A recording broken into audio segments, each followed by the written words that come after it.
The Jardin des Plantes, its origin, and history under Buffon the Museum of Natural History, the tobacco factory. From caged men to caged beasts, the transition is easy and natural. The Jardin des Plantes is probably the most popular institution in Paris, and, according to certain French writers, whose eye by no means diminishes the magnitude of native objects, the most popular in the world.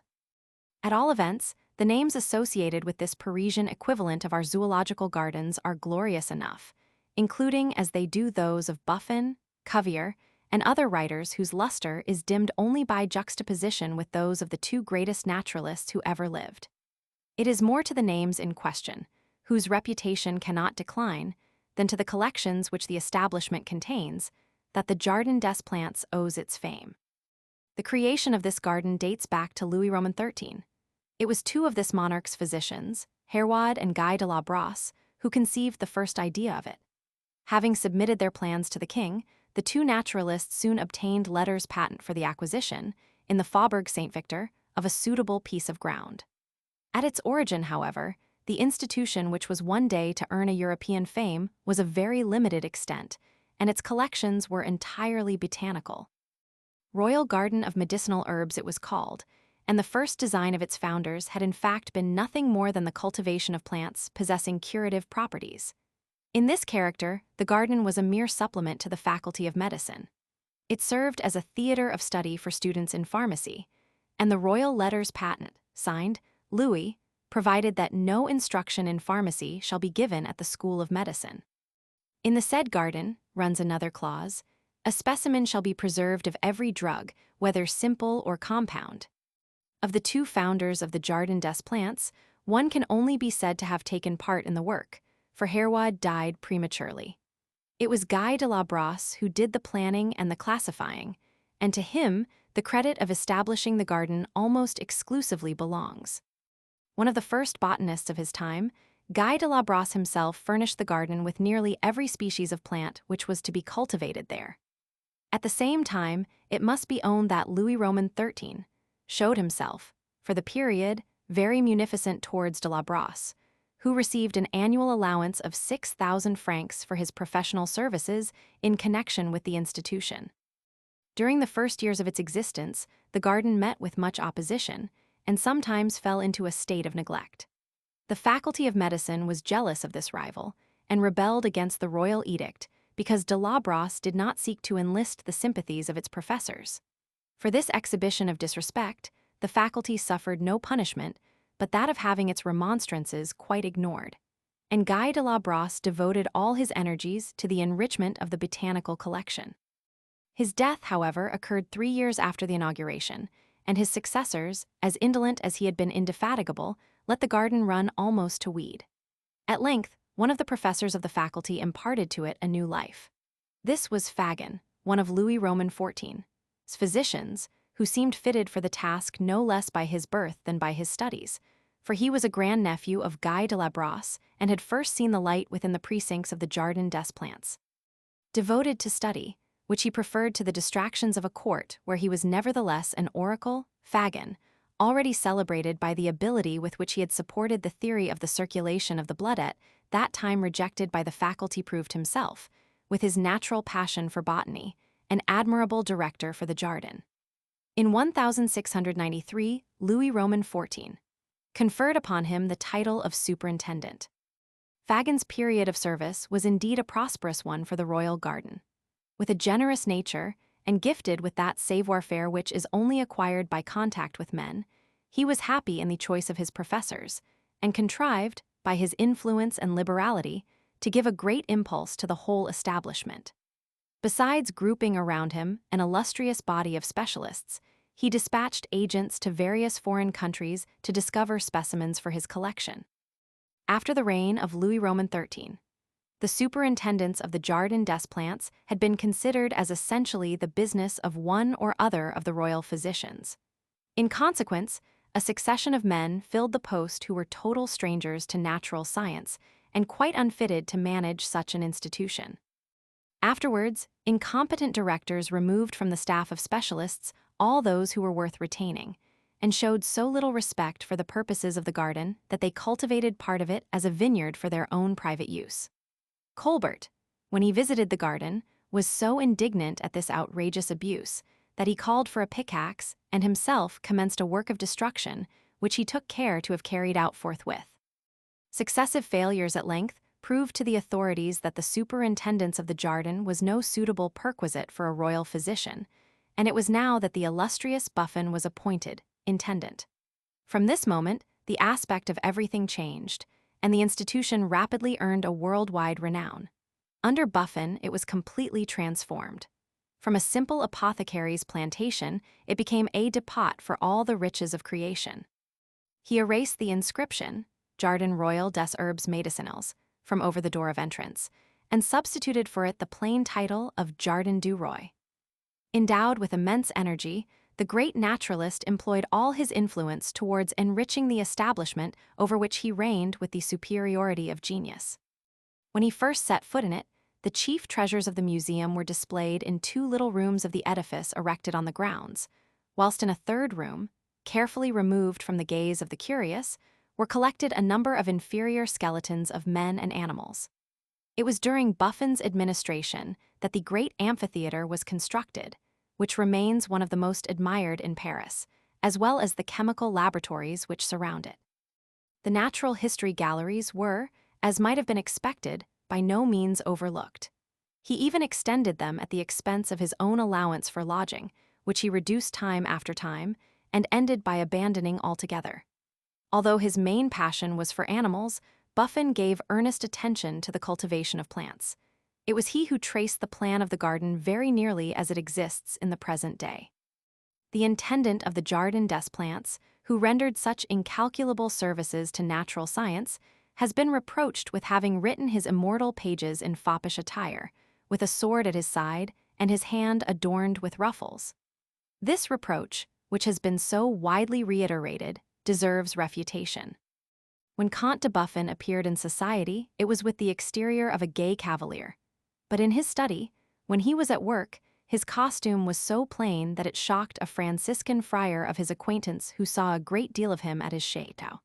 If he was extravagant at all, it was in the exercise of his natural benevolence, which assumed quite a princely character. The name of Buffon attracted from all parts magnificent presents to the museum. The King of Poland sent him a splendid collection of minerals, and the Empress of Russia, who had failed to entice him to her court, nevertheless presented him with some of the richest products of her country. Nor was this all.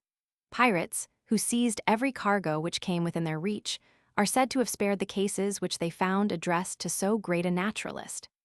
More fortunate than the human beings outside, the animals in the royal garden were in no way affected by the revolution. The hateful title of their abode, however, was naturally changed, and the former garden of the king became the Museum of Natural History. In 1792, Bernardin de Saint-Pierre, the author of Paul and Virginia, was made director of the establishment. And the convention, which with all its destructiveness showed constructive tendencies in regard to all matters of science, literature, and art, founded at the museum 12 chairs, which were filled by professors of human anatomy, zoology, animal anatomy, botany, mineralogy, geology, general chemistry, chemistry in its application to the arts, agriculture, and iconography.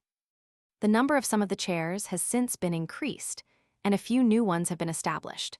But fundamentally, the organization of the establishment remains what it was at the time of the radical transformation under the convention.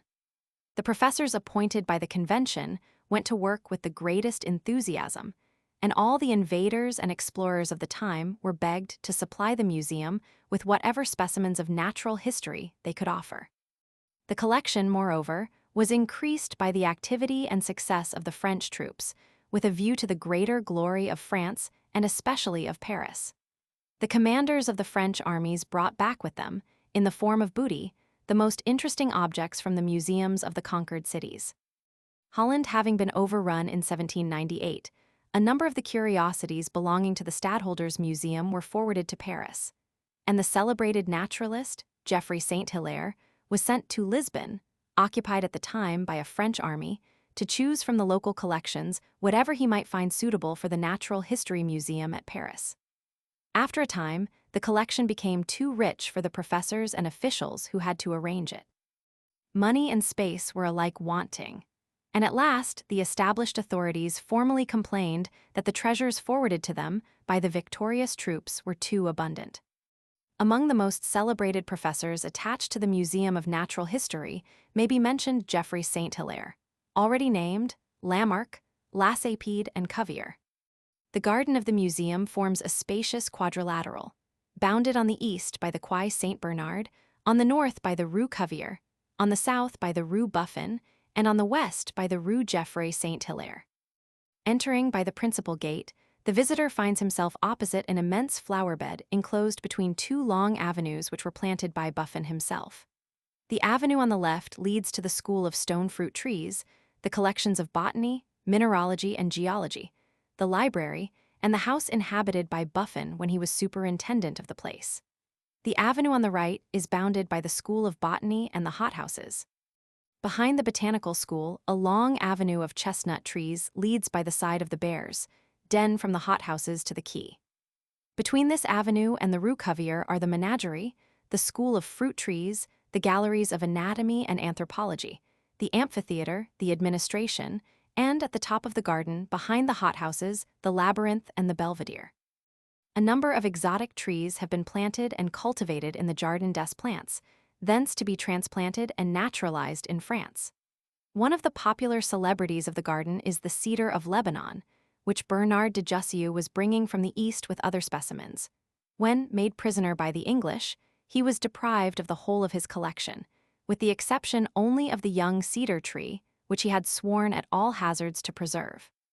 Keeping it in a hat, planted in suitable mold, he succeeded, after many vicissitudes, in bringing it to the haven where it has since so wonderfully thrived. The tree, cultivated with only too much care, wears an aspect which is not precisely that of its natural freedom, but which is not wanting in grandeur. The old Titan, writes a French naturalist, several times decapitated by our icy climate, spreads more and more every year. Higher up, in an almost forgotten corner, in the midst of foliage, stands a column supported by a pedestal of minerals.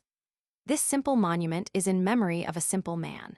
Beneath it rests the body of Daubenton, the friend and collaborator of Buffon, the learned shepherd, to whom France owes its fine breeds of merino sheep, and the author of the new plan of organization adopted by the Convention in 1793.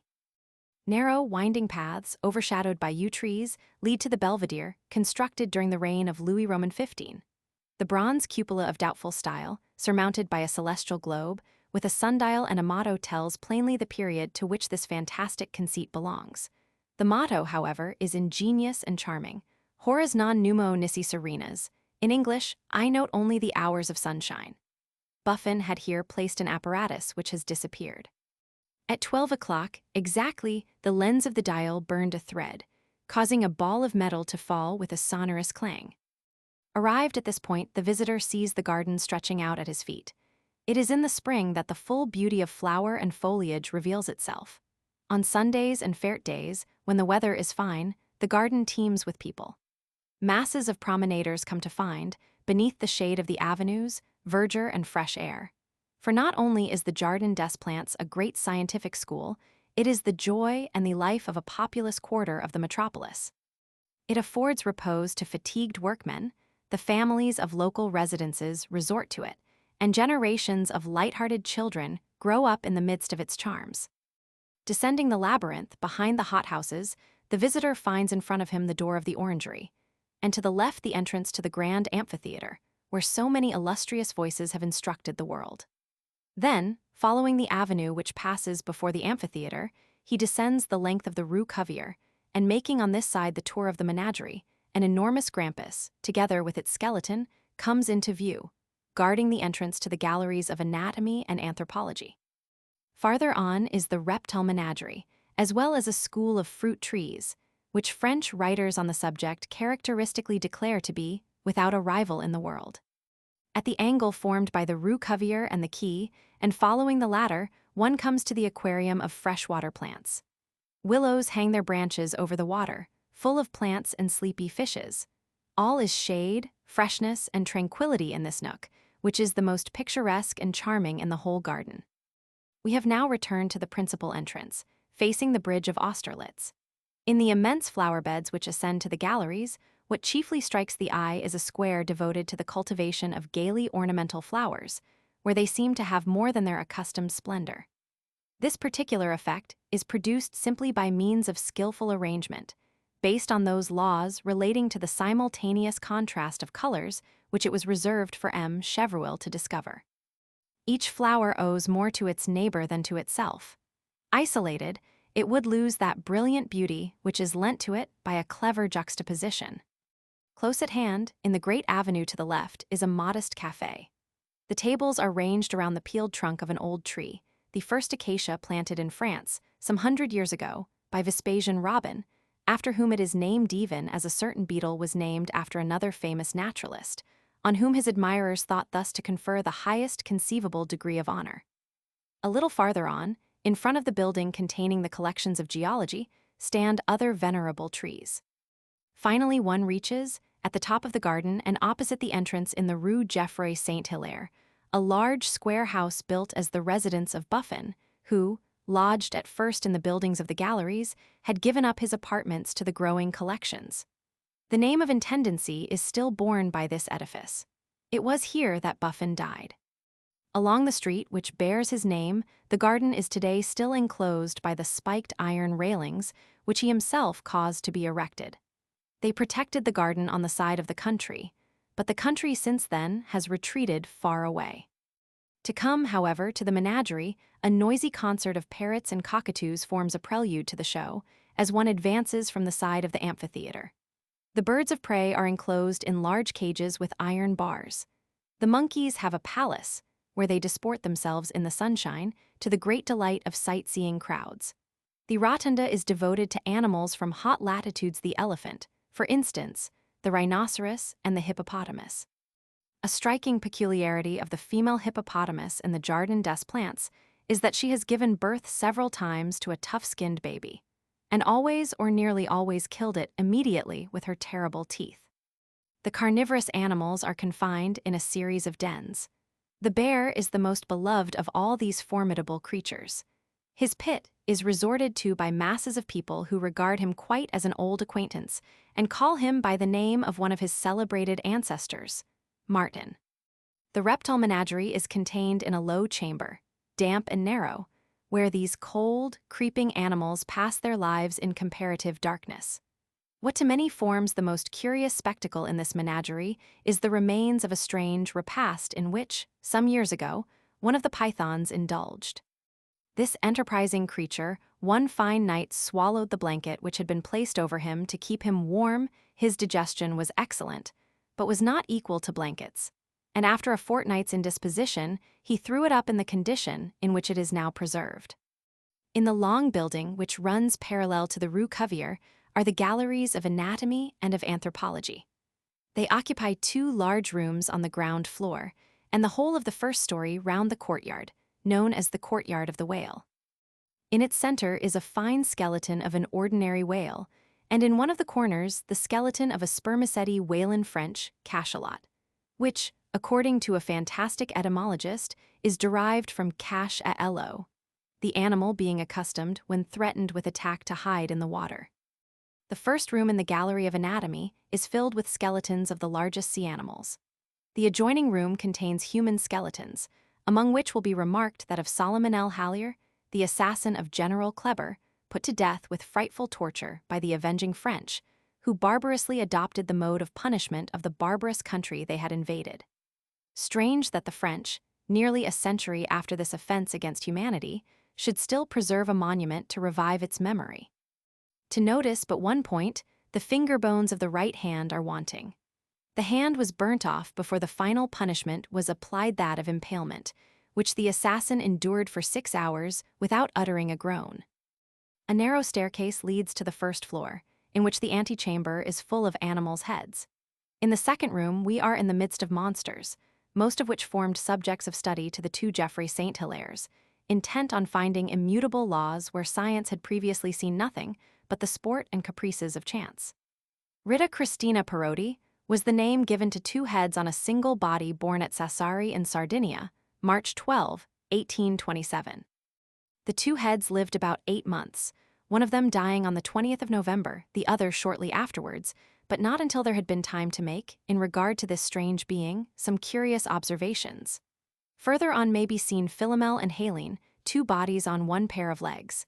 They also lived. Finally, in the same order, are Olympe and Therese, joined together by the top of the head. In the third room are the great anthropomorphous or man-shaped apes, arranged in an attitude not natural to them, since in nature they walk on hands and feet, but which brings out more vividly their resemblance to humanity. The broken teeth, the fractured limbs of these rangers of the forest orangutangs, chimpanzees, and gorillas are evidence of their fights, their struggles, their adventurous life. The orangutan is a war trophy.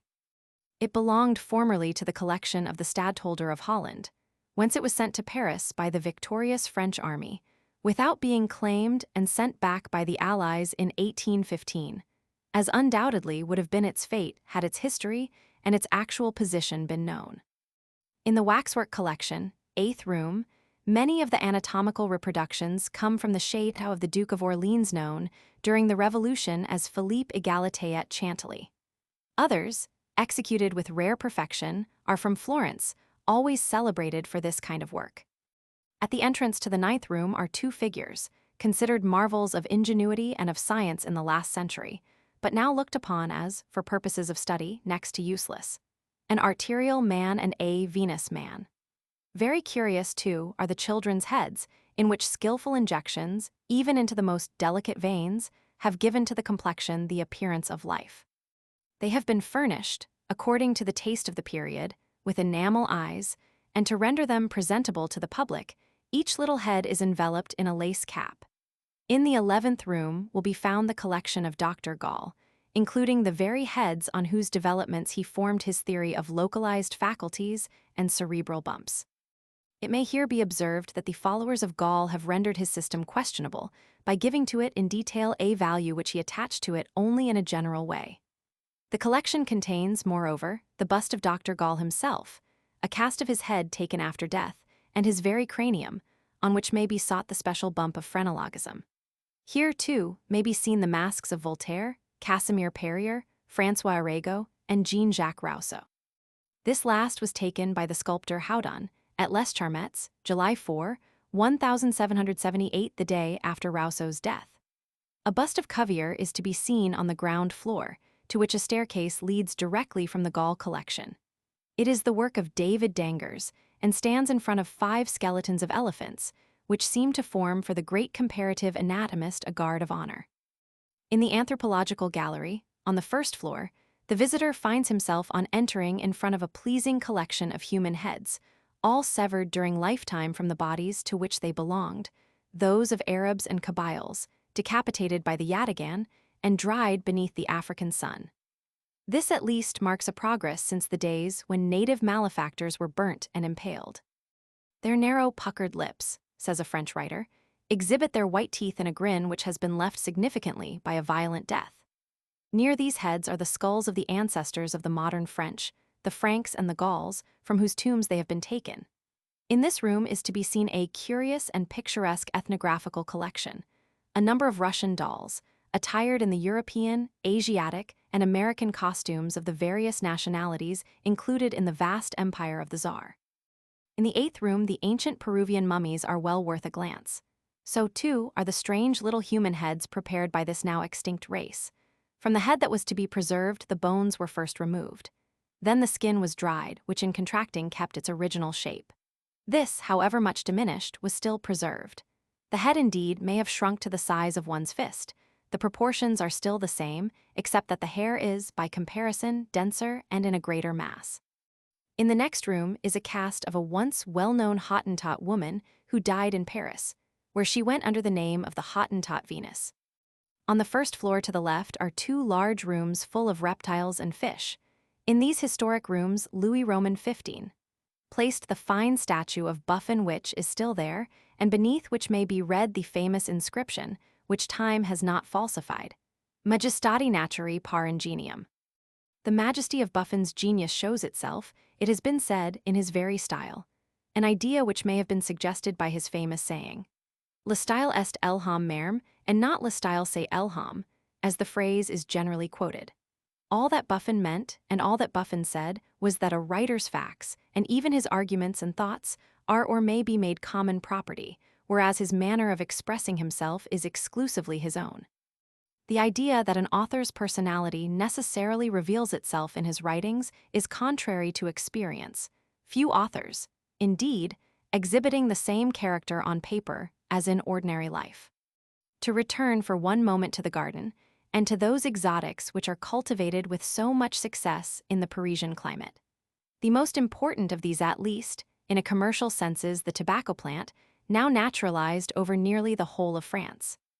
The tobacco factory of Paris, where so much of the native as well as foreign tobacco leaf is prepared, consists of large buildings, 5 stories high, situated between the Quai d'Orsay, the Rue de l'Université, the Rue Saint-Jean, and the Rue de la Boucherie des Invalides.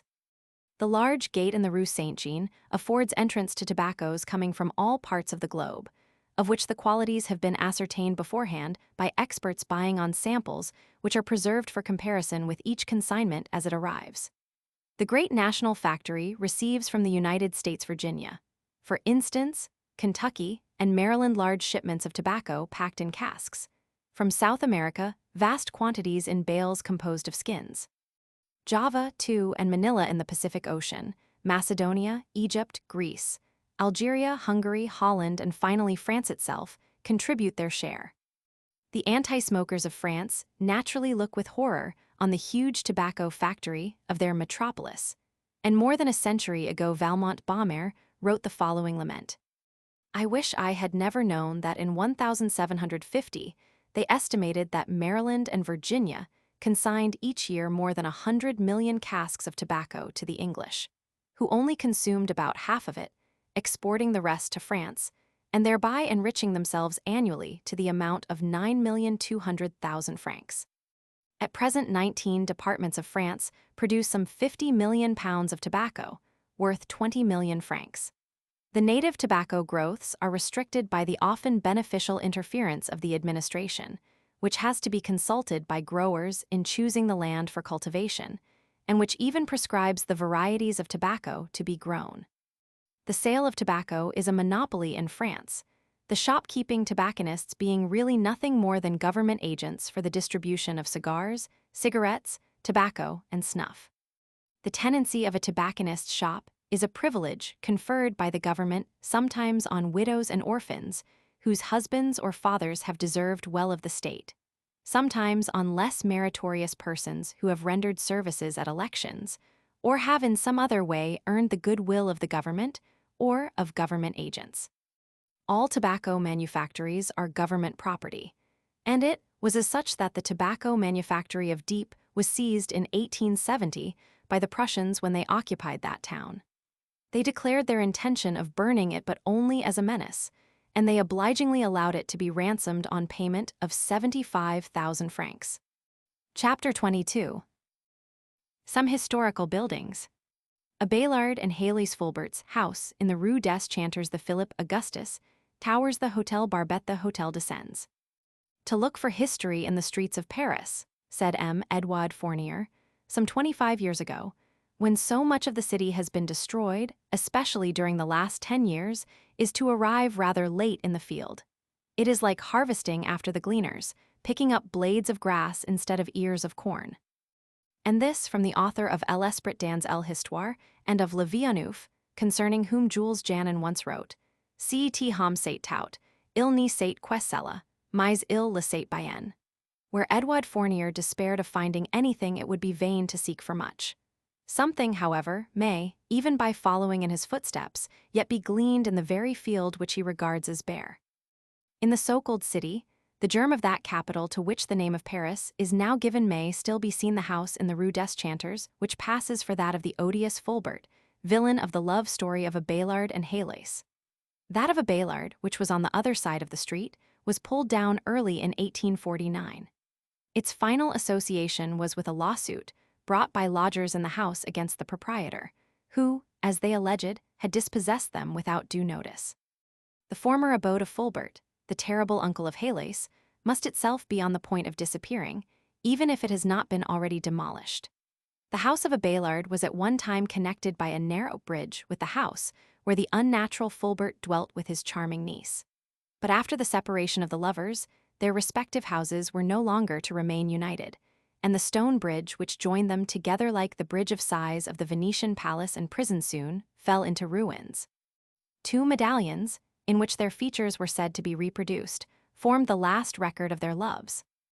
These have been reproduced above the ground floor of the new house on the Quai Napoleon, with the famous distich, a Baylard Hales, habiturant ces Lou, etc. Those who love history for its romance, those who have been touched by the tale of the lovers, will gaze with interest on these two faces. And if they are not satisfied, they may go to Père Lachaise to continue their devotions in presence of the monument to their memory. If, however, they should have consulted Edouard Fournier beforehand, they will have been warned that the medallions of the Quai Napoleon and the statues of the tomb are anything but authentic. The medallions, says this unerring critic, in costumes of the time of Henry Roman IV, represent lovers of the 12th century. As to the statues, M. de Guilherme has already shown that the one of Hales was seen until the time of the Revolution on the tomb of the Dorman family in the chapel of the Beauvais College, Rue Jean de Beauvais. The statue of a Baylard is probably of equal authenticity. If, to pursue the subject historically, we were to look for remains of the Great Wall with innumerable towers, which Philip Augustus built before his departure for the Crusades, in order not to leave his dear city of Paris without defense, we should find it difficult to discover even traces, though the most imposing of the towers were destroyed not more than 20 or 30 years ago. They were brought to light by preceding demolitions, themselves in turn to be laid in ruins. At the foot of one of these towers, a treasure, dating from Gallo-Roman times, was dug up. It was valued, according to the weight of the gold, at 30,000 francs, though its artistic and historical worth was 100 times greater. Most of the metals found their way to England. In the Coeur de Rouen, close to the Passage du Commerce, is, or was until lately, to be seen a well-preserved fragment of a Philip Augustus tower, standing, half smothered with ivy on a piece of wall, broad enough to serve as terrace to the adjoining house, where a girls' school had been established. It is a joyful sight, says M. Edouard Fournier, to see children of the present day leaping and bounding on this remnant of antiquity.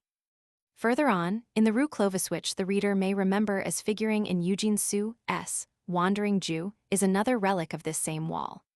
In the Rue Dauphine, at the back of the house numbered 34, is a tower almost in its original form, and close by, in the Rue Guénégaud, the body of another, which stood on the edge of the wall that from this point went on in a straight line to the celebrated Tour de Nesle. The ruined tower of the Rue Guénégaud served some years ago as background to a blacksmith's forge, whose flames cast a lurid light on this obscure reminder of a past age. Illustration: site of the house of a Baylard and Hales, Rue des Chanteurs. Passing to the other side of the water, where our subject inevitably leads us, though it is on the left bank that Paris antiquities are chiefly to be sought, we find several houses ancient themselves, or at least closely connected with ancient associations. In the former Rue des Jardins Saint-Paul, now Rue Charlemagne, where Rabelais died, and where Molière passed the first years of his dramatic apprenticeship, may be seen, in the courtyard of the neighboring barracks, remains of one of the two towers which Charles X gave in 1485 to the nuns of the Ave Maria convent, whose cloister the barracks have now replaced. At number 20 of the Rue Rambuteau, some 20 meters of the old wall, here in the form of a terrace, are to be found. And finally, in the very heart of Paris, in the Rue Jean-Jacques Rousseau, where the General Post Office is established, is preserved at the back of number 12 a tower which has still 2/3 of its original height. It stands 24 feet above the soil. In its entirety it was, like all the other towers, 39 feet high. These remains of the old girdle wall, whose existence by many persons is scarcely suspected, are all that survives of the constructions of the 16th century. The 13th is still more imperfectly represented, though some 40 years ago might be seen in the quarter of Saint Marcel, at some paces from the river Beaver, substantial remains of one of the lodges of St. Louis. In the Rue des Gobelins and the Rue des Marmosets are still extant relics, in the shape of a facade and the fragment of a wall, of the royal lodge where Queen Blanche listened beneath the willows of the Beaver to the verses of Thibault de Champagne, where Charles Roman VI went mad one terrible night, which, beginning with a masquerade, ended with a conflagration, where Francis I had secret rendezvous, to which playful reference is sometimes made in the pages of Rabelais. In the Rue Ville du Temple, at the corner of the Rue des Francs Bourgeois, stands a graceful turret-bright relic of that somber Hotel Barbette which the Duke of Orleans, brother of Charles Roman VI, was just leaving when he was killed at the very door by the followers of John the Fearless. A lamp, whose light was never to be extinguished, was placed there by one of the assassins in expiation of the crime. Tradition says that La Belle Ferronnière lived close by, and that it was by the light of the lamp, fixed beneath the turret, that the husband saw Francis I escape one night from his wife's house, after adorning a feudal mansion, subsequently to be transformed into the rich abode of a financier of the time of Louis Roman XIV. What has this turret now become? Without losing anything of its graceful exterior, not even the grating, so finely worked, of its little window, it marks the corner of the bedroom occupied by the grocer who has his shop below. John the Fearless was not troubled by the remorse experienced by his accomplice, whose repentance was forever to be proclaimed by his votive lamp. The blow having been struck, his only thought was to guard against the consequences. Withdrawing to the Hotel d'Artois, which afterwards took from him the name of the Hotel de Bourgogne, he there constructed a stone room, or what was then called a donjon, not to be confounded with the English word obviously derived from it. The little fortress of John the Fearless was solidly built, for it exists even to this day. The square tower, at least 80 feet high, is indeed in perfect condition.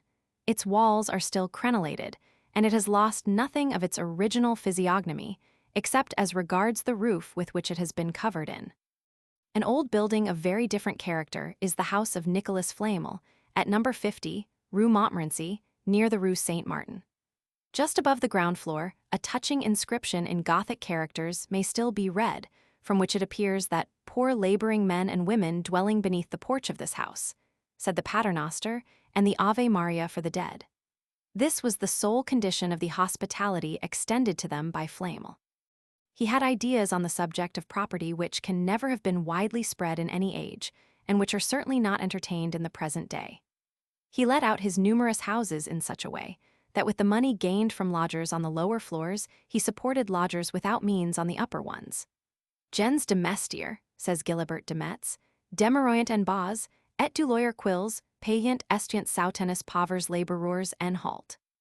Another historic house, in the very center of what may still be looked upon as medieval Paris, the Hotel de Sens, stands in an open space enclosed by the Rues Figuier, de la Mortellerie, du Fauconnier, and des Barres, in an admirable position, that is to say, and at 2 paces from the ancient Hotel St. Paul. John the Good, after his imprisonment in London, lived there for some time as the guest of the Archbishop of Sens.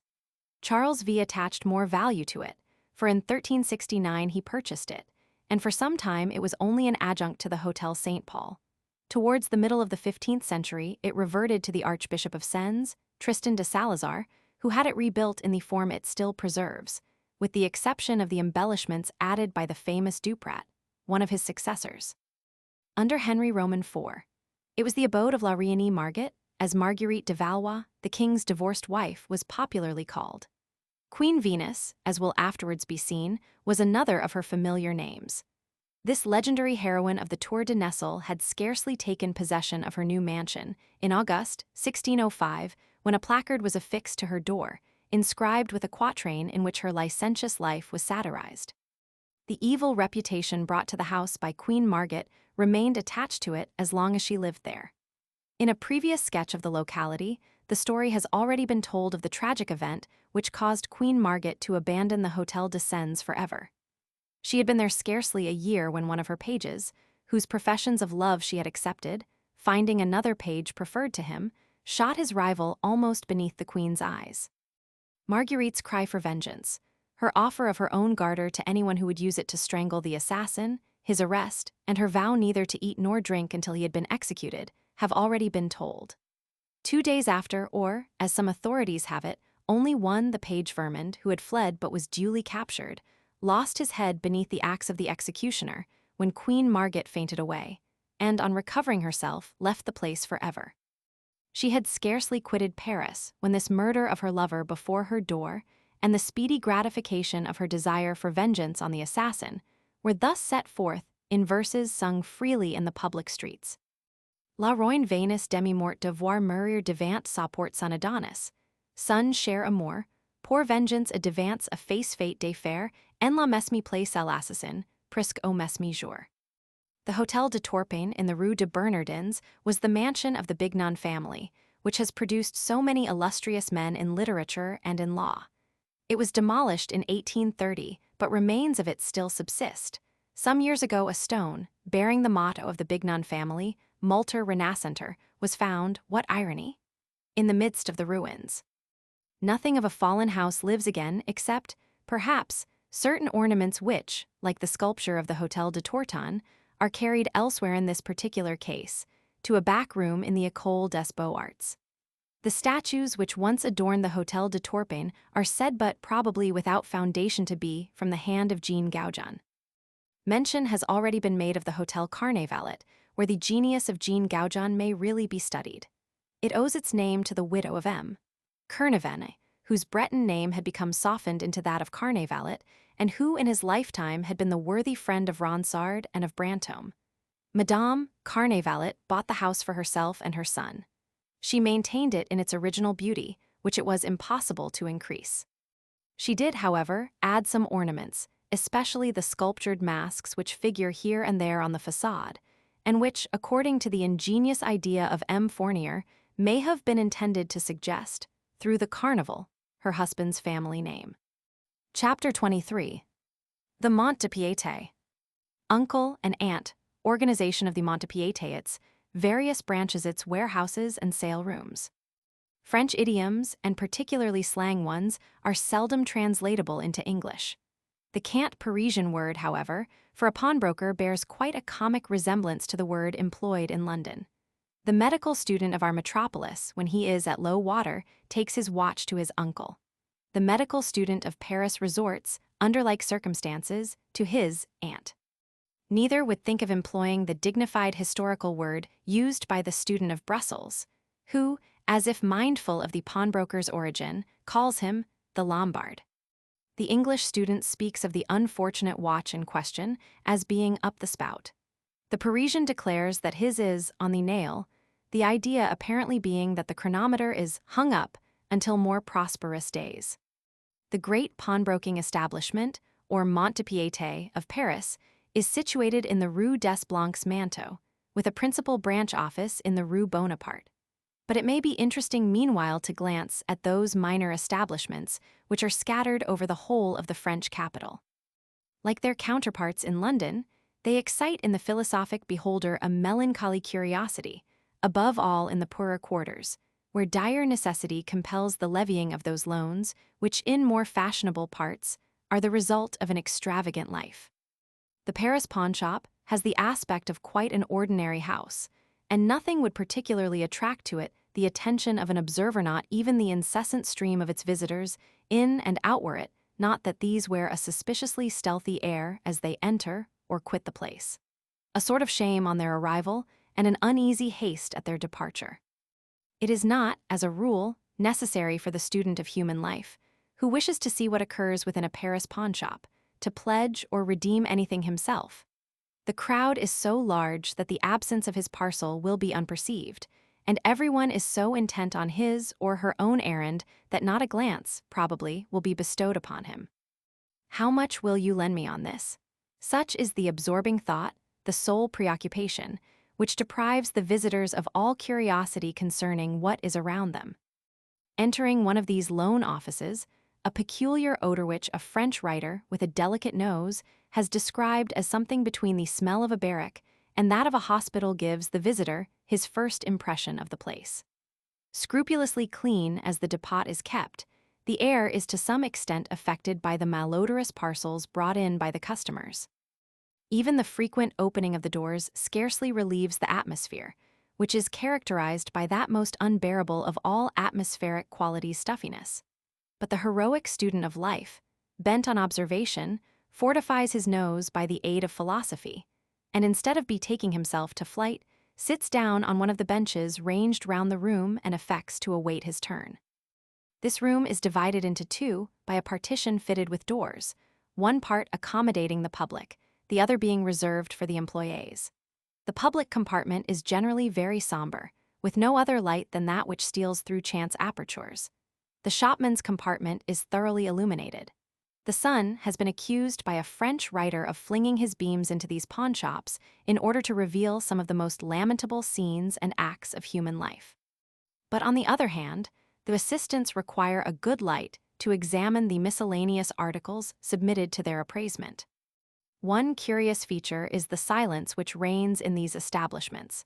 The customers seem to have no tongues, and the moneylenders, by no means prodigal of words, communicate with their clients chiefly by looks and gestures.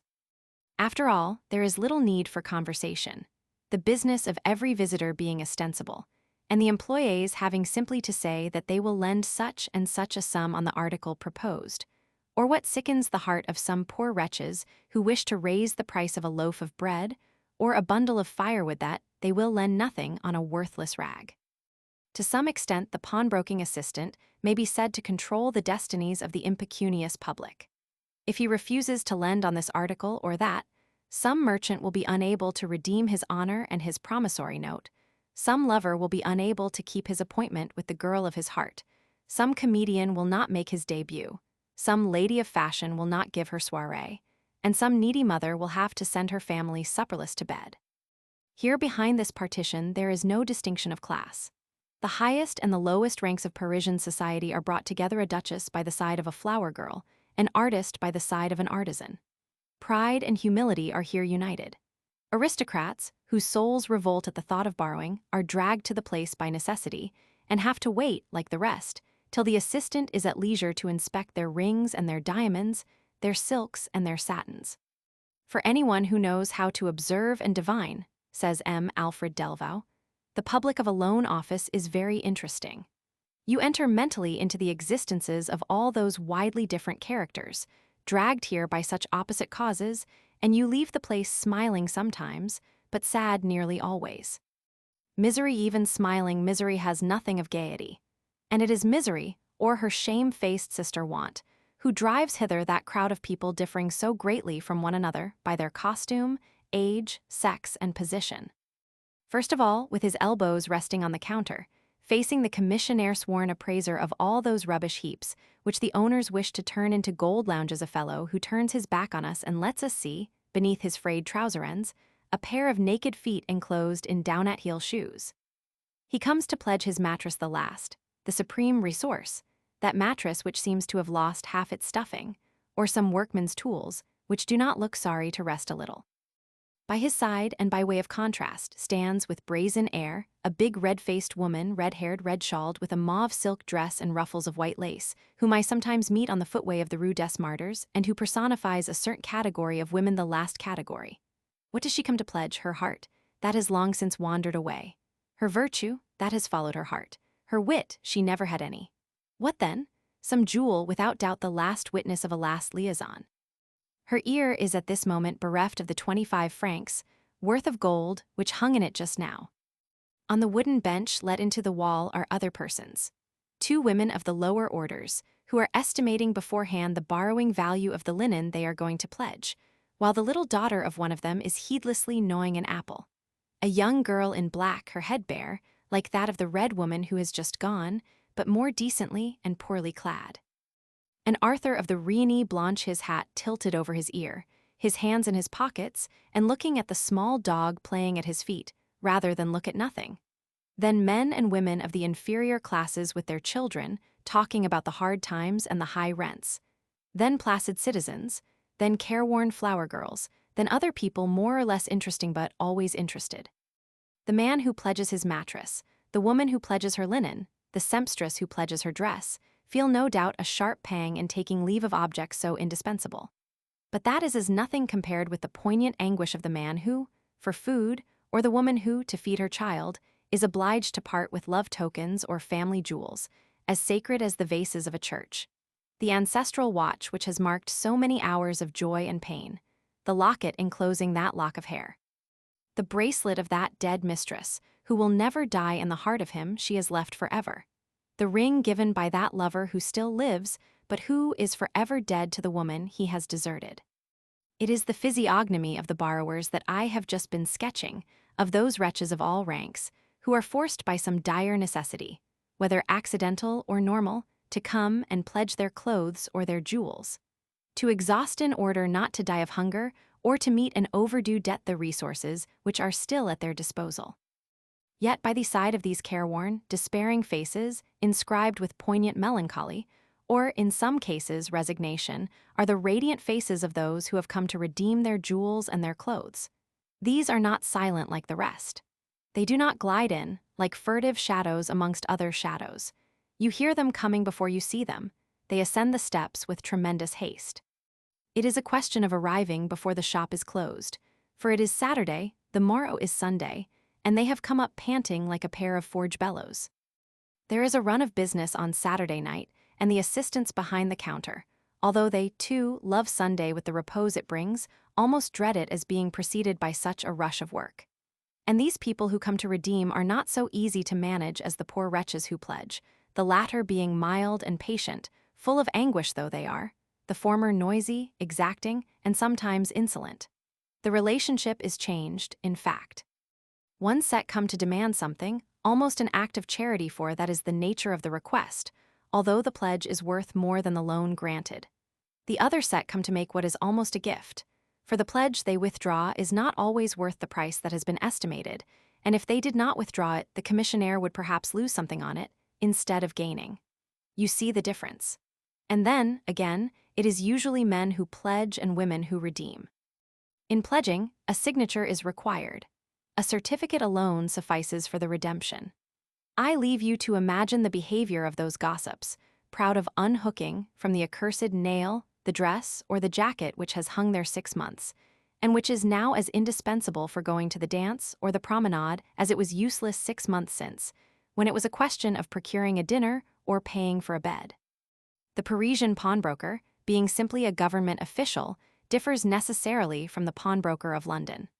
The latter is the most independent and insolent of all shopkeepers. He makes very little distinction between those who come to pledge and those who come to redeem. If his Saturday night customers, who come to take their things out of pawn, were to give themselves such airs as the Parisian pledge redeemers already described, he would insult them to their face and keep them waiting till they had learnt better manners. He feels indebted to no one. He does not seek regular customers, for he knows that the stream of the impecunious will never cease to flow into his shop, that if one does not come another will, and that the people who come to redeem are seriously in want of their property, and must pay him the amount of the loan and interest, no matter whether he is bearish or polite. The branch establishments, with their commissionaires, having been spoken of, let us now glance at the great Mont-de-Piété of Paris, situated in the Rue des Blancs-Manteaux. This central establishment dates from the reign of Louis Roman XVI, who founded it by letters patent in 1777. The work of money lending was at once commenced, but not in the buildings specially constructed in the Rue des Blancs-Manteaux, beside the convent of the Benedictines of Saint Maur, since these buildings were not completed until 1786. It is interesting to follow the different phases through which this vast establishment of public utility, designed to put an end to the abuses of usury, has passed, until now it receives upwards of 25 million pledges annually. That these pledges present an inconceivably great variety of objects may well be supposed. On this subject, M. Blaise, author of the Traité des Mont-de-Piété, has written descriptively enough as follows. Let us stop at the first floor. This is the quarter of the aristocracy, the Faubourg Saint-Germain, the Chaussée d'Antin of our borrowers. Here are the first and second divisions, those of the jewels, where the most precious objects are deposited. I open the four-figure cupboard. Such is the name we give to those cupboards of iron which contain pledges on which 1,000 francs or more have been advanced. Great heaven! What riches! Sparkling sprays, strings of diamonds, trinkets calculated to turn the heads of duchesses, silver services fit to adorn the table of a king. In these regions of want opulent want and necessitous want, one's eyes must not see everything nor one's ears listen to everything. Let us pass on. We take our way through the passages which are bordered on each side with wealth-laden shelves. Look at those thousands of watches, chains, bracelets, jewels of every kind, that countless mass of objects of art, of luxury, of utility, of vanity, or of coquetry. We are now on the second floor. Here commences the ordinary goods department. The floor bends beneath the weight of the million pledges which are taken in every year. Here are ranged, in admirable order, dresses, coats, shirts, tablecloths, blankets, and indeed every object of household use or of the toilet, vestments of silks or of rags, books, tools. Let us explore the next two stories. The same arrangements, the same symmetry, cases filled with boxes, bandboxes, and parcels. The walls of the staircases are covered with pictures, mirrors, metronomes, which have not found a place in the interior of the divisions. Let us go higher still. We are now in the doleful city, in the region of sorrow and want. Look at those piles of mattresses so highly packed. They are the very last tribute of misery, which, after being despoiled of its vestments, has given us its last pledge, and which sleeps on a heap of straw, where shiver, in a fetid attic, around an emaciated mother, children blue with cold, with wasted cheeks, hollow eyes, and a smile sad and sweet. Poor dear little creatures. In order to live, they ask for nothing but a little air and bread. Let us descend to the ground floor. Illustration: the sale room of the Mont-de-Piété, Rue des Blancs Manteaux. The warehouses are used for new merchandise, such as linen, cloth, muslins, mirrors of large dimensions, bronze and copper articles, etc. Things which are too heavy to be carried above, such as vices, anvils, and cauldrons, occupy a considerable space below. Do not let us forget the fountain warehouse.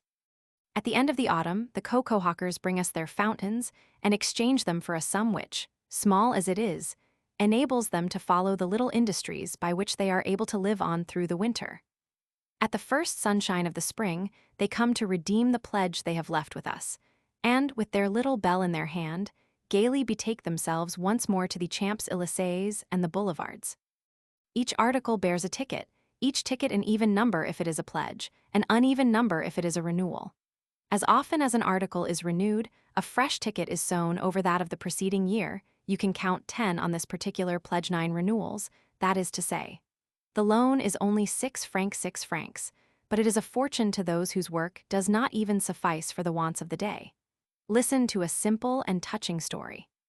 Some years ago, one of our predecessors noticed a little packet which had upon it a whole series of renewal tickets, and on which but 3 francs had been lent. He wrote to the borrower. A woman presented herself in reply. "Why," said he, "do you not redeem this pledge?" "I am too poor," was the answer.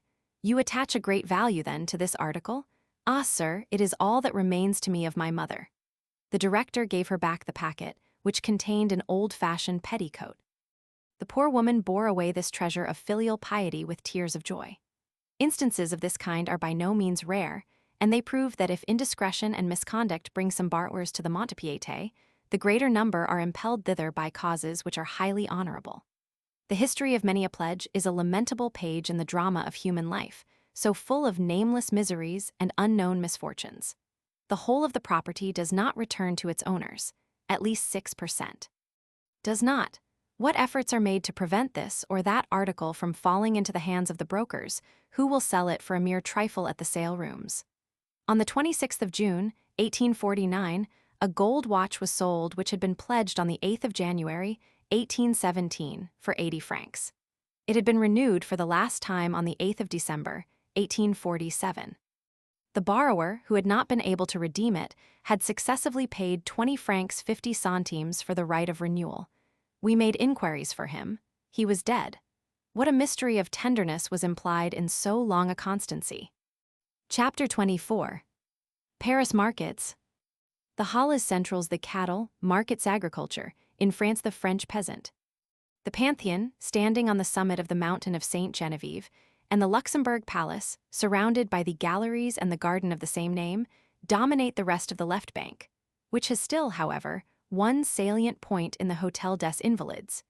To the left of the Luxembourg Garden, on the Boulevard Saint-Michel, stands the National School of Mines, established in the house which formerly belonged to a religious order. Here, as in so many other of the public establishments of France, the instruction is gratuitous, under the direction of an inspector general and 13 professors. The museum contains all kinds of interesting geological and mineralogical specimens, together with a library of 30,000 volumes, which, like the museum, is open to the public. The Rue de Tournante pass from the garden to the front of the palace has already been mentioned in connection with that Hotel de l'Empereur Joseph at which Joseph Roman II, visiting his sister Marie Antoinette, elected to stay in preference to putting up at one of the royal palaces. The street owes its name to François de Tournon, cardinal ambassador under Francis I at that time. The land through which the street was afterwards to run was the site of a large horse market, a sort of annex to the Marché Saint-Germain, and familiarly known as the Muddy Meadow Le Pré-Crété. Very different were the Paris markets of those days from the system of markets now so perfectly organized. At present, when Paris has expanded so far beyond its ancient barriers that it has become one of the greatest cities in the world, the provisioning of its population is a question of the first importance. For breakfast, as for subsequent meals, the French metropolis requires a stupendous quantity of food, which must arrive regularly at a fixed hour and be delivered promptly at the doors of the numberless beings whose mouths are to be filled. At some hours before dawn, a large number of market gardeners and other cultivators from the vicinity of Paris enter the city and converge towards the same point. Enormous and noisy drays at the same time bring into this common center the consignments of edible produce which arrive by rail daily from the provinces or abroad. The great market which receives all these goods, known as the Halles Centrales, is situated opposite the beautiful church of Saint Eustache, at the end of the rues Coquillière, Montmartre, Montorgueil, and Rambuteau. This immense and elegant building, constructed entirely of bricks and iron, consists of 12 pavilions, which shelter the sale of the various descriptions of goods. Each pavilion has its speciality. One is a wholesale, another a retail meat market, a third is devoted to fish, a fourth to eggs and butter, and so on. Markets are held in various parts of the city, but most of them are fed by the central market. Many of them recall the central market by the light character of the architecture in brick and iron. Two great cattle markets are established at Sceaux and at Poissy, and a smaller one at La Chapelle Saint-Denis, connected with the Marché de la Villette, built with the view of absorbing all the smaller meat markets. Unlike England, France, in the matter of agricultural products, is self-sufficing. 2/3 of the population are occupied, as proprietors, farmers, or laborers, with the cultivation of the soil. In England, the agricultural classes represent only 1/3 of the population. In France, there are 9 millions of small landowners with a slight proportion of large ones. In England, the land is in the possession of comparatively few persons. Up to the time of the Revolution, the number of proprietors in France did not go beyond 30,000, and the peasantry at that period were in a state of utter poverty, the actual cultivators receiving, according to Allison, only a 12th part of the produce for their share. The people's habitations, wrote Arthur Young, are miserable heaps of dirt, no glass, no air. The women and children are in rags, no shoes, no stockings. The proprietors of these badly cultivated lands, all absentees, were worshipping the king at Versailles in the most abject and servile manner, spending their scanty income and getting into scandalous debt. The agricultural population, he says elsewhere, are 76%, worse fed and worse clad than in England. Impossible to have an idea of the animals who served us at table, called women by courtesy. In reality, they are walking dunghills, without stockings, shoes, or sabots. All this was changed by the Revolution, when immense numbers of tenants became proprietors of the land they had previously cultivated, as serfs for their masters. The progress from destitution to comfort was effected in less than 20 years, and since then the condition of the peasantry has been constantly improving. Under the system of small ownerships, agriculture, as an art, may not be brought to the highest possible pitch of perfection, but the agriculturists thrive and are happy. France is not a corn-exporting country, and it is quite possible that under a system of large estates the sum of her agricultural produce might be greater than it really is. The peasants, however, under the system of la petite culture, produce more butter and their fowls more eggs than they need for their own consumption or for sale in France.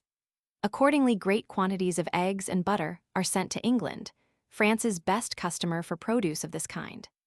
The small proprietors, too, keep rabbits and pigeons, many of which find their way not only to the Paris markets but to England. A century ago, until the time of the Revolution, the landholding aristocracy had alone the right of shooting rabbits and keeping pigeons. The birds, says M. Nattel, writing on this subject, ate the seed of the poor peasants in the neighborhood, and the rabbits ate the corn when it was green. These exclusive privileges were abolished on the celebrated night of the 4th of August, 1789. Yet it should always be remembered that the noble proprietors gave up their exclusive privileges doubtless under the influence of the Revolution, but nevertheless, as a matter of fact of their own accord. Now everyone can keep pigeons, but the owners are ordered by the mayor to keep them in the pigeon house during seed time. If they are allowed to fly at this period, they are considered as game and may be shot. The owner, moreover, is fined. Occasionally in the French market frogs are to be seen, and it is quite possible that in the days before the Revolution the epithet, frog-eating, could be more fitly applied to the generality of Frenchmen than it can now, when the thighs of frogs are only to be met with at certain restaurants, where they are served, equally with snails, as a rare delicacy. It has been seen that before 1789 the French peasants were poor and miserable. Arthur Young's descriptions of them have been quoted often enough. A century earlier than Arthur Young, La Bruyère, author of Less Characters, spoke of them as looking like ferocious animals. The men and women, he continued, are meager, dark-looking objects, their dirty rags scarcely covering them, and retiring at night into filthy dens or hovels. It is possible, then, as M. Nattel, in his unpretentious but interesting and instructive little book on the French peasantry, since the Revolution declares that several millions of peasants were obliged to live on roots. No doubt, he adds, they ate frogs, though it took much time to get a decent dish of them. But time was not a great object to these poor famished slaves. From this, most likely, Shakespeare called the French frog-eaters, and foreigners have come to the conclusion that many of the French feed mostly on frogs. It is not easy, however, to exist on frogs, which are too dear to be eaten by the generality of people. It is said, too, that frogs are in favor with the devout, for they may be eaten as fish on fast days. Not only frogs, but also snails are to be seen exhibited for sale in some of the Paris markets. It may be that in the days when the unhappy French peasantry were on the verge of starvation, they found themselves reduced to a disgusting diet of snails and even slugs. However that may have been, the only snail eaten by the French at the present day, and the only kind of snail to be seen in the Paris markets, is the escargot, in its streaked whitey brown shell. The escargot is found chiefly in the wine countries, especially Burgundy, where it feeds on the leaves of the vine. One of the few places in Paris where snails and frogs used to be sold, cooked, no doubt in perfection, is, or was the famous restaurant in the new street of the Little Fields. Otherwise, Rue Neuve des Petits Champswich, Thackeray celebrated in his ballad on the subject of bouillabaisse. Many interesting anecdotes of the French peasants are told by a writer from whom I have recently quoted. Living in the midst of their property, with their domestic animals around them, they become very much attached to their cattle, not sentimentally, but by reason of the beast's market value.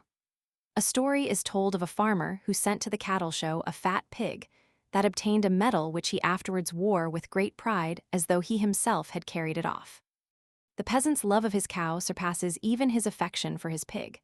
A peasant proprietor lamented the loss of one of his cows to such an extent that a friend at last said to him, "If you had lost your wife, your grief could scarcely be greater." "Maybe," he replied, "for many of the farmers about here would gladly give me their daughter in marriage, while none of them would give me a cow." In one of Pierre Dupont's songs, this preference on the part of the peasant of the cow to the wife finds full expression. The cow, it is true, becomes in the poet's lines an ox, but cows, like oxen, are used in France for the plough. "I love Jean, my wife," exclaims the peasant of Pierre Dupont's song. "Well, I would rather see her die than see the death of my oxen," or, in the French, "Eh bien, j'aimerais mieux la voir mourir, que voir mourir mes bœufs."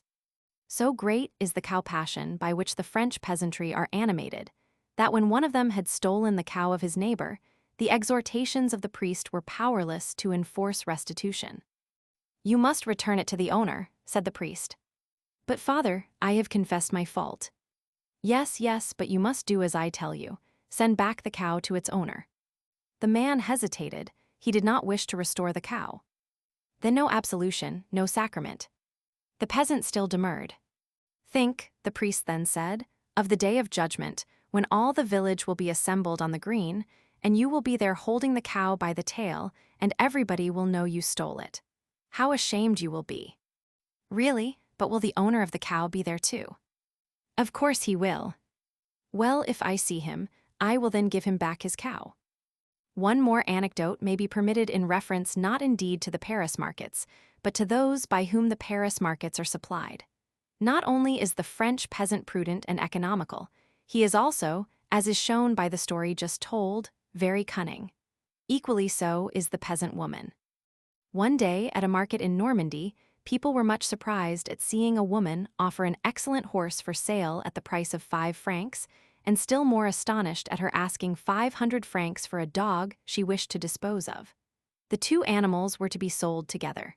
They were ultimately got rid of on the terms demanded. The explanation of the mystery was this. The peasant woman was the widow of a man who in his will had directed that the horse was to be sold for the benefit of his own family and the dog for the benefit of his wife. She had so arranged matters that out of the joint sale 500 francs, the price of the dog, came to her, while 5 francs went to her husband's relations.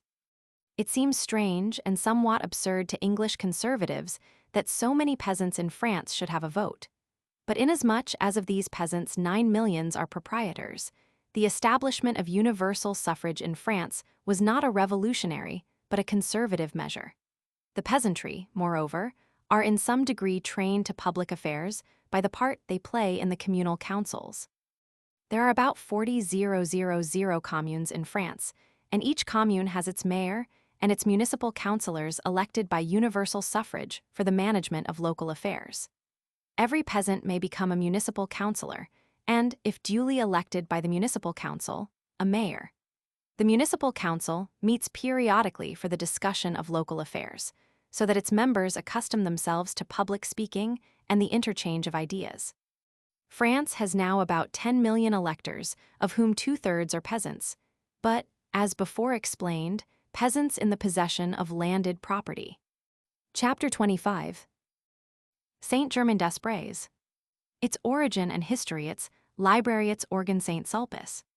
If the Pantheon and the Luxembourg are by their size, their appurtenances, and their dominant position, the most important buildings on the left bank of the Seine, the most interesting, by its antiquity, is the church, with the monastery attached to it, of Saint-Germain-des-Prés, which, like the Cathedral Church of Notre Dame in the city, and the Church of Saint-Germain-l'Auxerrois on the right bank, belong to the most ancient period of the Merovingian monarchy, to that, in other words, of Childebert I and Ultragoth his wife, who reigned at Paris from 511 to 538. Childebert, returning from an expedition against the Visigoths, brought back from Spain as trophies of his victory the tunic of St. Vincent, a gold cross and precious stones, together with some vases which were said to have belonged to King Solomon.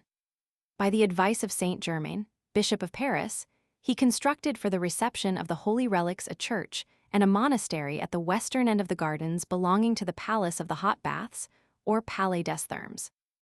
On the very day of Childebert's death, in 558, Saint Germain consecrated the new church as Church of the Holy Cross and of St. Vincent, and he was himself buried in it when he died in 596. After the death of the good bishop, the church which he had dedicated to the Holy Cross and to St. Vincent got to be known under no other name than that of Saint Germain, and it now became the burial place of the kings, queens, and princes of the Merovingian dynasty. The abbey remained for a long time an isolated building, which the high walls, erected around the church and convent in 1239 by Simon, Abbé of Saint Germain, made into a veritable fortress, which was strengthened in 1368 by Charles V, who, at war with the English, feared a sudden attack on their part against the suburbs of Paris. A narrow canal was at the same time dug, which placed the ditches of the fortified abbey in communication with the Seine. This canal, called at the time the Little Seine, was filled up towards the middle of the 16th century, when the line of land thus formed became the Rue des Petits Augustins, now Rue Bonaparte. Of this ancient church, 3 times burned by the Normans and 3 times rebuilt, but little now remains. 30 years ago, fragments of the walls and two of the gates were still to be seen.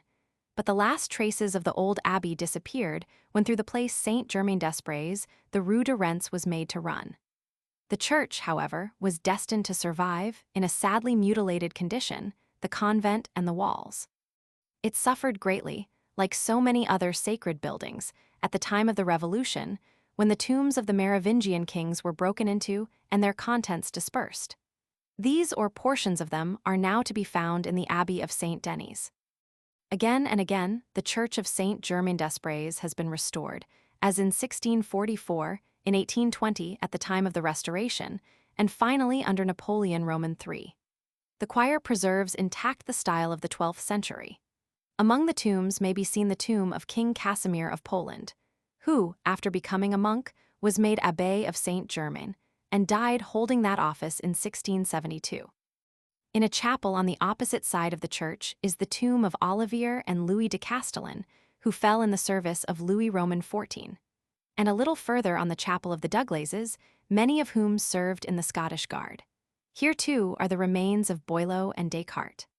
The sacred pictures around the choir and the nave are the work of Hippolyte Flandrin, the most celebrated among the pupils of Ingres, who died before completing his work, and to whom, in the church he loved to decorate, a monument in white marble has been erected, surmounted by his bust. It must not be forgotten that during the greater part of its history, the ancient church of Saint-Germain-des-Prés was outside Paris, which gradually grew towards it and at last surrounded it. On the 2nd of November, 1589, Henry Roman IV, besieging Paris, went up the convent tower, accompanied by a single monk, to examine the situation of the town. He is said to have afterwards gone round the walls of the cloister. But he did not enter the church, and he withdrew without uttering one single word. Saint-Germain-des-Prés was at one time known as the Church of the Three Steeples. These were destroyed in 1822 under Louis Roman XVIII, as a measure of economy, since it would otherwise have been necessary to restore them. The monastery of Saint-Germain-des-Prés used to contain a library, which was at that time the largest in Paris and the only one that was open to the public. Begun by Father du Breul, author of the Antiquities of Paris, it was augmented through legacies from the physician Noel Vaillant, the Abbé Baudrin, the Abbé Jean d'Estrées, the Abbé Renaudot, the Chancellor Séguer, the Cardinal Gesvers, the Councillor of State de Harlay, and others who, dying, left their libraries to Saint-Germain-des-Prés. The collection included 100,000 printed volumes and 20,000 manuscripts, all of which found their way to the National Library, where they are now preserved. Close to Saint-Germain-des-Prés, and between this church and that of Saint-Sulpice, was held the famous market, or Fair of Saint-Germain. In the 15th century, the Saint-Germain Fair used indeed to be held in the garden of the Presbytery of Saint-Sulpice. Antiquaries are not quite agreed as to the antiquity of Saint-Sulpice, not, that is to say, as to the precise date, undoubtedly a remote one, of its origin.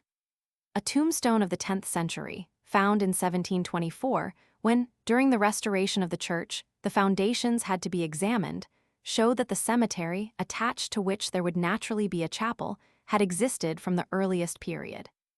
A new chapel or church is supposed to have been built in place of the more ancient one during the 13th or 14th centuries. A nave was added to it under Francis I, and 3 chapels in 1614. In 1643, a council was held under the presidency of the Prince de Condé, at which it was determined to rebuild the church, which was too small for the requirements of the neighborhood and, above all, was falling into ruins. The first stone of the new church was laid by Anne of Austria in 1646. The building operations were, however, discontinued in 1678, and it was not until 1721 that, thanks to a lottery for which permission was given by Louis Roman XV, enough money was found to enable the architect, Servandoni, to complete the work. The architecture of Saint-Sulpice has been severely criticized, especially by Victor Hugo, who compared the lofty towers, one, by the way, much loftier than the other, to clarinets. The Church of Saint-Sulpice is remarkable, among its various treasures, for a magnificent balustrade enclosing the choir and the statues of the 12 apostles by Bouchardon which surround it. The pulpit given in 1788 by the Duc de Richelieu is surmounted by an admirable group sculptured in wood. Charity surrounded by her children. Very curious is the obelisk in white marble, more than 8 meters high, constructed in the most scientific manner by Sully and Lemonnier in 1773 to determine the occurrence of the spring equinox and of Easter Day. The two enormous shells which hold at the entrance to the church, the holy water, were gifts from the Republic of Venice to Francis I. The chapels of the nave and of the choir, decorated by the most celebrated artists of this century, present admirable specimens of religious painting. Eugene Delacroix is represented in the Chapel of the Holy Angels by 2 mural pictures and a painted ceiling, all instinct with his fiery genius. The Triumph of St. Michael, Heliodorus beaten with rods, and Jacob wrestling with the angel are the subjects. The artists who have painted the various chapels are too numerous to mention. The organ loft rests on composite columns of a grandiose character, the work of Servandoni, and the organ is worthy of the loft built for its reception. Reconstructed in 1861 by Cavaillé-Coll, this majestic instrument with its 10 octaves possesses 5 complete keyboards, 118 registers, 20 pedals, and about 7,000 pipes. The organ of St. Sulpice is said to be the largest in Europe, and on Sundays and holidays the congregation is never without a certain number of dilettanti who have come to hear the gigantic instrument speak beneath the eloquent fingers of M. Widor, whose duties as organist have not prevented him from writing the music of a ballet, La Corrigan, for the opera, and of a lyric work, Mater Ambrose, for the opera comique. Widor, the organist of St. Sulpice, composing ballet music, reminds one of the still more violent relief sought by Hervé, who passed from the organ loft to the stage of the Folies Dramatiques with his burlesque operettas of Éloïle Crevé and Le Petit Faust. The hero of M. Hervé's operatic vaudeville, Nidutch, is perhaps a typical personage in the musical world of Paris. He also is an organist by profession, a composer of light opera by aspiration, and he gets into sad trouble by teaching frivolous airs to the pupils of the convent school, where he is employed to play psalms and hymns. Strangely enough, by what hazard can scarcely be said, in the organ loft of St. Sulpice is to be found the harpsichord of Marie Antoinette. What a contrast between the delicate sounds of this feeble instrument and the thunder of its colossal neighbor. The Church of St. Sulpice, renamed in 1793, at the height of the Revolution, Temple of Victory, was the scene on the 9th of November, 1799, of a banquet, at which General Bonaparte presided. In 1802, it was restored to public worship. The existing church rests on an immense crypt, in which the architects have respected the pillars of the original church. In this subterranean church, which is adorned with statues of St. Paul and St. John the Evangelist by Pradier, the catechism is taught and conferences are held. The plan of Servandoni comprised a space in front of the church, enclosed by symmetrical facades, the model of which may be seen in the southeast corner of the square, between the Rue des Canettes and the Rue St. Sulpice. This part of the architect's project was, however, abandoned. Completed in virtue of a decree of the year 1811, and planted with trees in 1838, the place St. Sulpice has been adorned since 1847 with a monumental fountain constructed by Visconti in place of an older one removed to the Marché Saint-Germain. The 4 statues which form part of the design, in the midst of 3 concentric basins, represent Bossuet, Fenelon, Massillon, and Fléchier. Beneath the eyes of the 4 preachers in bronze, a flower market is held twice a week. Quitting the place St. Sulpice by the Rue Bonaparte, passing before St. Germain-des-Prés, and crossing the Rue Jacob, we reach the section of the Rue Bonaparte which was originally called Rue des Petits Augustins, and which stands on what, until it was filled up, was the bed of the Little Seine. Chapter 26. Printing in Paris, the censorship. Rue Visconti historical buildings the National School of Roads and bridges the introduction of printing into Paris the first printing establishments the censorship. Starting once more from the place St. Sulpice, and proceeding by the Rue Bonaparte across the Rue Jacob to the Rue des Petits Augustins, we come to the ancient Rue des Marais, a narrow street opened in 1540 between the Rue des Petits Augustins and the Rue de Seine. It is now called the Rue Visconti, and contains at least one house which is worth a moment's attention, the Hôtel de Ranges, number 21. Here Nicolas d'Argouges, Marquis de Ranges, who built the house, was killed in 1678, Jean Racine came to live in the building as lodger in 1692, and here was born in that same year the last of his children, Louis Racine, author of that much-esteemed poem, La Religion. It was here, too, that the immortal author of Fetter expired on the 21st of April, 1699. Other theatrical associations are connected with this house. Here, moreover, Adrienne Lecouvreur, the celebrated actress, died on the 20th of March, 1730, and, the last rites of the church being refused, was carried away the same night in a hackney coach by Voltaire and a friend of Marshal Saxe who had always been devoted to her. She was buried on the banks of the Seine at a point beyond the Palais Bourbon, which it is no longer possible to discover. The place was marked at the time by a simple memorial, which from malice or through neglect and the natural ravages of time, was destined soon to disappear. Later on this same house was inhabited by M. Deal Clairon, who only quitted it when she resigned her engagement at the Comédie Francaise. At number 17, in this interesting Rue Visconti, existed in 1825 the printing office founded by Honoré de Balzac. But the greatest novelist of France met with no greater success as a printer than the greatest novelist of England obtained as a publisher. Balzac, like Scott, contracted debts in his business enterprise which weighed heavily upon him, and compelling him to the severest literary labor, shortened his existence. It was to pay his debts that Balzac condemned himself to that perpetual work, those prolonged night watches, which developed in him, robust as he was in his early days, the germs of that hypertrophy of the heart from which he died. In the street of Les Petits, Augustin stood a convent, founded in the midst of a garden to fulfill a vow made by Queen Margaret at the Château d'Usson.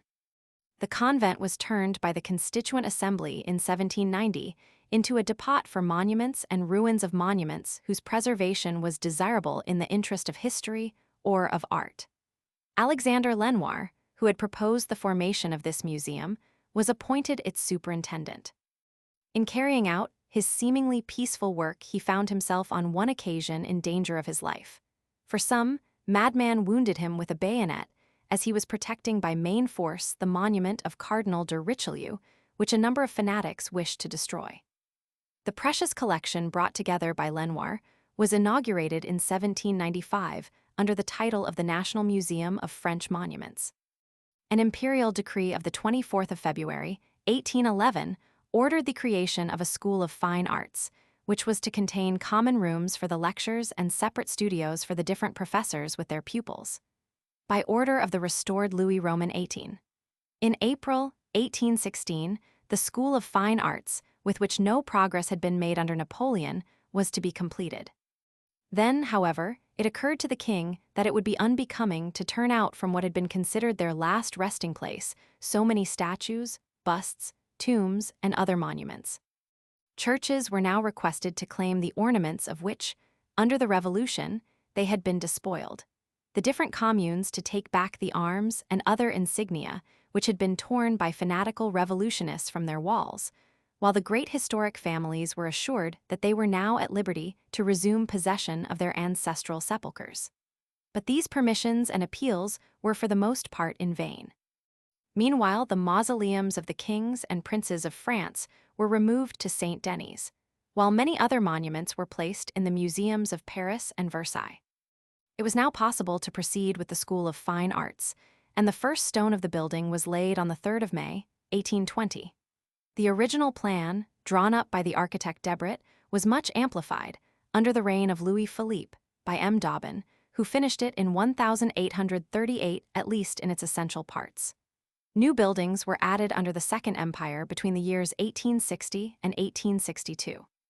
The National Special School of Fine Arts, such is its official title, furnishes instruction in drawing, painting, sculpture, architecture, and every kind of engraving to French students aged not less than 15 nor more than 30, and even to foreigners who have obtained due authorization from the Ministry of Fine Arts.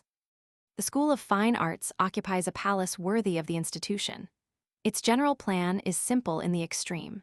Through the gate of its entrance, adorned with 2 colossal busts of Puget and of Poussin, may be seen a square courtyard whose walls are covered with admirable monuments, for the most part from the above-mentioned Musée des Monuments Franquais. This courtyard is separated from the principal one, into which it leads by a sort of triumphal arch, dating from the year 1500.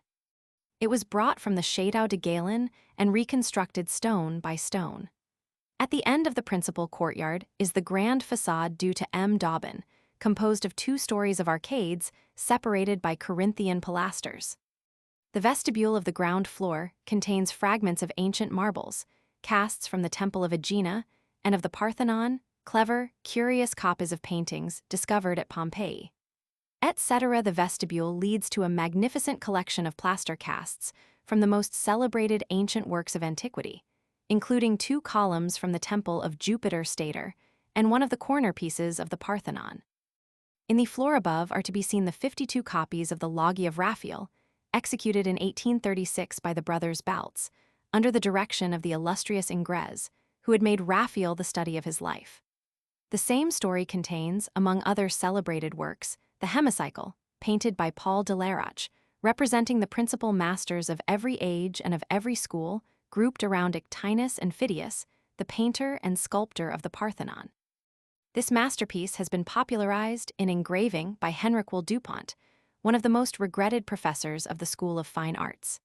It is impossible to leave the School of Fine Arts without casting a glance on the mansions which either surround or adjoin it, from the beginning of the Quai Malaquais, at the corner of the Rue de Seine, to the Rue des Saint-Pierres, all of which enjoy magnificent views of the Seine, the Louvre, and the Tuileries.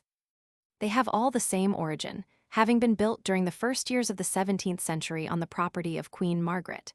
Number 1 on the Quai Malaquais, with its 2 meager wings on each side of a feeble body, was the mansion of Aubespine, and it was there that the celebrated archaeologist, Visconti, died in 1818. Number 5 was at one time occupied by Marshal Saxe. The noble house, with its facade of red bricks and white stone number 9, at the other corner of the Rue Bonaparte was the Hôtel Loménie de Brienne at Lautrec. Nos. 11 and 13, now replaced by the exhibition rooms of the School of Fine Arts, were built by Cardinal Mazarin for his niece Marion Martinazzi, left a widow in 1666 by the death of Prince de Conti, younger brother of the great Condé. Originally Hôtel Conti, it passed from Conti's widow, who received the Hôtel Guénégaud in exchange, into the hands successively of the Créquys, the Tremvilles, the Lauzans, and 3 or 4 other aristocratic families, to become subsequently the office of the General Police.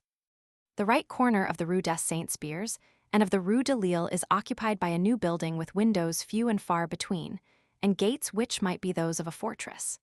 This is the special school of living Oriental languages founded by Louis Roman XIV, reorganized in 1795 and again in 1869 and 1871.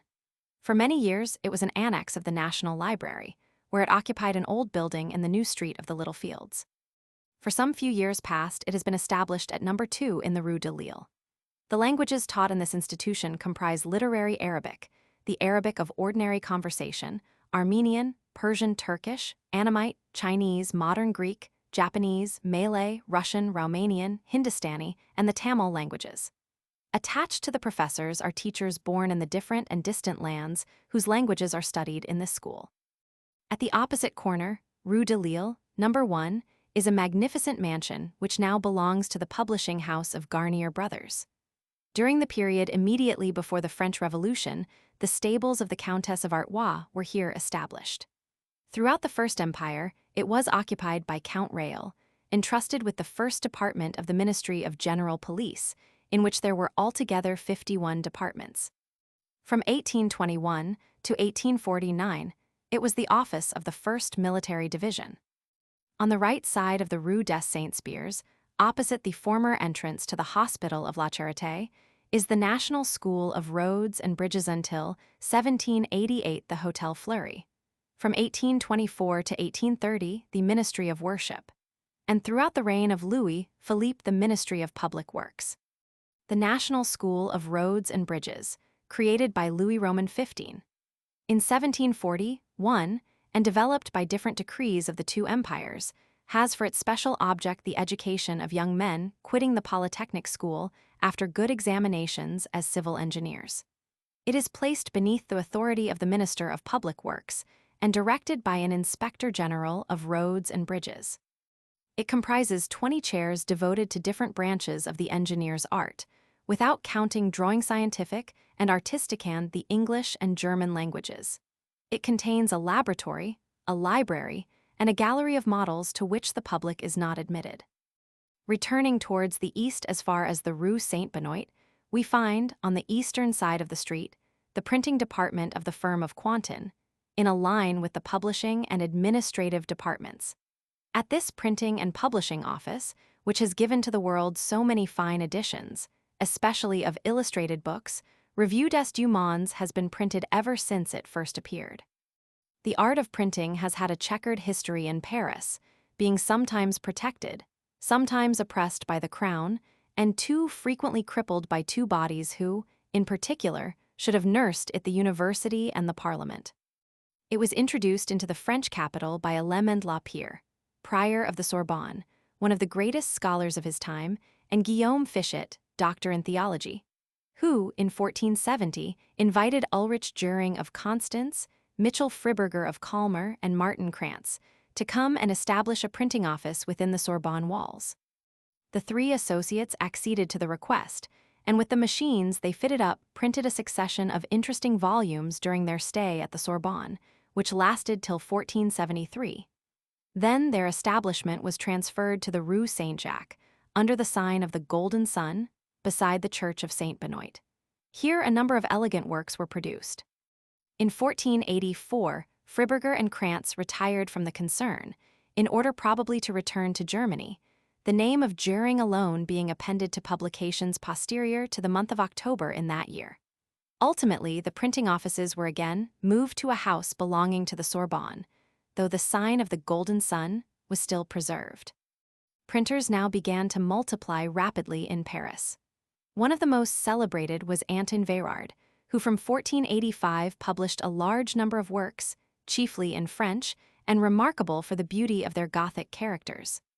Towards the end of 1499, at the period when the bridge of Notre Dame, on which his house stood, gave way, he removed to a spot near the crossway of Saint-Séverin, afterwards shifting twice more, first to the Rue Saint-Jacques, and then to the Rue Neuve Notre Dame, where he remained till his death. In 1513, Louis Roman XII testified his sympathy for the art of printing by liberating it from a heavy tax and from certain tolls to which it had previously been subject. 2 years later, his successor, Francis I, exempted the printers of Paris from all military service except in case of imminent peril. In 1521, when already Claude Garamond had replaced the old Gothic and semi-Gothic characters by Roman letters and italics, Francis I, hitherto favorable to printing, issued an edict to the effect that no book should be printed or sold unless it had previously been examined and approved by the university and the theological faculty.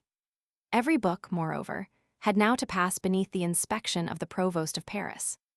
This edict sorely fettered the 24 printers who were then at work in the capital. In 1522, the famous Robert Etienne, whom we call Stevens, published a beautiful edition of the New Testament in Latin. But the Sorbonne, displeased at the production of an edition which tended to popularize the scriptures, attacked the text of Etienne, though without any apparent desire to engage in direct controversy on the point. It does not appear that the work was suppressed, but 10 years later, the Sorbonne showed itself much more potent in dealing with a new edition of the Latin Bible published by Robert Etienne, son and successor of the before-mentioned, with annotations borrowed from the most learned authorities on the original Hebrew. The younger Etienne had published this edition by special privilege obtained from the king. To secure it against criticism, he had not printed it till after a careful comparison of the ancient manuscripts of Saint-Germain-des-Prés and the Abbey of Saint-Denis. He had not even omitted to call in the most famous theologians to assist him. Yet, despite all his precautions, he could not avert the wrath of the Sorbonne, and he was obliged to humiliate himself before that body and promise to print nothing henceforth, nisi cum bona earum gratia. These submissions saved Etienne, but could not obviate the danger which threatened the art of printing. The era of persecution had begun. The Sorbonne, which had at first patronized the art of Gutenberg, was so terrified now at the rapid propagation of Luther's doctrines that it addressed to Francis I an urgent request on the subject of heretical books, representing strongly to the king that if he wished to save religion, attacked and shaken on all sides, he must, by a stern edict, permanently abolish in France the art of printing, which daily produced so many pernicious books. The project of the Sorbonne was on the point of being realized, when it was cleverly thwarted by Jean de Bellay, Bishop of Paris, who explained to the zealous monarch that in preserving so precious an art, he could effectually remedy the abuses of which such violent complaints were made. Meanwhile, the university exercised its right of supervision. In 1534, Christian Wetzel was censured and threatened with a fine for having sold one of the works of Erasmus. The same year, on the 13th of January, Francis I issued letters patent, which prohibited all printing and exposed printers to rigorous punishment. These letters were not registered by the Parliament, which remonstrated to the king concerning so arbitrary a proceeding. A month afterwards, the king's advocate, Jacques Capel, communicated to the Parliament new letters patent, by which Francis I annulled the previous ones, but ordered that the Parliament should elect 24 persons, well qualified and cautioned, from whom he might select 12 who alone should print at Paris, and not elsewhere, books which were approved and essential to the public welfare. The printing of any other books was to be visited with formidable punishments. The art of Gutenberg, however, resisted all these measures, and apparently the king did not persevere in his hostile projects, for in 1543 he exempted the printers from service in the city guard. 2 years later, nevertheless, Robert Etienne, having published an edition of the Bible which excited the wrath of the Sorbonne, found himself so persecuted that he had to retire to Lyon, whence he could not venture to return to Paris till he had obtained the protection of Henry Roman II. A worse fate befell a Lyon printer, named Etienne Dollet, who had taken refuge in Paris. He was arrested, imprisoned in the conciergerie, and at the end of 18 months strangled and burned in the Place Maubert on the 3rd of August, 1546. In 1551, Robert Etienne, seriously menaced, was forced to seek refuge at Geneva, leaving at Paris his wife and children, who might have starved had not Henry Roman II. On the prayer of Charles Etienne, Robert's brother, restored to them the goods of the proscribed printer. This same monarch gave a further proof of his goodwill in exempting printers, by an edict of the 23rd of September, 1553, from the taxes to which books were then liable. In 1556, Henry decreed that a copy, printed on vellum, of every book whose publication was authorized should be contributed to the royal library, and that every such copy should be magnificently bound. It is supposed to have been to Diana of Poitiers, a great bibliophile, that this decree was due. Charles Roman IX showed no little favor to printing. By letters patent dated March 1560, he confirmed and continued to the printers all those favors, rights, privileges, liberties, exemptions, and so forth, which had been ceded by his royal predecessors.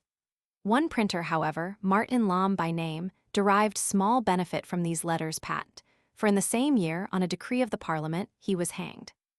This printer, a native of Rouen, living at Paris in the Rue du Murier, was accused of having sold a book entitled The Royal Tiger, which was a satire directed against the Guises.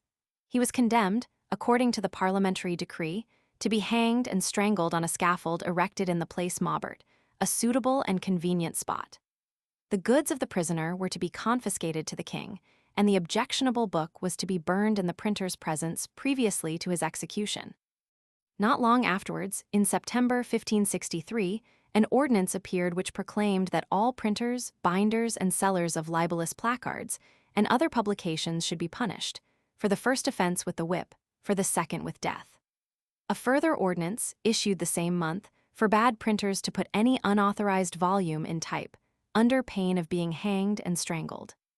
In spite of all these fetters, the art of printing lived on and even prospered. Henry Etienne, having returned into possession of the paternal establishment, published in 1572 the 4 first volumes, in folio, of the Thesaurus Linguae Graecae, a work which his father had planned, and which it took Henry 11 years to execute. This monument of literary learning was published under the auspices of several sovereigns, with Charles Roman IX amongst them. In July 1575, the dean of the Faculty of Medicine complained, in the General Assembly, that the books of Ambroise Paré, first surgeon to the king, were being printed, although they contained a doctrine pernicious to the public welfare and to good morals.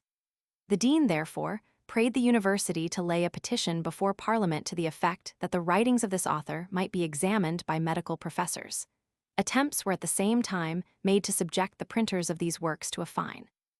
The 16th century had been a time of conflict for the art of printing, just as it had been for the Reformation. The subsidence of the civil wars benefited both.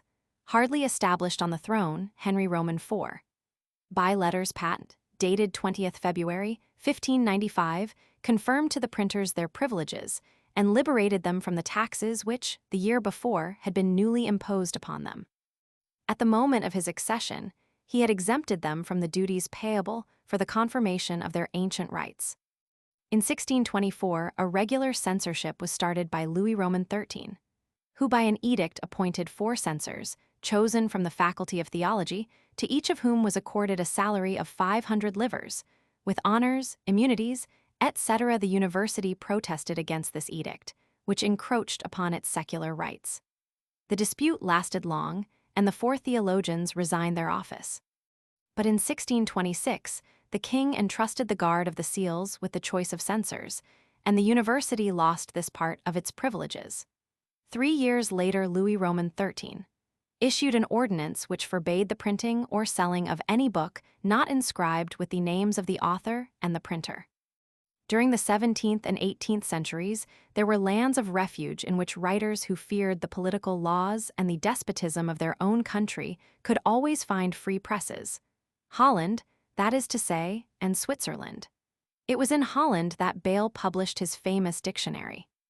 The Constitution of 1791 guaranteed to every man the liberty of writing, printing, and publishing his thoughts without his works being liable to any censure or inspection before their publication. The convention passed no law against the press. The pamphlets of the enemies of the Revolution still exist and testify to the plenitude of the liberty enjoyed by writers at this period. Some of these, it is true, were accused of connivance with the foes of their country and punished for that crime, but there was no question of process against the press. The consulate, with its strict regime, had less respect for the liberty of the pen. By a decree of 17th February, 1800, the consuls granted power to suppress those journals which published articles contrary to the welfare of society, the sovereignty of the people, or the glory of the national arms. Under the empire, new fetters were placed upon the press. In 1810, the number of printers in Paris was limited to 60. In the following year, another 20 were authorized. But, on the other hand, the censorship which had been suspended was re-established.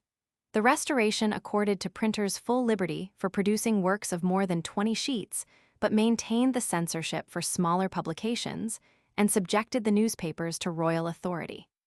The press had taken too great a part in the Revolution of July not to derive from it, at first in any case, some advantage. The new charter, in proclaiming the liberty of the press, within the limits of the law, declared that the censorship could never be re-established. Some years later, however, heavy fetters were once more placed upon the newspapers of France, though book publishers retained their former measure of liberty. At the period of 1835, under the monarchy of July, numerous prosecutions were instituted against the press, and the jury who tried these cases, though it often acquitted, sometimes condemned with rigor. The Republican journal, the Tribune, succumbed beneath the weight of the fines imposed on it. The Republic of 1848 accorded to the press a liberty quite as unlimited as it now enjoys, though the free use it made of this liberty produced a reaction and new fetters in the following year. The invention of printing was made the subject of a play by the unfortunate Gérard de Nerval, author of The Voyage en Orient, and of a translation of Faust which Goethe himself admired. In Gérard de Nerval's drama figure a good angel and a demon, and when the good angel, always anxious to benefit humanity, invents printing, the demon comes forward and says, "I invent the censorship." Of the censorship in connection with printed works, some account has been given, and a few words may be added in reference to the censorship as bearing upon works written for the stage. The dramatic censorship was established in France in the middle of the 15th century, that is to say, in the earliest days of the French stage. The clerks and students classed together as la basach were forbidden to act any play or satire until after it had received the approval of the censor. It must be supposed that the corrections and commands of the censor were set at naught, for 34 years later, an order was published forbidding the members of the basach to play at all or even to ask permission to play. This was under the reign of Louis XI under Charles Roman VIII. Theatrical representations were again authorized, but only under rigid supervision. Louis Roman XII gave absolute liberty to the comedians. All kinds of personalities were permitted to dramatic writers, who, with impunity, could even attack the throne. On one point alone was Louis Roman XII. Fastidious, he objected to attacks on the honor of the queen, and for her protection in the midst of the general license now exhibited on the stage, authors were required to respect ladies under penalty of being hanged. The threat was a severe one, and by reason, perhaps, of its very severity, it was never found necessary to carry it out. Under Francis I, the censorship was re-established in full force, and an order was published calling upon the players to be careful in their representations not to speak the passages which had been marked out. In 1548, the priests, who hated all theatrical performances and looked upon stage players as beyond the pale or the church, procured the formal interdiction, by the Parliament, of the medieval mysteries, into which much profanity had been introduced. According to M. Poisson, one of the latest and best historians of Henry Roman IV, the theatre, under his happy reign, enjoyed absolute liberty. Louis Roman XIII, or rather his powerful minister, again introduced the censorship and, later on, every reader of Molière knows what trouble the great comic dramatist met with at the hands of the censorship in connection with one of his masterpieces, Tartuffe.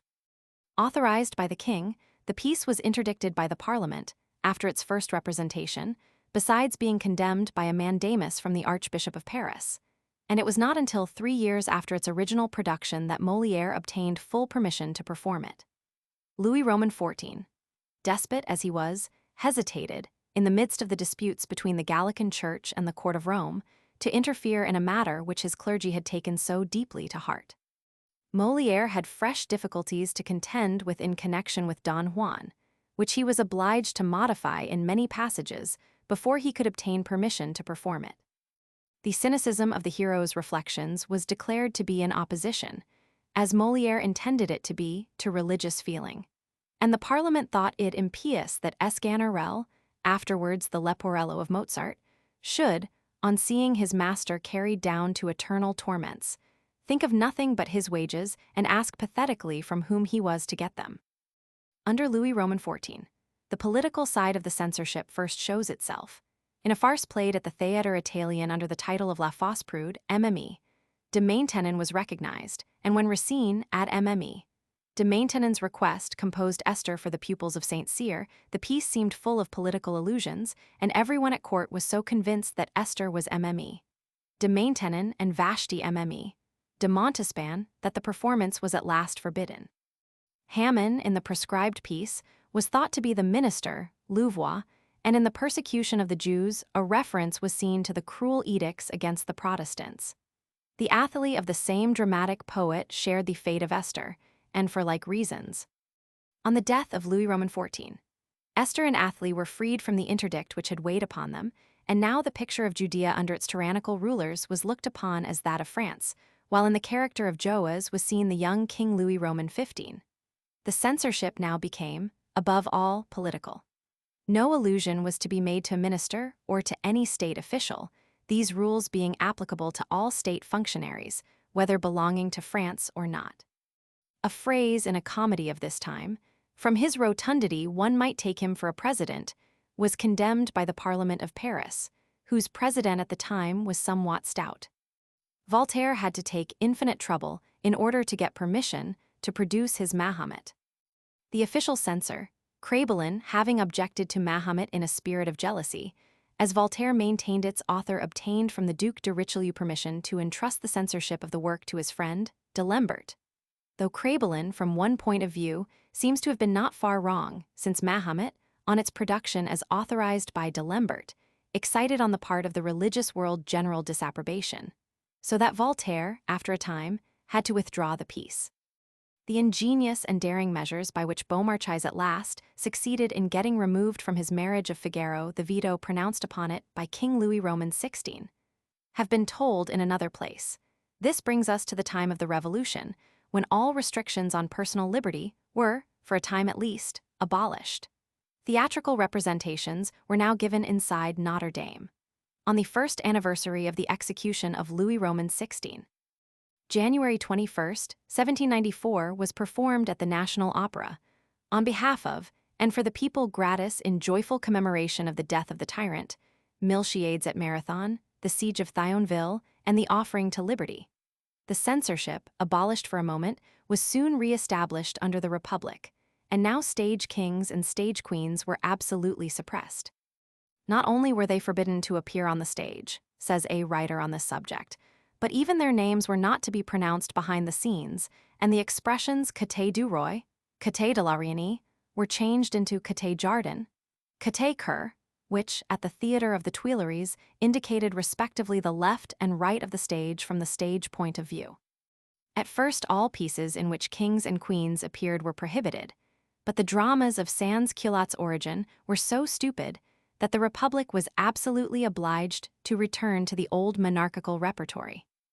Kings, however, were turned into chiefs. Princes and dukes became representatives of the people, seigneurs subsided into mayors, and substitutes more or less synonymous were found for such offensive words as crown, throne, scepter, etc. The scenes of most of the new operas were laid in Italy, Prussia, Portugal, everywhere except France, where it would have been indispensable from a political and impossible from a poetical point of view to make the lovers address one another as citoyen and citoyenne. One of the reasons put forward for reintroducing the censorship under the Republic was that for a long time past the aristocracy had taken refuge in the administration of various theaters, whereupon it was resolved that the opera should be encouraged and defended against its enemies. At the same time, the managers were arrested as suspicious persons and replaced by republicans whose republicanism was beyond question. Napoleon, determined not to tolerate opposition or even criticism in any form, was very severe in regard to the theatrical censorship. In a letter on this subject to the Minister of the Interior, he says, "You must not depend on your officials to know what the theatrical pieces submitted to you for your examination are really like. You must read them yourself, and then decide whether it would be better to permit or to forbid their representation." Under the Restoration, the censorship was not less severe than under Napoleon.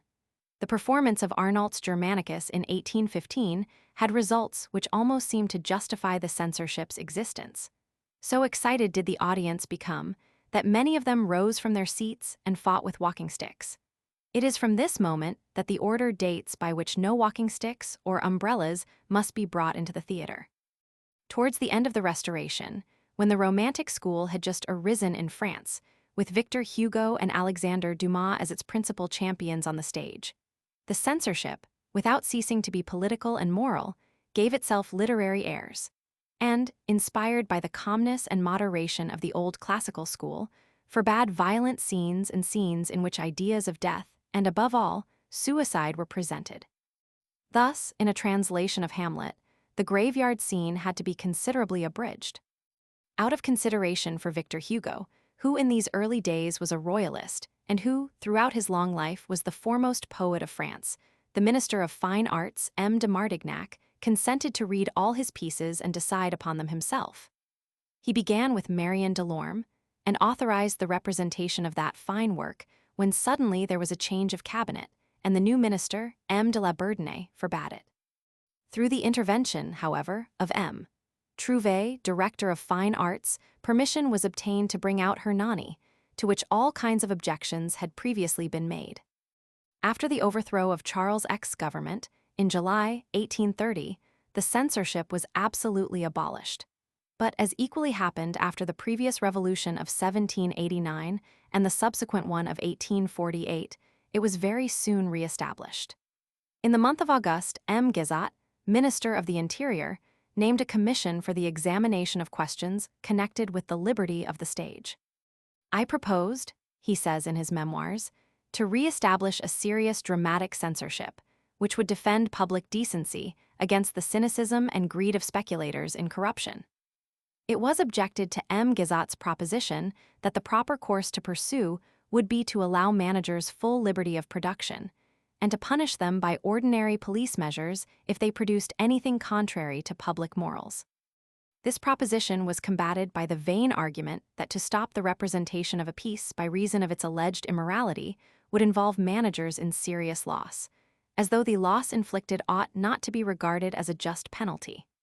Ultimately, as has already been said, the censorship was re-established, and there is no reason to suppose that, for some time to come, it will not still be maintained. It has been said that in France the censorship is done away with only to be introduced anew. The Belgians have shown themselves on this head more logical and more consistent.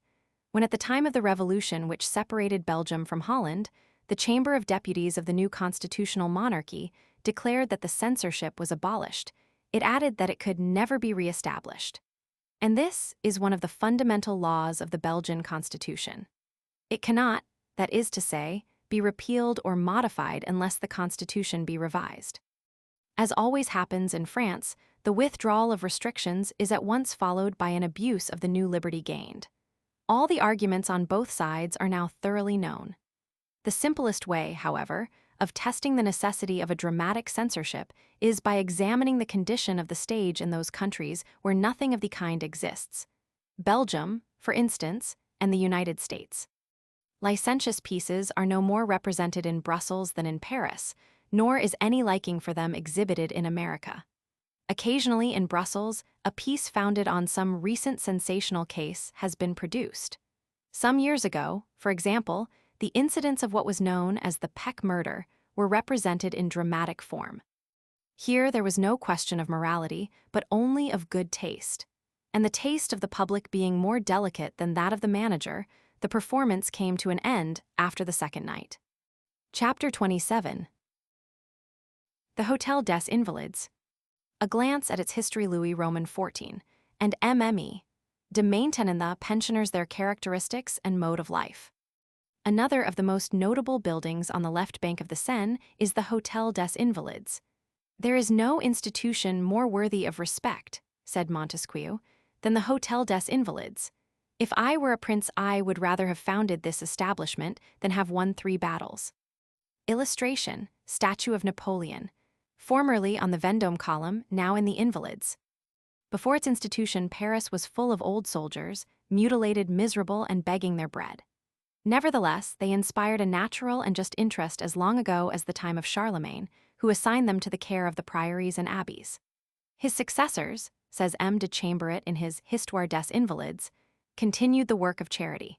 When all the places in the religious houses were full, assistance was given to the old soldiers, and in some cases fixed pensions. But they were for the most part in deplorable circumstances. Philip Augustus, the first of our kings who maintained a standing army, conceived the idea of creating special establishments for his old soldiers, and his grandson St. Louis, on his return from the Crusades, carried out to a certain degree the project formed by Philip Augustus. The institution he founded was intended, however, for the reception only of men of birth who had been blinded by the burning sands of Palestine. The asylum, named Les Quinze, was intended in fact for the blind, and in connection with its original object the name has been preserved. Charles Roman VI did nothing, nor during the English invasion and occupation would it have been possible to do much. Charles Roman VII did very little, and Louis XI followed the example of his predecessor, Louis Roman XII, the father of his people, Francis I, the father of letters, and Henry Roman II, the noble husband of Catherine de Médicis, occupied themselves more or less with the fate of old and wounded soldiers. Finally, on the 28th of October, 1568, Charles Roman IX published a decree regulating the admission of wounded veterans to the priories and abbeys. Under various pretexts, old soldiers, it would seem, had been admitted into religious houses without sufficient authority. The ecclesiastical bodies complained of having these warriors quartered upon them, and the warriors on their side complained that no provision was made for their declining years. At length, the matter received the serious attention of Henry Roman IV. Wishing to appease the ecclesiastics, but at the same time not to neglect the old soldiers with whose aid he had conquered his kingdom, He conceived the idea which had already occurred to more than one of his predecessors of creating a special asylum for both officers and men. In confirmation of his project, he issued an edict in April 1600 and letters patent in January 1605, though his death in 1610 prevented the founding of the establishment. Far from prosecuting his idea, Marie de Médicis, now declared regent, suppressed, by an order of the Council of State, the military houses of Christian Charity and the House of Lurcine. And she afterwards commanded that the mutilated officers and soldiers should go, as in the past, to find shelter as recluses in the abbeys and priories liable for their maintenance. This unsatisfactory system led to all kinds of abuses, and the complaints of the monastic brotherhoods at length assumed an absolutely violent character. Louis Roman XIII, to put an end to such a condition of things, established, by an edict of November 1633, under the title of Commandery de Saint Louis, a community in which wounded military veterans could be housed and fed for the rest of their lives. The want of funds, however, and preoccupations of one kind and another prevented the prosecution of this scheme, which made no progress until Richelieu took it in hand, and on the 7th of August, 1834, continued the work at his own expense. Unfortunately, however, just when the new institution was on the point of being inaugurated, the public sheets had pompously announced it, and a procession of the Commandery of St. Louis, with flag and banner, had proclaimed it in the streets. The whole thing was suddenly and unaccountably abandoned. The old soldiers were still lamentably unprovided, for when this ancient grievance forced itself upon the notice of Louis Roman XIV, Paris was just then inundated with soldiers reduced to the last extremity, although an ordinance of the 7th of January, 1644, required them to be sent out of the town as quickly as possible and dispatched to the frontiers, where, it was said, a subsistence was assured to them. Another decree strictly forbade them to solicit alms. Both edicts, however, were in practice ignored. Some of the invalids continued to stay in Paris, others went into the provinces to carry with them disorder and scandal. In 1670, a royal edict was issued ordering the immediate construction of the Hôtel des Invalides, and, pending its completion, part of the funds set apart for it were employed for renting in the Rue du Church-Midi an immense house, which served as refuge for the future pensioners. It is true that the religious chapters, who had to bear a share in the expense, showed a great disinclination to pay. But Louvois, who had the matter in hand, would by no means allow them to hang back, and in 1674 the veterans were transferred to their new abode. One fine day in October, the king drove up to the institution in a magnificent carriage drawn by 8 white horses and followed by numerous equipages. At 2 o'clock, a parade of the veterans began on the esplanade, where they marched 3 abreast. 2 soldiers, well-nigh centenarians, who had served at the battles of Arques and of Ivry, headed the procession. On a subsequent occasion, Louis Roman XIV paid a second visit to the Invalids, accompanied by Madame de Maintenon. As soon as his carriage entered the gate, several of the veterans got in front of the bodyguard forming the escort and kept them back, saying that from the moment His Majesty entered the place, he should have no other guard than his old servants. Those who had defended him on the battlefield could, they declared, look after him quite well whenever he was pleased to come and visit them. A lively altercation took place on this point, and attracted the attention of the king, who, informed of what had occurred, ordered the captain of his guards to withdraw outside the building, adding that in future whenever he visited the place, he would confide his person to his dear old disabled soldiers. Just as the illustrious visitors were going away, one pensioner who was minus a limb or two approached Madame de Maintenon and presented to her a plate bearing a piece of the regulation bread surrounded with flowers. "Permit me, madam," he said, "to beg you to taste the bread we are fed with."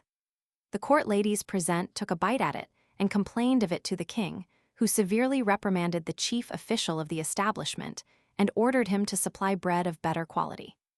The building, meanwhile, was not large enough to accommodate all the pensioners who had found refuge in the different religious retreats.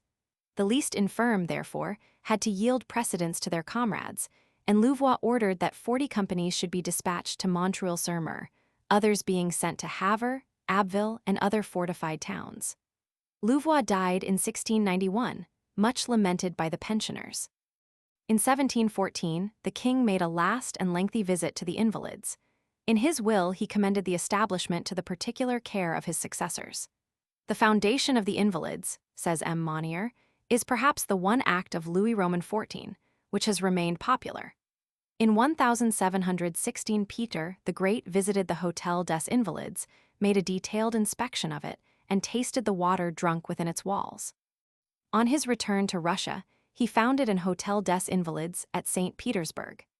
To skip over a somewhat uneventful period to the Revolution, the home of the pensioners was on the 14th of July, 1789, seized without resistance by the mob, who took possession of all the guns and carried them off. The Constituent Assembly, despite the opposition of its military committee, maintained the Hôtel des Invalides. The convention placed it under the special surveillance of the legislative body and, in some particulars, ameliorated the lot of the pensioners and their families. As for Napoleon, whether as first consul or as emperor, he took a great interest in the invalids, whose population he did not allow to diminish. And the same solicitude has been displayed by the more pacific governments which have succeeded him. Ever since the building was first inhabited, the pensioners old, indeed, but still gay of heart have from time to time amused themselves at the expense of their sometimes too curious visitors. Chief amongst the jokes played upon such persons must be mentioned the popularly reported one of the invalid with the wooden head. This traditional joke dates from almost the foundation of the institution, and a manuscript in the library of the Arsenal speaks of it in these terms. As people of all kinds come to visit the house, certain playful soldiers have invented a method of mystification for those whom it is easy to take in, and to whom they give information as to whatever sights of curiosity or interest the place contains. They recommend them above all not to quit the place without having seen the invalid with the wooden head. When the proposition is assented to, they indicate his corridor and his room, and, as their comrades are in the conspiracy, they make their victims perform sundry journeys through different parts of the establishment in quest of a wooden head, which they might really behold if they looked at themselves in the glass. They are sent from floor to floor and from room to room by their tormentors, who invent all kinds of explanations for his absence, such as, "He was here a moment ago. He has gone no doubt to get shaved and will be back directly. Pray take a seat." Unprovided, however, as the pensioners are with wooden heads, many of them, by their various forms of mutilation, afford a sufficiently curious spectacle to the crowd. Those veterans who have lost the use of both hands are termed manicros. They have to be specially waited upon by their comrades, and as it is necessary to remunerate the latter for their services, a fund for the purpose has been established. There is a special table for those who, having been wounded in the jaw, cannot masticate their food. Easily digestible hashes, soups, etc., are prepared for them by the sisters, and their table is furnished with no niggardly regard for expense. The death of Louis Roman XIV was keenly regretted by the pensioners, who sent representatives to his funeral clad in deepest mourning.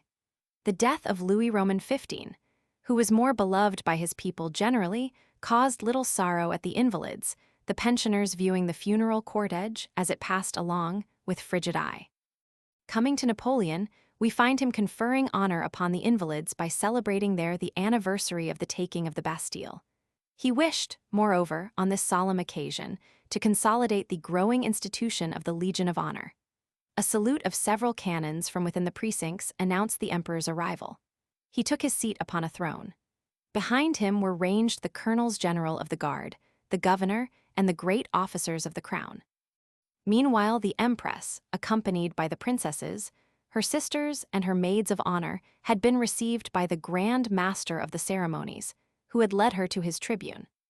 The cardinal legate, who was to officiate, took up his position beneath a dais to the right of the altar, the cardinal archbishop of Paris and his clergy placing themselves on the left. Behind the high altar, on an immense amphitheater, 700 invalids and 200 pupils of the Polytechnic School were already stationed, while the nave contained the great officers and the members of the Legion of Honor.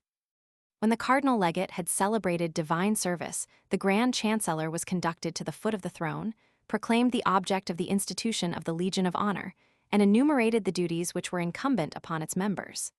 This discourse at an end, Napoleon received the oaths of each member. The decorations were borne in basins of gold, and the first one was conferred upon the emperor himself, by the hand of his brother, Prince Louis, future King of Holland.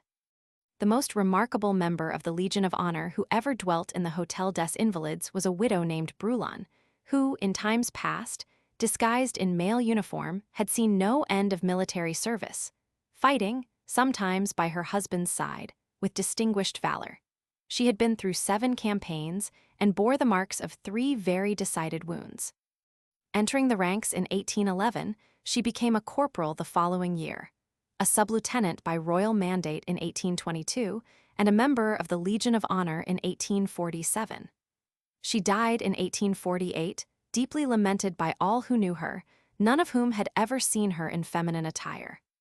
The invalid's pensioner, although, as we have seen, he will sometimes have his joke, is, as a rule, a morose old grumbler. His tendencies are those of a recluse. Although by the rules of the hotel he has to live, eat, drink, and sleep in common with his fellow pensioners, he keeps himself aloof, seldom seeks society, and is the reverse of communicative, garrulous old age, being a phrase hardly applicable to one who, placed amongst men with the same experiences as himself, does not find them such appreciative and inspiring auditors as persons from the world outside. His friendships, in fact, are nearly always formed with civilians, though the decree which forbade the excursion of pensioners beyond the precincts of the hotel has reduced the number and intimacy of these friendships very considerably.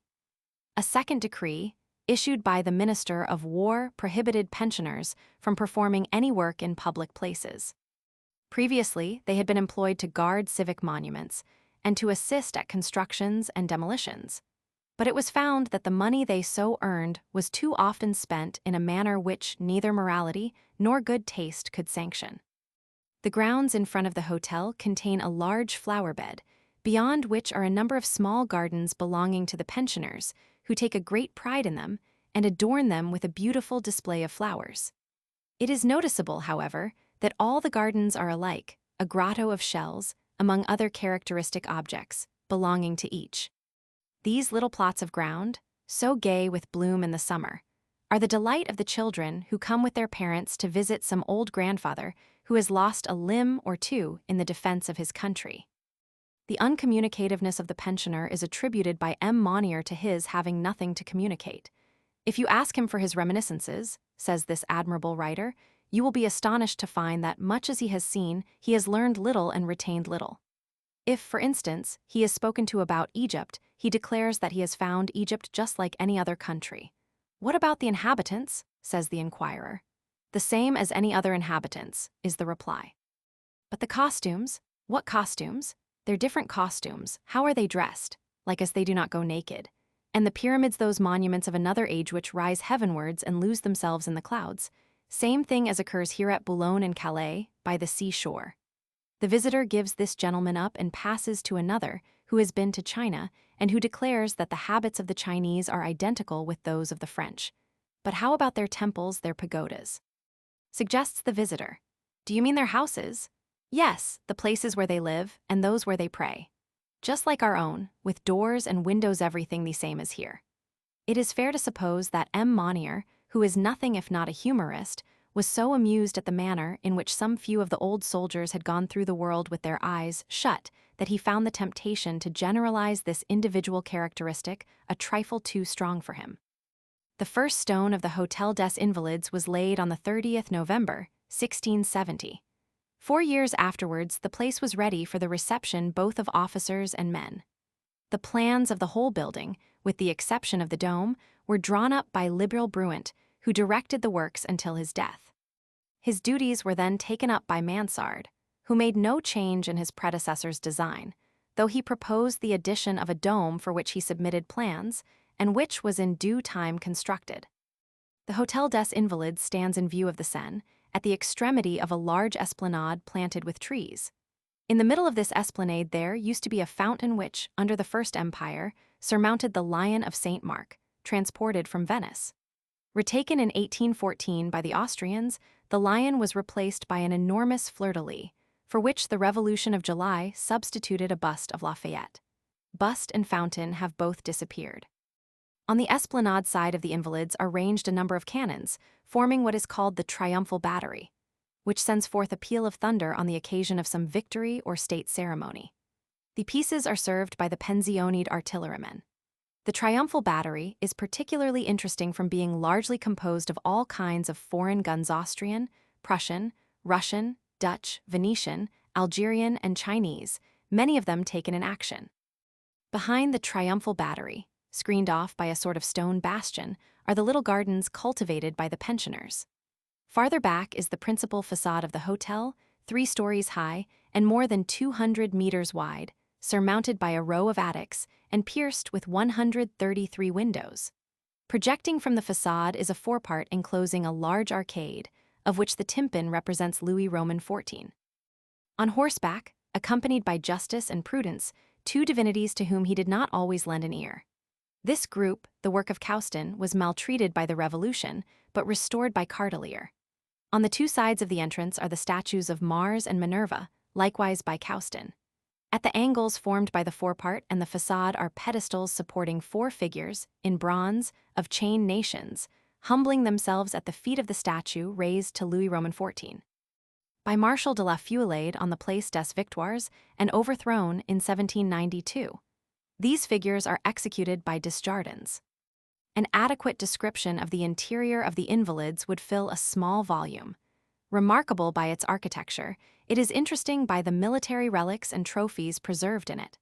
A subterranean crypt, beneath the celebrated dome, contains the tomb of Napoleon, whose remains were conveyed thither from St. Helena.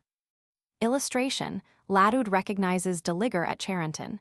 CP 216. Chapter 28. Some more Paris hospitals. The French hospital system, the Laennec Hospital, the houses of assistance, the Quinzvingsdef, and dumb institutions, the Abbaye de la Charité. The Hôtel des Invalides suggests the hospitals of Paris in general. And to the briefest possible glance at these, inasmuch as we have already given much space to the famous hotel, to the present chapter may be devoted. England, says Dr. Lefort, opens to the poor wretch without an asylum and without bread the doors of a workhouse, France those of a prison. To be without shelter is a misfortune in England. In France it is a crime. Unable to suppress poverty, our law will tolerate no manifestation of it. Mendicity, as many a printed notice proclaims, is forbidden in the department of the Seine. Dr. Lefort maintains that the Paris poor are treated with too little sympathy by the legislature, and seems to think that if their wants were more readily relieved, many an indigent invalid, whose health has gradually given way beneath hunger and destitution, would not have found his way into hospital. The Paris hospitals differ from those of London on one important point. In our metropolis, all such institutions are supported by private charity, enjoying nothing, or next to nothing, in the way of state subventions. They are open either to the subscribers themselves or to those whom they choose to recommend. The hospitals of Paris, on the other hand, are practically state property, entirely independent of the control of the public. They are beneath the domination of the prefect of the Seine and the minister of the Interior, both represented by a director fully invested with their power. Side by side with the director exists a council of superintendents, which investigates and approves or disapproves the acts of that director without being legally able to prevent them. For the whole of the executive is in the hands of the chief official, who is alone responsible. The director, it should be added, is seldom or never a physician, but a member of the administrative body. The Council of Superintendents consists, amongst its other members, of the prefect of the Seine, the prefect of police, a councillor of state, a member of the Court of Appeal, a professor of the Faculty of Medicine, a member of the Chamber of Commerce, and 2 members of the Municipal Council, with a doctor and a surgeon attached to the hospital. The medical service of the hospitals is effected by doctors and surgeons, aided by resident and non-resident assistants, sisters of charity, etc. The doctors and surgeons are appointed by competition, and they can practice, in the case of the former, till 65, in that of the latter, till 60 years of age. As regards the conditions under which patients are admitted to the hospitals, the first of these is not, as one might suppose, that the applicant be ill, but that he or she have been resident 6 months in the department of the Seine. This condition, which excluded poor patients coming to Paris from the provinces for special treatment, caused some years ago a good deal of lively criticism. Complaints, too, have frequently been made of the alleged extravagance of the administration and of the architectural embellishment of Paris hospitals, to the detriment of the patients upon whom in a direct manner the funds should, it was held, have been spent. Another defect which has been much commented upon is the inability of the surgeons to assign beds, on their own authority, to sick applicants whom they have pronounced to be in need of clinical treatment. Every morning, it should be explained, gratuitous advice is given at each hospital. Those applicants whose case is serious cannot, without further preliminaries, have beds assigned to them. The physician has first to represent their condition to the administrative director, and it is within the power of this latter functionary to grant or to refuse the admission. In practice, no doubt, the recommendation of the physician is acceded to, but the formality might well become, in some instances, a mischievous one. During the day, urgent cases can be received at the hospitals on the advice of the deputy medical officers. There exists, moreover, on the Parvis of Notre Dame, under the name of Central Bureau of Admission, an establishment in which, from 10 a.m. to 4 p.m., advice may be had from able physicians. Every morning, the directors of the different hospitals send to this bureau a list of their vacant beds, and the consulting physician assigns them to applicants at his discretion. Every invalid entering a hospital loses his or her individuality to take a number. Monsieur 6 and Madame 8 are the kind of appellations by which the patients are known. After having given in his or her name, age, address, and occupation at the registration office, the patient is taken up into the ward and undressed, receiving a gray cloak in exchange for the vestments put off. It used to be complained that these cloaks were passed from one patient to another without being in any way purified, whatever diseases they might be infected with. It may be hoped that this is no longer the case. Soon after the new patient's arrival, he is visited by the house physician, who prescribes for him a treatment which the physician-in-chief will confirm or rectify on his daily round next morning. At 5 a.m., the ward servants come on duty, and then a clatter begins, the brush and the broom being freely plied. So much the worse, says Dr. Lefort, a severe critic of the Paris hospital system, for the patient who, having passed a sleepless night, is beginning to get a little repose. In English hospitals, however, the same turmoil reigns at the same hour, and the sufferer from insomnia is as badly off as his Parisian fellow. From 8 to 9 a.m., the physician goes his round of visits, accompanied by his assistants. He passes from bed to bed, feels pulses, looks at tongues, prescribes medicines, and so forth. At 10 o'clock, the breakfast hour is sounded. Large cans, containing soup and vegetables, are brought into the ward. The ward servants, or infirmiers present to the sister, a succession of tin basins, into which she serves out the precise quantity of food ordered for the patients by the doctor. The quality of the food leaves nothing to be desired. The meat supplied is the best procurable, the fish is fresh, the vegetables irreproachable, but the cooking is the reverse of satisfactory. A mutton cutlet, cooked half an hour before dinner and put in the oven to keep hot, comes sometimes to the patient's bedside rather like a cinder. The joints are admirable, but as it is found convenient to carve them up some time before the meal and keep them likewise in the oven, a cut off the joint occasionally means a slice of leather. Attempts have been made from time to time by the administration to reform this style of cooking, but the reformation has not yet, in practice, been effected. After breakfast, the patient reads or walks about. From 1 till 3 o'clock on Sundays and Thursdays, he may receive visits from his family. At 4 o'clock, the evening repast is served, and at 8 the night commences, all conversation, as in English hospitals, abruptly ceasing. Thenceforth, the repose of the vast wards is disturbed by nothing but the snoring of sleepers, and the sighs or groans of those to whose eyelids sleep will not come.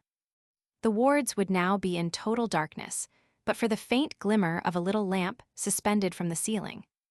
At number 42 in the Rue de Sèvres stood the hospital or asylum, hospice, for incurable women, founded by the charity of Marguerite Roulier, assisted by Cardinal de la Rochefoucauld, Grand Almoner of France. But the institution has now been transferred to Ivry in a large building, where incurable men are also received.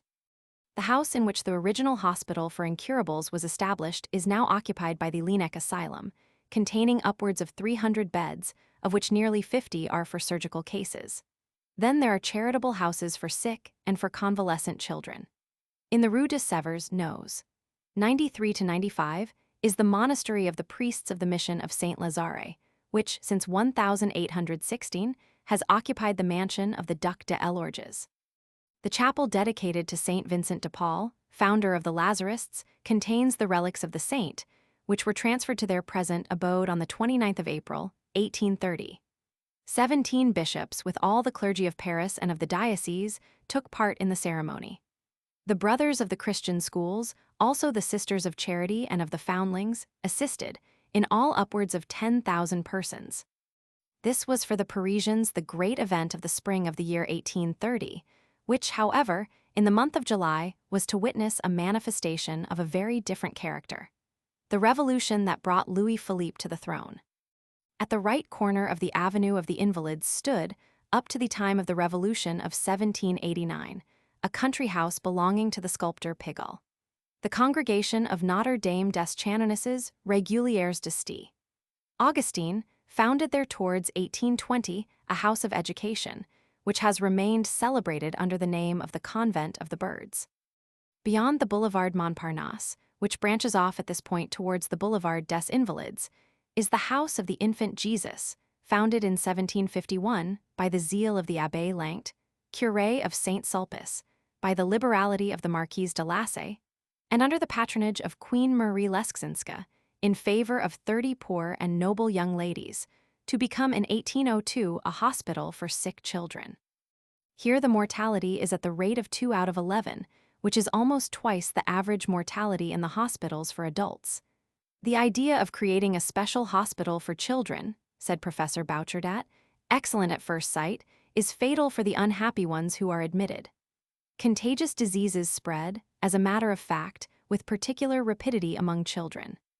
To counteract this evil, the Hospice des Enfants Malades has been provided with a garden, 31,000 square meters in extent, so as to permit as much as possible the isolation of the little patients. Besides the inmates of the Paris hospitals, a great number of outpatients receive treatment within their walls. An important institution in Paris, to which we have practically no counterpart in England, is one for the nursing of the indigent poor at their homes. It is admirably organized, and has done a great deal of inestimable work, and Dr. Lefort is as proud of it as he seems ashamed of the Paris hospitals. On the 25th of May, 1791, the municipality of Paris was charged by the administration with the distribution amongst the different parishes of the funds raised for the poor. On the 5th of August, a municipal commission of benevolence was formed to consider the best method of administering aid to the indigent, and it is to this commission that the creation of the offices of benevolence is due. At the present time, these offices relieve some 20 Paris mayoralties, besides freeing the hands of the hospital administration. Each office consists of the mayor of the arrondissement as president, 2 assistants, 12 administrators, an unlimited number of commissionaires and sisters of charity, and a secretarial treasurer. Attached to each office are physicians and surgeons, midwives, etc. The scheme comprises, in each arrondissement, 2 or 3 houses of assistance, where the poor come to seek aid for their sick friends, and where patients inscribed on the list of the indigent may have gratuitous consultations, medicine, and so forth. 53 such houses are distributed over the capital. Any poor or necessitous person wishing to be nursed at home, through this organization, applies in person or by deputy to the office in his particular arrondissement, and if his case proves to be one requiring medical aid, the doctor attached to his section is instructed to visit him. Dr. Lefort draws a very strong contrast indeed between the Paris hospitals and the houses of assistance. The former institutions he declares to be, as a whole, the most effective and murderous in Europe, the latter, a title to glory for the city of Paris. He attributes the difference to the fact that the medical element is eliminated from the direct administration of the hospitals, but allowed its proper sway in the benevolence system. Certainly, one advantage of this system is that it strengthens those family ties which a long residence in hospital relaxes and too often breaks. In connection with the hospitals and relief institutions of Paris, must be mentioned the National Institution for Blind Children, founded just after the Revolution by Louis Roman XVI, before the republican form of government had been definitely adopted. Its initiator was Valentine Hoy, the mineralogist, to whom a statue has been erected in the principal courtyard.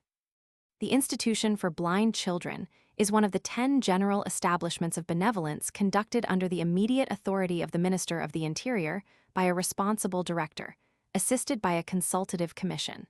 The instruction given is, according to a writer on the subject who evidently does not set too high a value on music, technological, musical, and intellectual. Employment is found for the children on the completion of their studies. The house of the strangely named Quinzvinks is designed for the reception of 300 blind persons of both sexes, each with his own private apartments for himself and family, together with many other advantages as well in money as in kind.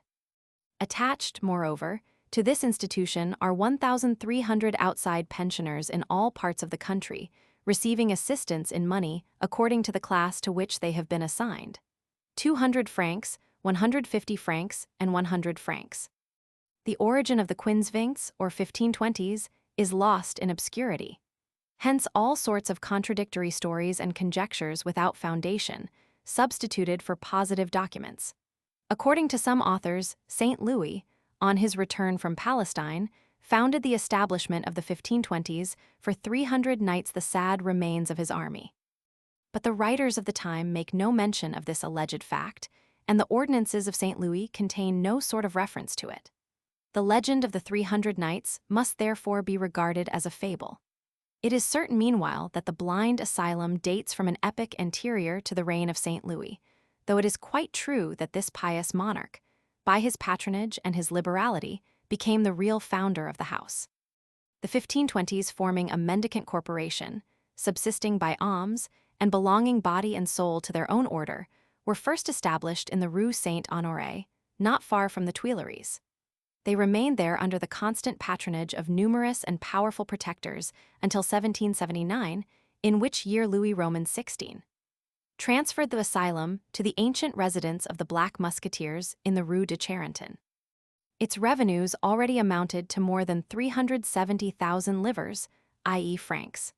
The constitution of the hospital was then modified, collections in the churches were forbidden, and mendicancy in the streets likewise. At the same time, regular pensions were introduced. Towards the gate of a modest edifice situated in the Rue Saint-Jacques, near the Luxembourg Garden, may daily be seen visitors attracted to this point from all quarters of France and even of the globe. The building they wished to enter was, until 1794, the seat of the minor seminary of Saint Magloire, belonging to the Archbishop of Paris. In this year he ceded the house to the Deaf and Dumb Institution, which, founded in 1760 by the Abbé de l'Épée in his own domicile, Rue des Moulins, was, just after the Revolution, raised to the dignity of a national establishment and transferred to the ancient monastery of the Célestins near the Arsenal. The National Institution of the Rue Saint-Jacques, which still exists and which is under the direction of the Minister of the Interior, contains some 210 pupils of from 7 to 14 years. The school comprised, until lately, 2 divisions entirely separate and distinct, one for boys, the other for girls. When suddenly the girls of the Paris institution were sent to the institution of Bordeaux, and the boys of the Bordeaux school to that of Paris, so that at present, wherever they may have been born, the deaf and dumb boys are all at Paris, while the deaf and dumb girls are all at Bordeaux. Professor Ferdinand Berthier, of the Paris Deaf and Dumb School, himself deaf and dumb, maintained, in an article published some 25 years ago, that this pretended reform was no amelioration whatever. The deaf and dumb children studying perfectly well when the boys and girls were educated together under the same professors. At that time, the Paris institution was administered by a director with the use of speech, assisted by an examiner of studies, similarly gifted, and a body of professors, some of whom spoke, while others were deaf and dumb. One of the best private deaf and dumb institutions in France is at Lyons. It contains a good number of pupils of both sexes, and its director is, or was until recently, M. Claudius Forestier, a very distinguished deaf-mute. His wife, a highly educated person, the speech-endowed daughter of the deaf-mute founder of the school, acting as directress. The number of deaf-mutes in France has been approximately estimated at 25,000. And here, as in nearly all countries where statistics are published, it is found that the male sufferers are decidedly more numerous than the female. To each establishment, public or private, workrooms are attached, conducted by competent instructors, and in which all the pupils, poor or rich, serve an apprenticeship to some profession, art, or trade which will one day enable them to earn a subsistence. No longer, therefore, is the community encumbered by deaf and dumb idlers, the men and women thus afflicted leading active lives as shoemakers, dressmakers, tailors, sempstresses, locksmiths, compositors, and even painters and sculptors. It has been complained that the deaf and dumb institutions of France, about 50 in number, are insufficient for the instruction of 25,000 deaf-mutes, many of whom must consequently be deprived of instruction in those employments for which they are generally as apt as their neighbors who can speak and hear. The question of the hereditary nature of muteness has been a good deal discussed by French experts. Dumbness, says Ferdinand Berthier, far from being a necessary result of deafness, simply follows the latter by reason of a natural sequence. Whether deaf-muteness dates from birth or from some accident, it has been proved in the present day that the vocal apparatus of the deaf-mute and that of a speaking person are, with rare exceptions, equally well organized. A prejudice still too widely spread in the world, and worthy of every effort towards its destruction, is that deaf-muteness is infallibly transmitted from father or mother to child. When on all sides we see deaf-mutes, married between themselves or to speaking spouses, constantly producing children who both hear and speak, and in no way share the parental infirmity. Those arts which have enabled the sublimest efforts of genius to dazzle the world do not, in our opinion, merit greater attention from scholars and philosophers than the method which shall open to the deaf-mutes a road leading to intellectual labor and to the full enjoyment of civil and political rights. Looking back to antiquity, this excellent writer points out that the ancients regarded the education of deaf-mutes as an impossibility, both physical and moral. It was the custom at Sparta to allow children suffering from this double infirmity to die of hunger and thirst in the desert, where they were for that purpose exposed, and the laws of Solon were on this point no less severe. Aristotle, if he did not precisely justify the rigor of such laws, at least endorsed the moral prescription. In the fourth book of his History of Animals, he unhesitatingly relegates deaf-mutes to the rank of idiots, declaring them hopelessly beyond all tuition. The Republic of Rome did not show itself more humane. It was in vain that intelligence beamed in the face of these unhappy victims. If their tongue could produce no sound, they were condemned to be flung into the Tiber. One of the earliest agents in the removal of this weight of infamy from the fraternity of deaf-mutes was, curiously enough, the stage. Lucian eulogizes the pantomime of the dumb show actors of his epoch, and the admirable influence they exercised in raising the deaf and speechless above general contempt. The Egyptians and Persians, more civilized and enlightened in this respect than Sparta, Athens, or Rome, showed for their deaf-mutes a solicitude which approached devotion. In centuries less remote, many efforts have from time to time been made by philosophers and philanthropists to invent an effectual method of instructing deaf-mutes. The sign method of the Abbé de l'Épée was one of the first great steps in this direction. The abbé held that the old-fashioned dactylology was insufficient, and that signs were essential to those who could neither hear nor speak. Starting from the incontestable principle that the bond existing between ideas and sounds which strike the ear is not more intimate, more natural, than the bond between ideas and traced characters which strike the eye, he found it by no means difficult to demonstrate the possibility of fully replacing speech, in the case of a deaf-mute, by mimicry. As regards this mimicry, M. Berthier cautions people against the common mistake of confounding it with dactylology or the language of the fingers. Dactylology is confined to the servile reproduction of the letters of the alphabet of any particular language, one by one, syllable by syllable, word by word, or in no matter what other conventional manner. Mimicry, a faithful picture of human thought, paints ideas and sentiments in a living language, the innate language of all nations, the language of humanity. By means of it, thoughts are exchanged more quickly than by speech or writing, not to mention dactylology, which lags so far behind. In the midst of his brilliant triumphs, the Abbé de l'Épée had frequently to engage in conflict with two classes of powerful adversaries, the philosophers and the theologians, the former regarding words as the only vehicle for imparting metaphysical ideas, the latter regarding them as the sole means of inculcating supernatural religious truths. Louis Roman XVI had granted the abbé out of his own privy purse an annual pension of 6,000 francs, in addition to his official appointment at the Célestins. Hitherto, the school had, for 12 years, been maintained entirely at the cost of the founder, aided by such occasional alms as he received for the purpose. It was at the Célestins in 1789 that he expired, amid the weeping of his pupils and with the delightful thought that his work would not perish with him. Amongst the disciples of the Abbé de l'Épée must be mentioned the Abbé Sicard, canon of Bordeaux, whom the archbishop of that town sent to Paris, where he had founded a deaf-mute institution, in order that he might study under de l'Épée that method of which there was so much talk.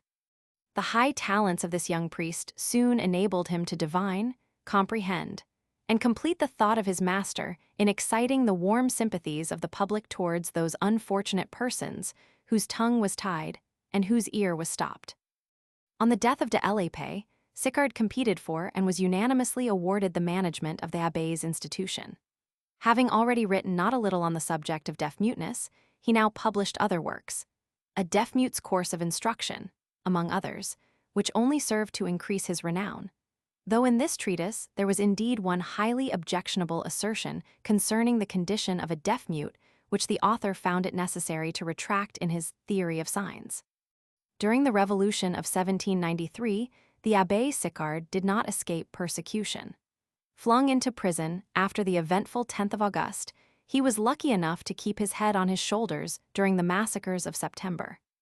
He had scarcely been set at liberty when, as editor of the Catholic Annals, he was condemned to transportation to Cayenne, and he passed the next 2 years of his life in flight far from his beloved institution, of which he did not resume the direction till after the Revolution of the 18th Brumaire. He died in 1822. Among the professors whom he formed must be mentioned a speech-endowed one named Babian, who in his turn trained several deaf-mute professors. His works are still consulted with advantage both in France and abroad by those who wish to devote themselves to this arduous method of instruction. The object he kept before him in writing was, as he himself expressed it at the commencement of one of his books, to simplify the method and render it so easy that the mother of a family can teach her deaf-mute child to read just as she teaches the others to speak. Oblivion had already seemed too long to have overspread the remains of the Abbé de l'Épée, when, in 1837, on the initiative of M. Berthier, a numerous and distinguished committee was formed for the purpose of raising to the clerical philanthropist a monument worthy of him in that chapel of the Church of St. Roch, which belonged to his family, and in which he was accustomed to celebrate Mass, assisted by deaf-mutes. It was here, indeed, that his ashes lay. An admirable sculptor, M. Auguste Préault, was unanimously chosen to interpret the homage which so many famous deaf-mutes and others wished to pay to the Abbé's memory, and he worthily carried out the intentions both of committee and subscribers. 8 years afterwards, in 1845, a crown of laurels in bronze was placed beside the monument with this simple inscription, "To the Abbé de l'Épée, from the Swedish deaf-mutes." This crown, beautifully executed, was likewise the work of Préault. The year previously, the same sculptor had testified his own admiration of the abbé by contributing to the Hôtel de Ville a fine statue of him. The town of Versailles, which was proud of being the birthplace of the great founder of the deaf-mute institution, could not do less than follow the example set by Paris in voting to his memory a statue, which was confided to the chisel of M. Micant. The same artist was subsequently commissioned by the Count de Montalivet, then Intendant General of the Civil List, to execute a bust of the abbé for the historic gallery of Versailles. The Paris hospitals are not, like ours, supported by voluntary contributions. Many of them have from the beginning been richly endowed, others depend on grants from the state or from the municipality, while a few are maintained from mixed sources. None of them, however, depend, as in England, on subscriptions and donations received periodically from charitable persons. Consequently, applicants for relief or advice need neither letters of recommendation nor introductions of any kind. Medical succor is given at certain hours to all who choose to ask for it. Patients seeking admission and regular attendance have sometimes to wait for their turn. But there are, in proportion to the population, quite as many beds at the service of the sick in Paris as in London. Of the most ancient and most famous of all the French hospitals, the Hôtel du Mention has already been made. Scarcely less celebrated, in view of the important services they have rendered and of the many physicians and surgeons of eminence who have lectured, operated, and prescribed within their walls, are the two hospitals named after those divine qualities, charity and pity. The Hospital of La Charité is the principal one on the left bank of the Seine, nor is its position likely to be forgotten by those who have heard of the famous professor of surgery Lisfranc and his attacks upon the illustrious Dupuytren, head of the Hôtel Dieu, whom Lisfranc, in his highly polemical lectures, used habitually to describe as "si brigand de l'autre côté de l'eau." Lisfranc had doubtless differed with his eminent rival on some slight theoretical point, for which reason he accused him, with a vehemence which Molière's own doctors might have envied, of mental perturbations and moral offenses in no way attributable to him. No less than 3 benevolent institutions have been founded in Paris under the name of Charity: the Hôpital de la Charité Création, endowed and opened by Marguerite de Provence, widow of Louis Roman IX, but destined in the course of ages to disappear. The Maison de la Charité, founded by the town of Paris at the beginning of the 16th century, with the aid of Francis I, against epidemics, afterwards to become known as the Maison de la Santé. And finally, the Hôpital de la Charité, already referred to, which remains one of the first medical and surgical institutions in Paris. The origin of La Charité and its history up to the time of the Revolution are sufficiently curious. A hospital was founded at Granada in 1540 by Saint John of God, who became the chief of a religious order which occupied itself specially with the care of the sick. This congregation of hospitallers spread rapidly throughout Europe, and a certain number of its members being, in 1602, at Paris, Marguerite de Valois, the divorced wife of Henry IV, who in her old age, when her passions had somewhat subsided, became religious, enabled them to establish a hospital, to which the name of La Charité was given. The brothers of the Order of Saint John of God had already a place of their own, which they gave up in order to take possession of the larger premises placed at their disposal by Queen Marguerite. A capacious house, surrounded by vast gardens, was the first home of La Charité. Here patients were received and treated by the brethren, who, besides religion, had studied medicine, surgery, and pharmacy. Their vows did not allow them to admit women, and their utility seems to have been further limited by insufficient knowledge of the art of healing. And this notwithstanding the fact that several of the brethren made themselves a great name as surgeons and physicians. In the early part of the 18th century, they joined to their staff medical men from the ranks of the laity.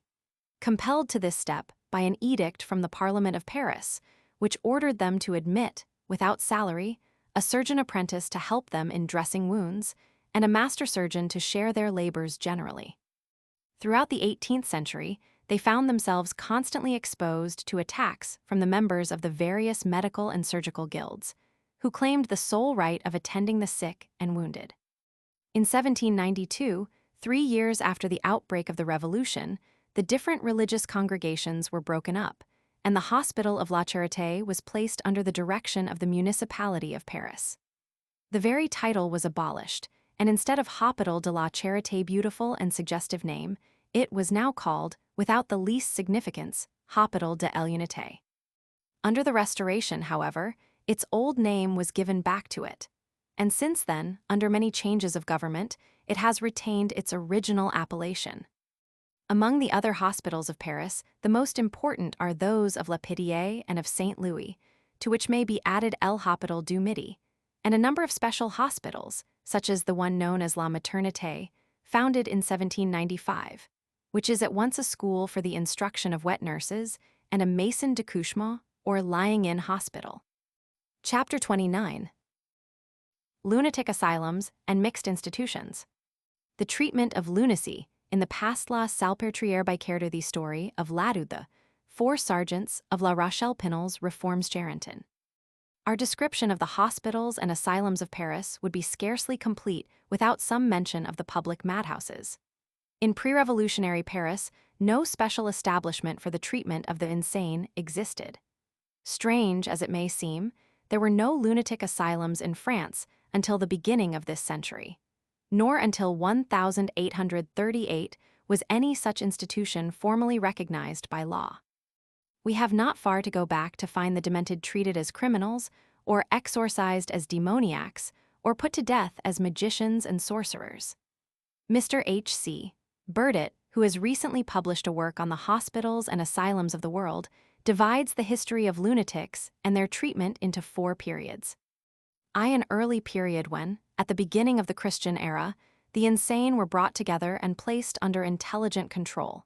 In this connection, Mr. Burdett cites the rules given for the treatment of lunatics by Aretius, AD 80, and Soranus, AD 95. The latter, in particular, gave directions of great minuteness as to the temperature and furniture of the rooms, the arrangements of the bed, the physical and mental exercises to which the patients afflicted with dementia were to be subjected.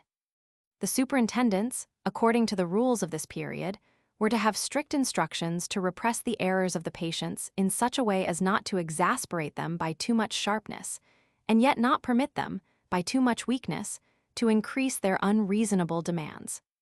Subsequent writers deal with insanity in a like spirit of enlightenment down to Paulus Aegineta, AD 650. Roman II. The period of Slaughterine, the Middle Ages, the treatment of lunatics was worthy only of the ages characterized as dark. A madman was worse treated than a mad dog. For 12 centuries, lunatics were commonly put to death, and in most cases by burning at the stake. In France alone, 20,000 are said to have been burnt in 100 years, and the same thing went on in every other country. Those who were not burnt wandered at large in a wretched condition, to die at last from exposure, or they were confined in dungeons, starved and cruelly maltreated. Ambrose Paré, the celebrated French surgeon, medical attendant of Francis I, fully believed that lunatics were possessed by the devil. They may often be seen, he says, to change into goats, asses, dogs, wolves, crows, and frogs. They cause thunder and lightning, lift castles into the air, and fascinate the eye. King Louis Roman XIV. Has been much reproached since his death as he was adulated during his lifetime. To him, in any case, is due the first movement against the cruel, the absolutely insane treatment of the insane. In 1670, a trial took place in Normandy, which ended in the condemnation of 17 people to the stake, either as lunatics or as sorcerers. A rat, it was sworn, had been seen talking to a child, and on the strength of this evidence, everyone who could be brought into connection with the strange incident was sentenced to death. The king was indignant, and soon afterwards, a decree was published forbidding trials of the kind in future. Roman III. The period of torture, though no longer subject to death punishment by fire, lunatics were almost as badly off in the 18th and at the beginning of the 19th century as at an earlier time. Such asylums as existed in France and other countries up to the present century were entirely of a monastic kind, and it was not, as before mentioned, until the reign of Louis Philippe that any regular secular institution for the treatment of the insane was founded. The unhappy lunatics were probably happiest in those countries where least notice was taken of them, for not a century ago they were liable, when cared for, to copious bleeding, shower baths, sudden frights, and rigid coercion. In some places they were chained and flogged at the changes of the moon, or they were placed under the charge of criminals, who set dogs on them and tortured them to death. The doctors, instead of checking these barbarities, encouraged them, and from time to time invented new ones. They it was who introduced the circular swing and bath of surprise. One torture, diabolically devised, was to lower the patient into a well, chain him there, and allow the water to rise gradually to his mouth in order to give a shock to his nerves. An unhappy man named Norris was in England, at the so-called Hospital of Bethlehem, fixed to the wall by the neck and waist so that he could not move a foot or raise his arms, and thus attached, he remained for 12 years. At an epoch not far distant from our own, says Dr. Linas in a paper on lunatic asylums in France, Demented persons were, with the exception of those who found an asylum in the monasteries, treated as vagabonds and even criminals. The first attempts to improve the condition of the unhappy lunatic were made by Dr. Tenon, and by a member of the Constituent Assembly, M. Rochefoucauld-Liancourt, in 1791. A year later, Pinel, equally estimable for his philanthropic and for his scientific spirit, introduced at Bicarter the reforms which, in common with the two excellent men before named, he had long been meditating. For the first revolution, then, with all its mad excesses, must be claimed the honor of having introduced in modern times the humane treatment of the insane. The revolution, indeed, opened not only a career to talent, but a path to very useful reform. The mad patients were now taken from the Hôtel Dieu and other hospitals to be placed at Charenton, Bicarter, and La Salpêtrière, 1802–1807. From that time, these asylums, placed under the direction of eminent medical men, changed their character. The employment of force or coercion with lunacy was at an end, and the new establishments, thanks to the intelligence and zeal of Esquirol, Ferris, and their disciples, gained the highest reputation throughout Europe. The study of mental maladies was now for the first time followed. It was not, however, until 1838 that Charenton became a lunatic asylum and nothing else. Bicarter and La Salpêtrière remained hybrid institutions, half hospitals, half asylums, receptacles alike for madness and old age. The inmates of Charenton are treated with the greatest kindness. Cases of insubordination must of course be dealt with, and they are treated by the withdrawal of some favor or, less humanely, as it would seem to the lay reader, by the shower bath. A straitjacket, with long sewn-up sleeves, is the only means of coercion employed with violent and dangerous madmen, so as to preserve them against the excesses of their own fury and to render it impossible for them to injure their companions. The wards of the unruly patients broad and lofty, well-lighted, well-ventilated, with waxed floors present no resemblance whatever to the cages of former days. All patients without exception, peaceful or unruly, are in the enjoyment of fresh air, sunlight, space, and as much liberty as can be prudently allowed them. They correspond with their relatives and receive visits from their family and their friends.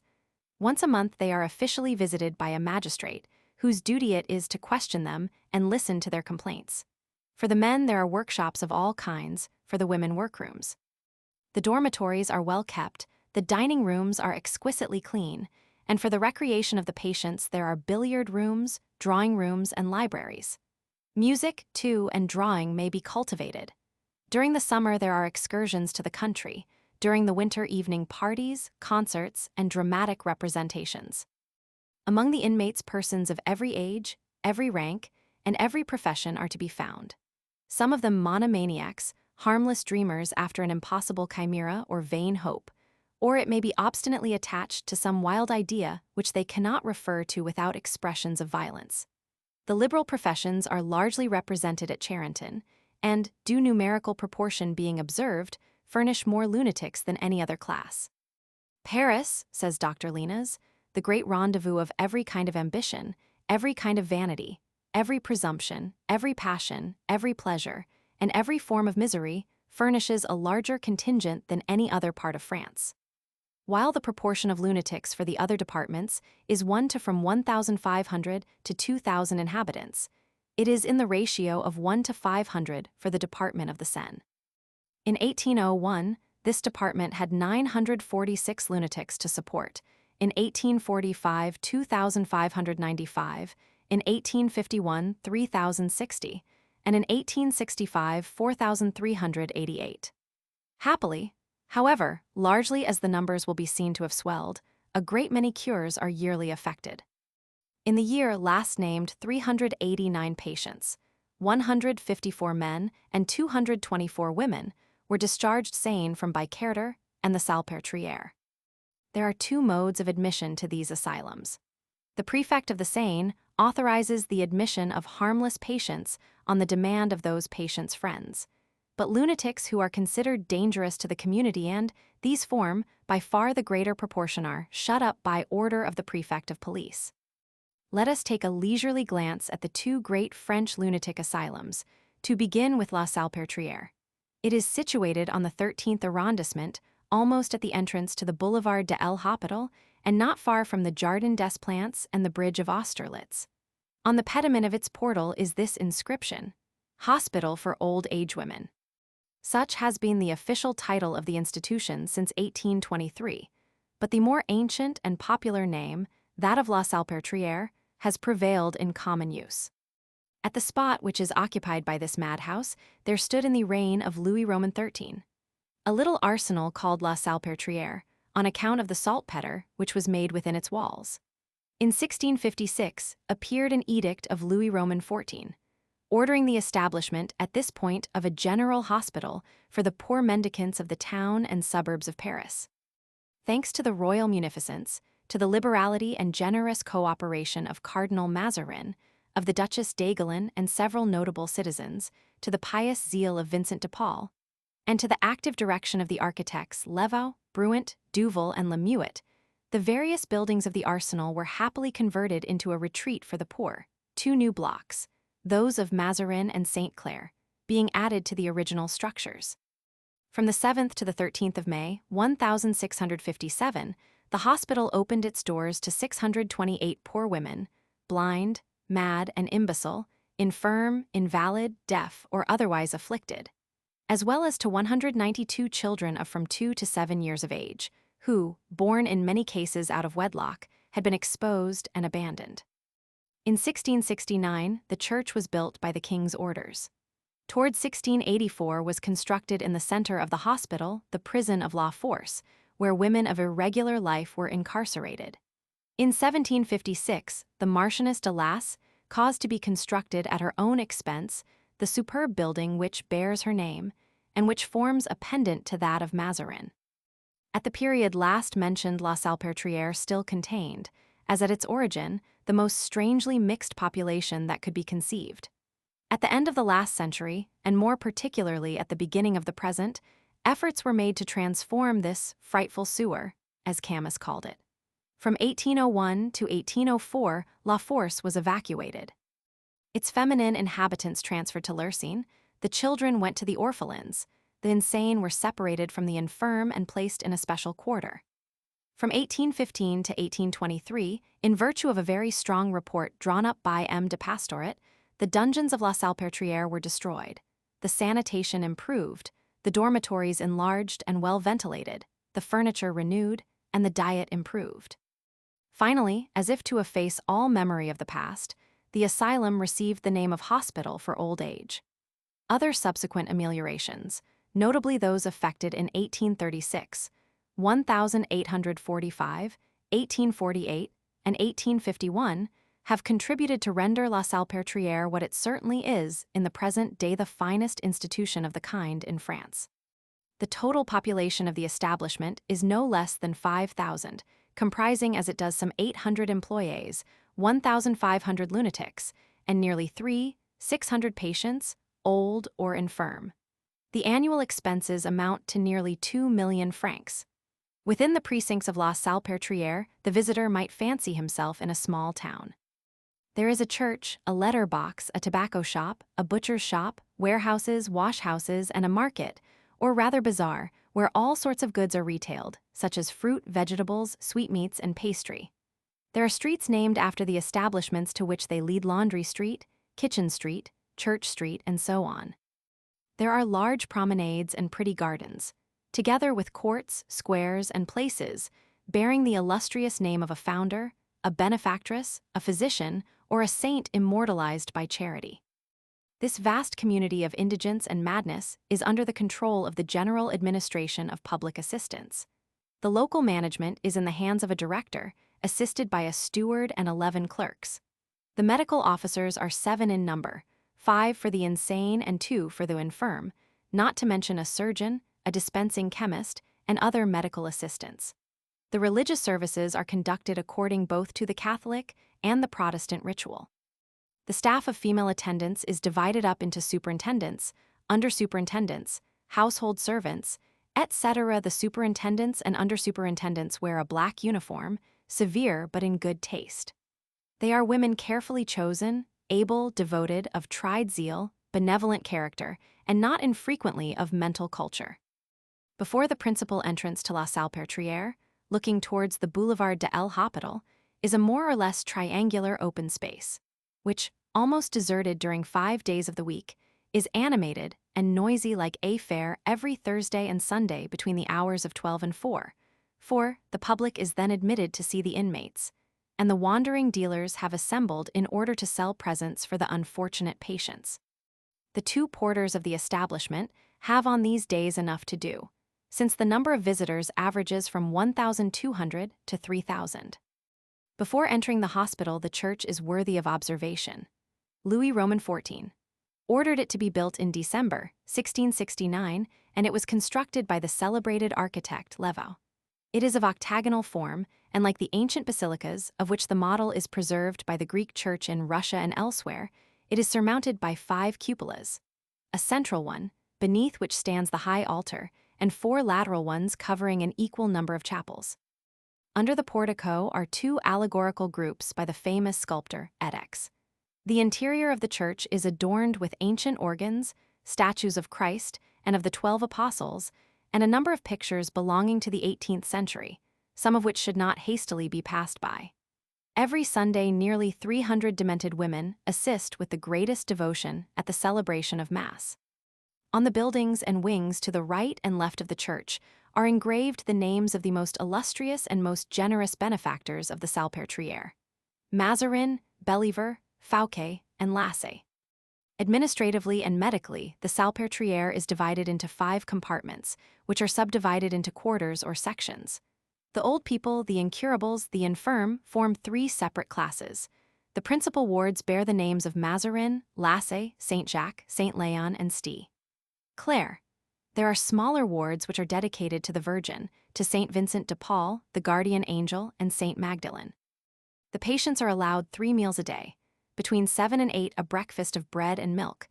Between 11 and 12, soup and boiled beef. Between 4 and 5, a plate of vegetables and then dessert. Those who are well enough, to the number of 850, take their meals in the refectory. The others, upwards of 1,700, are served in the dormitories.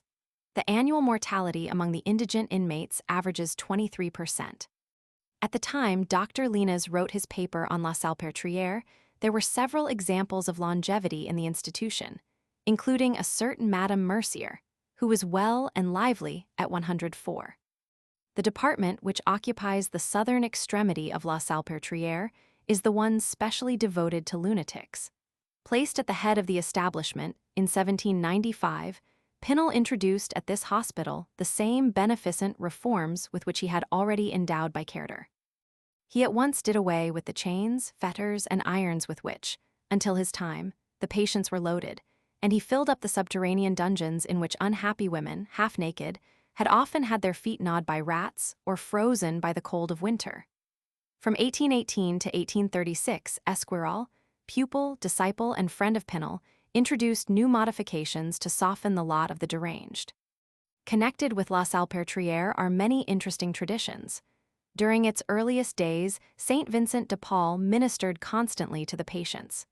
Here Bossuet, on the 29th of June, 1657, pronounced his panegyric on Saint Paul, one of the masterpieces of Christian eloquence. Here was confined in 1788 the mysterious personage calling herself Madame de Donholt, whose identity has never been established, and who is known in judicial annals as the woman without a name, or the sham marchioness. Here, too, was shut up the widow and accomplice of the famous poisoner, Desrues, massacred with 35 other prisoners on the 4th of September, 1792. 2 other women who played in the world 2 very different parts died at La Salpêtrière. Thérègne de Méricourt, at the age of 57, after 18 years of wild illusions, and M. Deal. Quino. The Salpêtrière has been the cradle of important physical and psychological studies in connection with brain diseases. These have sometimes taken a slightly fantastic form, as when Esquirol and his nephew, Dr. Mitcher, endeavored to cure madness by the most agreeable remedies, the former prescribing music, the latter champagne. Rostand and Jorget in 1822 made at La Salpêtrière experiments in animal magnetism, which attracted much attention in the scientific world, especially as regards 2 subjects, now well known in the history of somnambulism: the young Petronilla and the widow Brouillat, nicknamed Braquette, whose clairvoyance was some years later put to a delicate test by three mischievous house surgeons, Mde Chamber, Didet, and Debreu. A number of interesting and very important experiments in the new science, or old science under a new name of hypnotism, have been made by Charcot and his pupils at this institution. Here, too, a close examination and analysis of the cerebral manifestations of the insane led some subtle anatomist to the conclusion that genius was but a form of insanity. There was one physician of La Salpêtrière, M. Laillet, member of the Chamber of Deputies and of the Institute, who, in two remarkable works, endeavored to prove that in the minds of Socrates and of Pascal there was, at least, a touch of madness. Another learned physician, attached during the Louis-Philippe period to the Salpêtrière, M. Trailat, described by Dr. Linas as an excellent man, ex-minister, and not a member of the Legion of Honor, wrote a book, which may be classed with the one just named, on lucid madness. Bicaire, an asylum of the same character as La Salpêtrière, derives its name from the familiar Winchester. On the site of Bicaire, in the year of grace 1284, Jean de Pontoise, Bishop of Winchester, built near Paris a manor house, which, after the name of his see, he called Winchester, soon corrupted into Weister, which, by a further process of corruption, became successively Bicester and Bicaire. After going through various hands, and at last passing into the king's possession, Bicaire was given in 1656 by Louis Roman XIV. To be turned into a hospital for old men above the age of 70, lame and incurable children, the blind, the paralytic, the imbecile, and the epileptic, together with women of dissolute life, who were to be received only on condition of being corrected, whipped, and fed on bread and water. At the period of the Revolution, Bicaire was at once a hospital, an asylum, a prison, and a house of correction, until, in 1791, it became at the same time a madhouse. The lunatics were at first mixed up with the criminals or confined in horrible dungeons, but at length the intelligent and benevolent Pinel broke their chains. It was only in 1812, however, that the lunatics were placed in a special compartment, separate at once from the criminals and from the patients. Bicaire continued to be a prison until 1836, when it became simply a hospital. At present, the dungeons of former days are used as storerooms for provisions and drugs. Bicaire is a little beyond the fortifications on the road to Fontainebleau. An avenue, lined with eating houses and taverns, so plentiful at all the barriers, leads to the principal entrance, which is surmounted by a royal escutcheon with this inscription, Hospice de la Vieillesse Homs. It is inhabited by some 3,000 persons, comprising more than 400 officials and servants, upwards of 1,500 indigent persons, between 50 and 60 convalescents, 1,830 adult lunatics, and 120 epileptic and idiotic children. The annual cost of the establishment amounts to 1.5 million francs. Bicaire, like the Salpêtrière, is divided into departments: the hospice on the north, where the aged and infirm of the city of Paris are gratuitously received, and the asile, on the south, intended for the lunatics of the department of the Seine. Like the Salpêtrière, it has more the character of a town than of a single building. Without any pretension to architecture, Bicaire is composed of wings, outgrowths, and annexes of various kinds, added and superadded to the original and central structure. The shops attached to the establishment are now limited to a grocer's and a tobacconist's. There was formerly a shop for the sale of alcoholic drinks, but the intemperance of the customers caused the administration to banish forever its estimable proprietor. For similar reasons, the strictest regulations have been affixed to the door of the still existing canteen. The canteen occupies the superb cellar of the ancient manor house, an immense crypt admirably constructed and supported by a double rank of robust pilasters. It was formerly the El Dorado of the inhabitants of Bicaire. Officials, servants, visitors were in the canteen from morning till night, giving themselves up to libations of Rabelaisian magnitude, so much so that this pauper tavern brought in, one year with another, a clear profit of 50,000 francs. To put a stop to these abuses, both in the interest of morality and of health, the administration of La Salpêtrière, instead of letting out the canteen to enterprising speculators, assumed the entire direction of it and introduced stringent regulations, by which the canteen is only open for 2 hours in the morning and 2 hours in the evening. No one, moreover, must enter it more than once in 24 hours, when the order must be limited to 30 centiliters, about 1/3 of a quart of wine or 5 centiliters of brandy. Complaints, threats, and even partial revolt were the consequences of this severe edict, but it had to be observed. For the rest, the inhabitants of Bykerter, if they are really thirsty, have excellent water within reach. The Great Well, said to be the finest in the world, is one of the curiosities of the place. The depth of the well is equal to the height of the towers of Notre Dame. Its walls are faced with masonry to a depth of some 150 feet, and the bottom is reached by a staircase of 220 steps. The mouth is enclosed by an immense cage, intended to preserve the beholder from the vertiginous attractions of its depth. The 3 pumps connected with the well used formerly to be worked day and night by prisoners, and, when they were tired out, by lunatics. For the last 30 years, however, the pumping has been done by a steam engine. The water is discharged into an immense reservoir, which received the major part of its contents from the well and the remainder from the Seine. Close to the Great Well are the workshops, where, among other products, some 7,000 pairs of boots and shoes are turned out every year. All the able-bodied inmates must do work of some kind, for which they are remunerated at the rate of from 10 to 70 centimes a day.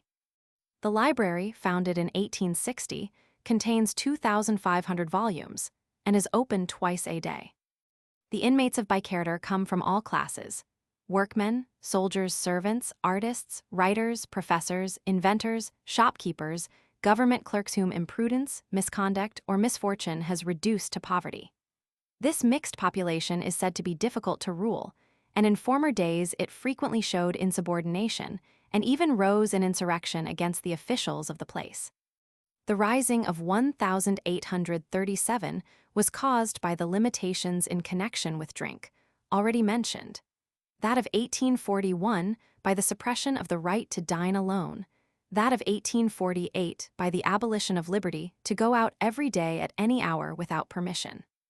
To prevent the return of any such disturbances, an administrative order was issued in 1850, instituting the following penalties against particular offenses: stoppage of wine, withdrawal of leave to go out, imprisonment, and expulsion from the asylum. It may be seen from the above that it is not alone in the mad division of the hospital that lunatics are to be found.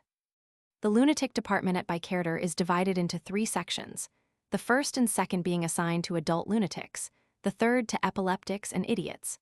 The study in which peaceable lunatics assemble to read, write, or draw is interesting, if only for the objects of art which adorn it: busts, statues, watercolors, engravings, sepias, and pen and ink drawings, some by unknown artists, others by artists of celebrity, many of them inmates, for a while at least, of the asylum. In the time of Dr. Lena's, some 20 years ago, there was a painter in the lunatic wards of Bykerter, a former priest, known in the house as Monsieur l'Abbé, who, if he had not gone mad, would, in the opinion of Dr. Lena's, have earned renown. Nothing, says the doctor, is more curious than his symbolical picture of life.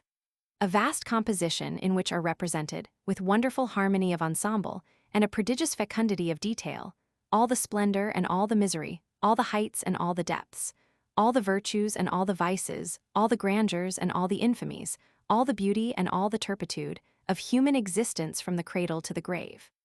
The ward for epileptic and idiotic children is the saddest of all, by its arrangement and general exterior, as well as by the condition of the patients. These are well cared for.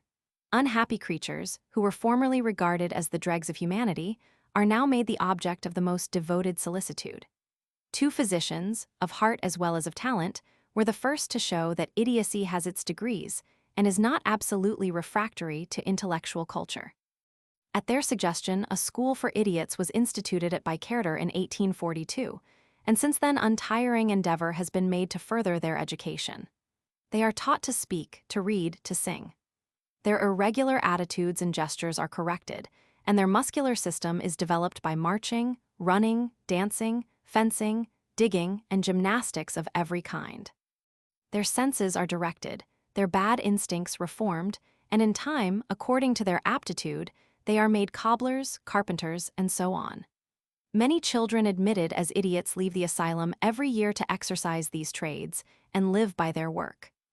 Criminal lunatics, condemned by a verdict, or dangerous ones, certified as such, are kept apart in a building called La Sûreté. Within this sinister rotunda, the patients are kept in cells and subjected night and day to the strictest surveillance.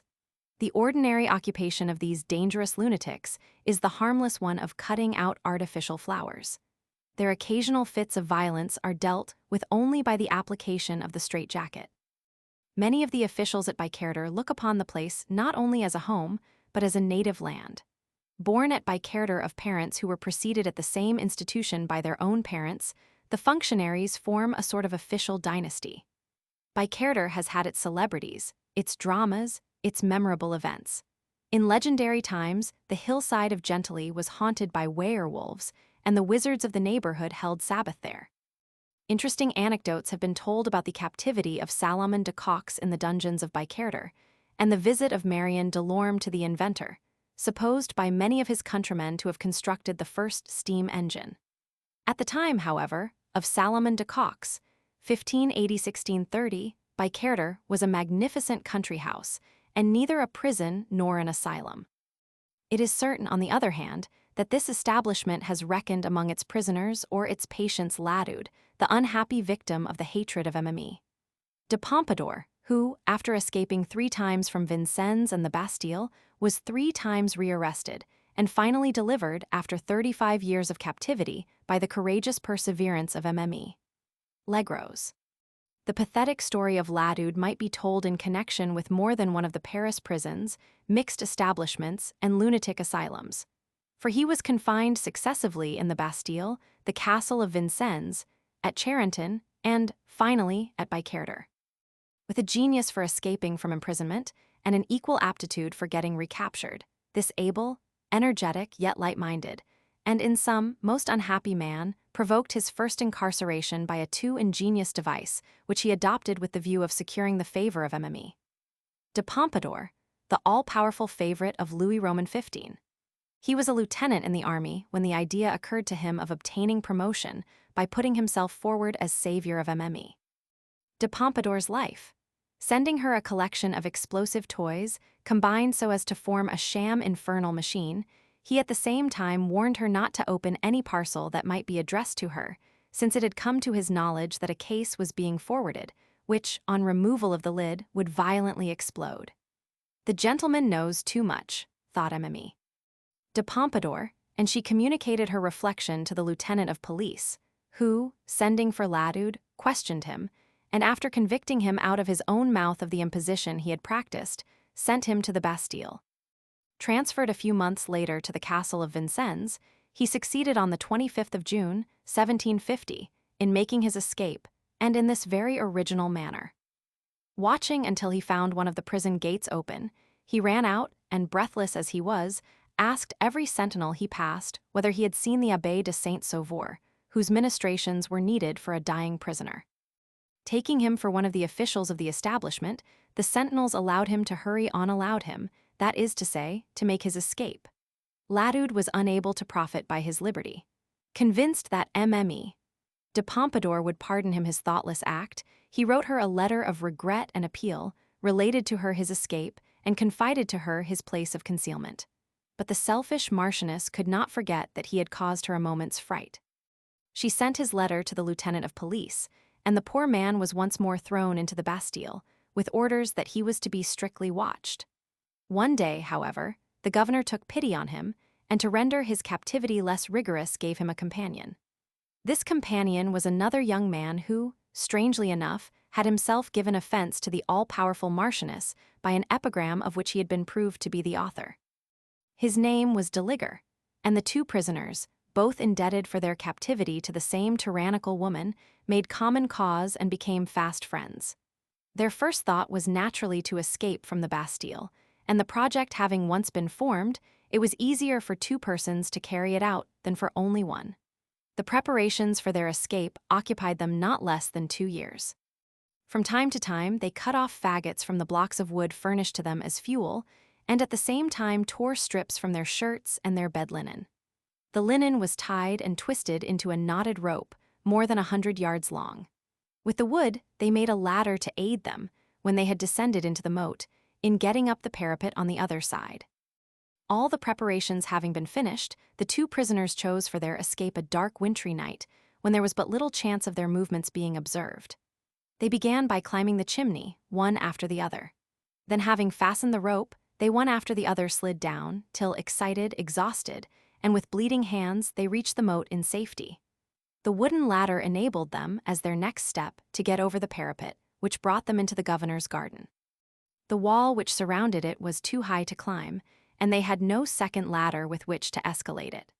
Fortunately, in view of some difficulty of this kind, they had provided themselves with a strong wooden stick, and this they made use of for picking out the mortar, loosening the bricks, and ultimately making a hole sufficiently large for them to crawl through.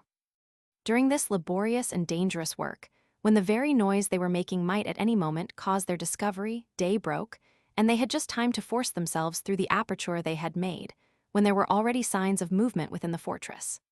Ladud and his companion had just taken refuge in one of the narrow streets surrounding the Bastille when the alarm bell sounded.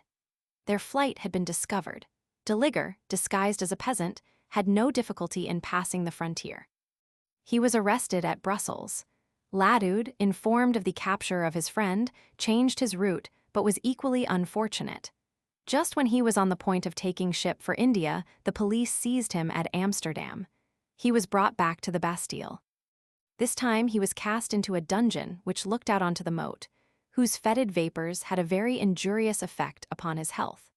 To occupy his time and divert his thoughts, the unhappy prisoner undertook the taming of rats, and having from the branch of a bulrush made a primitive flute or flageolet, he played tunes upon it, an attention to which the little animals are said to have been by no means insensible. With marvelous patience and ingenuity, Ladud now made tablets with the crumb of his bread, and wrote upon them with his blood. He had conceived certain plans of financial reform and of much-needed amelioration in various departments of state, and these he noted down as best he could by the difficult and painful means just mentioned. Finding how he was occupied, the governor was seized with compassion, and in his sympathy supplied the patient, intelligent prisoner with pen, ink, and paper. Ladud now wrote day and night on all kinds of political and financial subjects.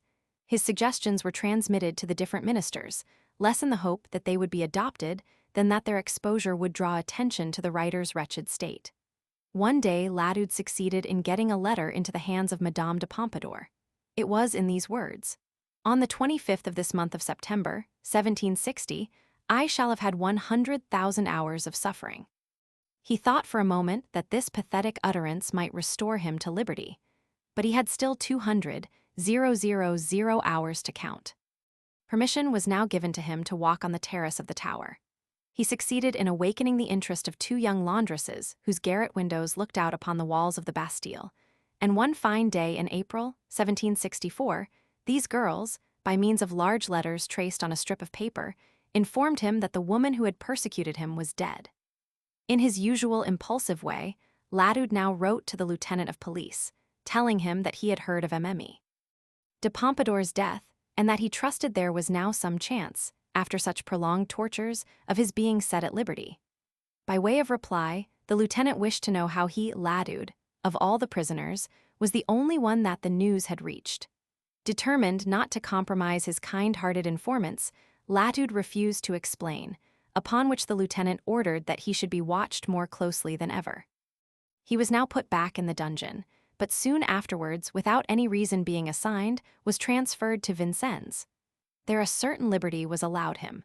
Among other privileges, he was permitted to walk in the garden, by which he soon profited to make his escape. The young laundress gave him asylum, and he now, with his unvarying imprudence, wrote to the lieutenant of police to request an audience. M. de Sartines took no notice of the application, except to have his correspondent arrested and taken back to Vincennes. Ladud now passed 10 continuous years in prison. He had long been utterly forgotten when the minister Malesherbes, making a scrupulous inspection of the state prisons, saw him, heard the tale of his woes, and promised to do him justice. Circumvented, however, by the lieutenant of police, who represented Ladud as a dangerous lunatic, he, with the best intentions, ordered the poor wretch to be removed to Charenton. This was still further to aggravate the captive's condition, for Charenton was by several degrees worse than Vincennes. Madmen were then treated in the cruelest fashion, confined in narrow cells, and fed on a disgusting diet. Allowed a little more freedom than the other inmates, he was shocked to find, in a fetid little dungeon, loaded with chains and mercilessly beaten by the warders, his old companion de Liger, whose reason had not been able to survive his misfortunes, who scarcely recognized his friend, and who died shortly afterwards. The adventures of Latude, however, had now attracted the attention of the outside world. He had been able so far to elude the vigilance of the warders as to get a few letters delivered to influential personages. An order for his liberation, almost immediately revoked, was signed in 1777. The victim had hardly started out for Montignac, his native place. When he was rearrested, though, here again, he probably had his own folly to thank, for he might have got clean away had he not obstinately determined to make a stay at Paris and delayed his departure with that object. This time he was shut up at Bicarter with malefactors of the worst class. The history of Latude is singularly touching when one reflects that it was for a mere piece of boyish stupidity that he suffered a weight of frightful misery, which grew not lighter but heavier as years dragged on. Each year, says Michelet, his sad position was aggravated. At length the crevices of his windows were stopped up and additional bars fitted to his cell. In Latude, continues this historian, the imbecile old tyranny had incarcerated the very man who could best denounce it, an ardent and terrible man whom nothing could tame, whose voice shook the walls, and whose wit and audacity were invincible. His body was made of indestructible iron, for he could live in the Bastille, at Vincennes, at Charenton, and even at the horrible Bicarter, where anyone else would have perished. I am unfortunately obliged to say that in this effeminate and decayed society there were not wanting philanthropists, ministers, magistrates, and grand seigneurs to weep over the affair, but none of them did anything. Malesherbes wept, and Lamoignon and Rohan, everyone wept hot tears. He was on his muck heap at Bicarter, literally eaten up with vermin, lodged underground, and often howling with hunger. He had again addressed a memoir to some philanthropist, entrusting it to a turnkey. A woman picked it up. This woman was a little milliner, Mme. Legros, whose name is now unalienably associated with that of Latude. A high official had come to visit Bicarter by royal order. He heard the victim's complaints, which moved his pity, and requested Latude to draw up a statement of his grievances. The document was promptly prepared, but a drunken messenger failed to deliver it, and it was picked up by the young woman in question, who, having read it with deep compassion, saw what others could not see, that Latude was no madman, but a victim of the frightful necessities of a government obliged to put out of the way a man who could expose its vices. That was the obstacle which had frustrated the benevolent desires of Malesherbes, Lamoignon, and Rohan. Latude was to remain in captivity, simply because he had already been in captivity too long. Mme. Legros, however, courageously undertook the work of justice, and nobly persevered with it in spite of all. During 3 years she solicited everybody. Notwithstanding the misery in which she was herself living, for the police tried to intimidate her, and threatened her with transportation or imprisonment. She persisted all the same, and having lost her little business, she sacrificed her last resources to the cause which she had made her own. By dint of interviewing the valets of ministers and the femmes de chambre of ladies of high rank, she at length managed to interest Marie Antoinette herself in the fate of Latude. Louis Roman XVI promised to look into the matter, and had the police documents brought to him, papers, that is to say, prepared by those who only desired that the prisoner might die on their hands. The decision, therefore, of the monarch was that Latude, as a very dangerous man, must never be released. Even this did not discourage Mme. Legros, who, indeed, had public opinion on her side. The popular wave was already mounting high. It submerged the inflexible Sartines, and, after him, Lenoir. The Academy gave it a further impulse by awarding to Mme. Legros, in 1783, the prize of virtue as recompense for her heroic perseverance in the cause she had espoused. All that the minister Bretuel could obtain from this independent body was that the grounds on which the prize was awarded should not be proclaimed. The blow directed against the police and the court was a heavy one, and early the next year Latude was finally set free. He was then on the verge of his 60th year. He had passed 35 years in prison. As sole indemnity after so much suffering, he was granted a pension of 400 francs in consideration of his lost patrimony, as the official order phrased it, and even this was conditional upon his quitting Paris to live in his native province. Mme. Legros, by dint of tact and of petitions, got this sentence of exile revoked, and Latude came to live in her house at Paris. When the revolution broke out, he ardently embraced its principles, and in 1793, attacking the heirs of Mme. de Pompadour, he obtained against them from the Commune a condemnation to pay him an indemnity of 60,000 francs, though he never touched more than a sixth of this sum. A public subscription had, moreover, placed him beyond the danger of want. He died in obscurity in 1805. Mme. Legros, says Michelet, did not see the destruction of the Bastille. She died a little before. But it was she, nonetheless, who had the glory of destroying it. It was she who filled the popular mind with hatred and horror of this arbitrary prison which had received so many martyrs of faith and thought.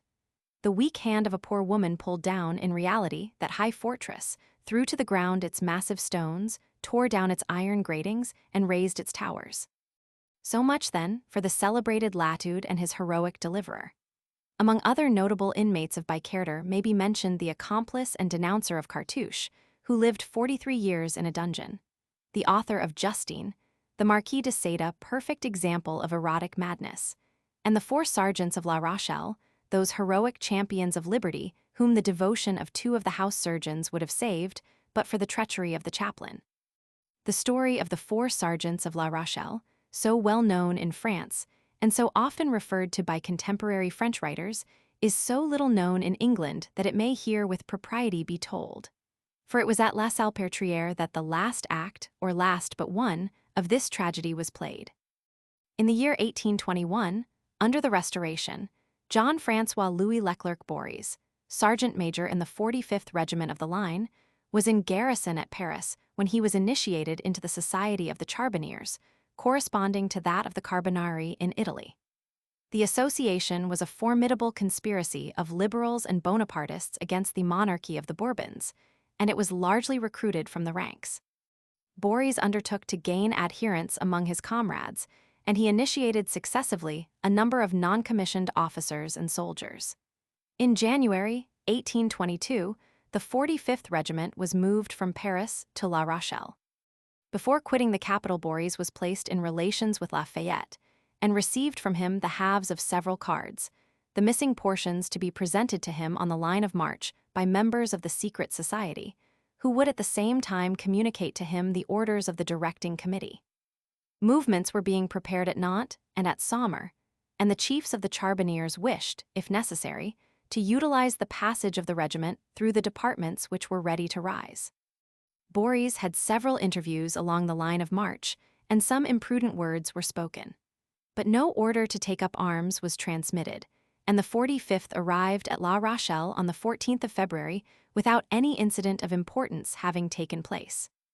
By a strange fatality, Bories had been placed under escort at Orleans for having replied to the provocations of the Swiss soldiers stationed in this town.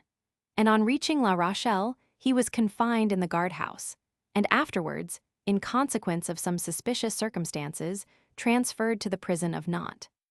The post of Bories in connection with the secret society was now filled by a less capable man, Sergeant Major Pommier, and at this very moment an unsuccessful attempt was made against Saumur, under the direction of General Burton. Pursued from all sides, Burton made his way stealthily to La Rochelle, determined to try his fortune once more from what he considered a more favorable point. He placed himself in communication with Pommier and other chiefs. But nothing was decided, except that they must all hold themselves in readiness for action. A few days afterwards, all the members of the society serving in the 45th Regiment were, one after another, arrested. The authorities had got wind of what was going on, and Gaubin, Pommier, Goupilin, and a few others, interrogated and pressed by General Despinois, made complete revelations, Bories meanwhile remaining firm and impenetrable. 5 months afterwards, the accused were brought before the tribunal of the Seine.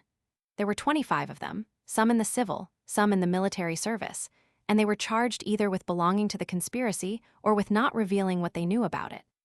No conspiracy, in the strict legal sense of the word, existed, though the undetermined aim of the association was sooner or later to take up arms. The only offense of which the prisoners could be justly accused was that of belonging to a secret society. The government prosecutor demanded, however, sentence of death against 12 of the accused. Among the advocates for the defense were men, with Chakes d'Estanges, Mockwort, and others of the same mark, who afterwards reached the highest positions and who were all at this time Carbonari and sworn enemies of the Bourbons.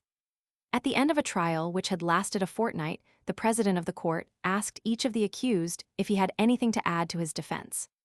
Bories, whose self-possession had never for one moment left him, rose and said with much dignity, "Gentlemen of the jury, the advocate general, while declaring that the most eloquent oratory in the world would be powerless to save me from public vengeance, has pointed to me as the chief criminal.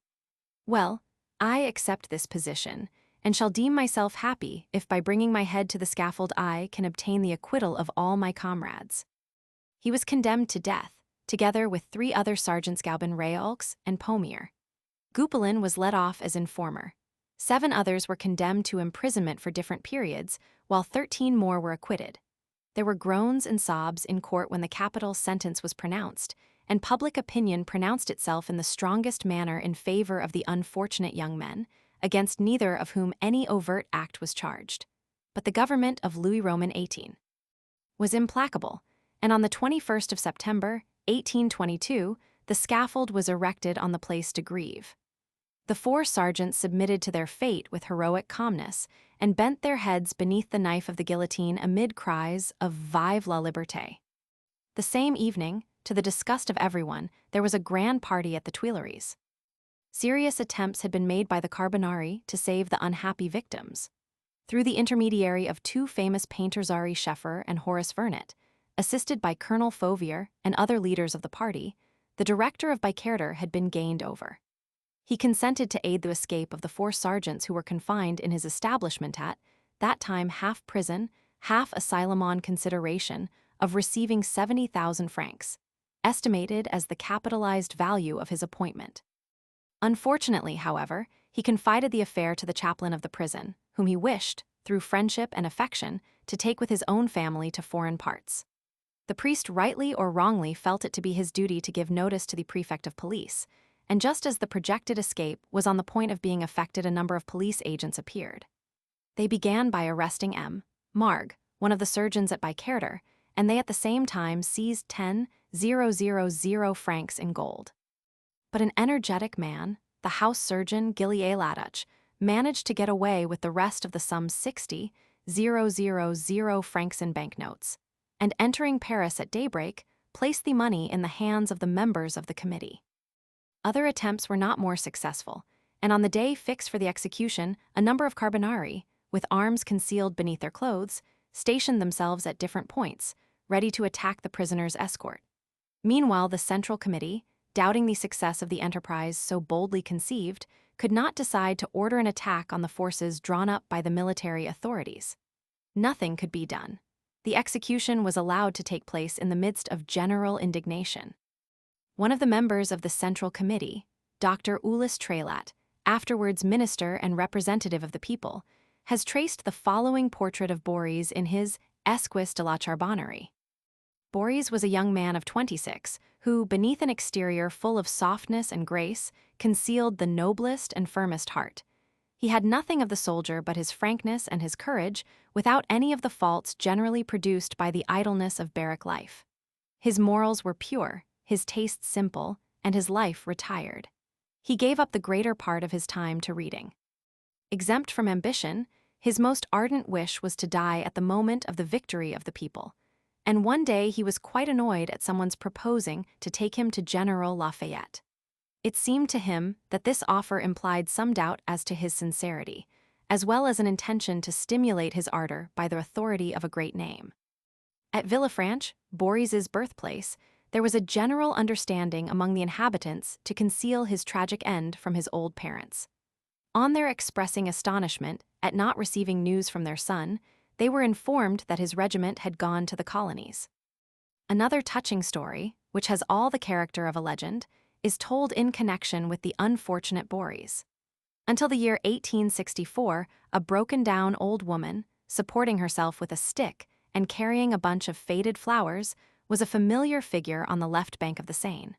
For 40 years, she had been grieving for the loss of Bories, to whom in his youth she was engaged to be married. From the cart in which, with his 3 comrades, he was driven to the scaffold, he had sought to console the young girl in her despair by throwing her a bouquet, which she kept forever afterwards. She was frequently seen at the tomb of the 4 sergeants in the cemetery of Montparnasse, and she was at last buried near the grave of her lover towards the end of 1864, when the legendary bouquet was placed with her in the coffin. It has been said that Bicarter has, during the present century, been the scene of several disturbances. In the last century, it witnessed serious insurrections. In 1756, the prisoners rose against the soldiers of the Guard, when 2 archers and 14 insurgents were killed.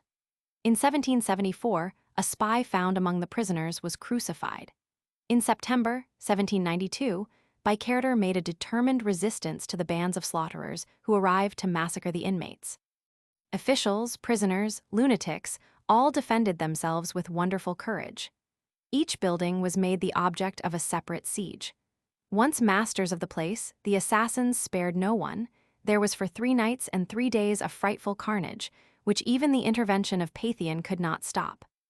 The apologists not merely of the Revolution, which, as a whole, brought immeasurable benefit to the French people, but even of the crimes which accompanied it have tried to justify the massacres committed in the prisons of Paris by bands of fanatical ruffians, who had somehow persuaded themselves that the persons confined were all aristocrats or priests, and that in slaughtering these enemies of society, it mattered but little if a few inoffensive persons were also put to death. The allied German powers who were marching upon Paris, and whose outposts were gradually approaching the capital, had already taken the fortress of Verdun, and were prepared, if they continued their successful campaign, to inflict terrible vengeance on the revolutionists and on the French nation generally.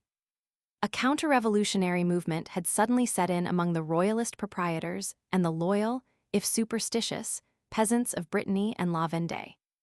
With the exaggeration sure to manifest itself at moments of great popular excitement, it was declared that the enemy was at the gates of Paris, and it was proclaimed among the fanatics of the Revolution that in a few hours the nobles and ecclesiastics thrown into prison, in some cases with a view to trial, in others only as a precautionary measure, would soon be at liberty and ready to take part in the slaughter of the Republicans. The people had been summoned by Danton to the Champ de Mars in order to be enrolled for service against the enemy. Alarm bells were sounded, cannons were fired, and a general war cry resounded through Paris. The tocsin, says a journal of the period, was heard on all sides. Everyone ran to take up arms. Everyone cried out, "To the enemy!" But the enemy is not in the field alone. The enemy is at Paris as well as around Verdun. Our foes are in the Paris prisons. Shall we leave our women, our children, our aged persons to the mercy of these wretches? Let us hurry to the prisons. Let us exterminate these monsters, who will profit by our absence with the army to murder our wives and our children, to liberate Louis Roman XVI from his tower, and to rally the royalist battalions. This terrible cry was at once taken up in a unanimous, universal manner throughout the streets and public places, at all public meetings, and finally in the National Assembly itself. Apart from the purely spontaneous, impulsive movement, meetings were held after formal deliberations, and it was decided by a resolution that the aristocrats and priests confined in the prisons must be put to death. To return, however, to Bicarter, which is associated in more than one way with the Revolution and with the Reign of Terror. In a little courtyard adjoining the amphitheater of Bicarter, on the 15th of April, 1792, was tried for the first time on a corpse. Previous experiments had been made with live animals, the decapitating machine, whose invention, wrongly attributed to Dr. Guillotin, belongs really to Dr. Louis, perpetual secretary of the Royal Society of Surgery, whence the name of Louiset given in the first instance to the guillotine.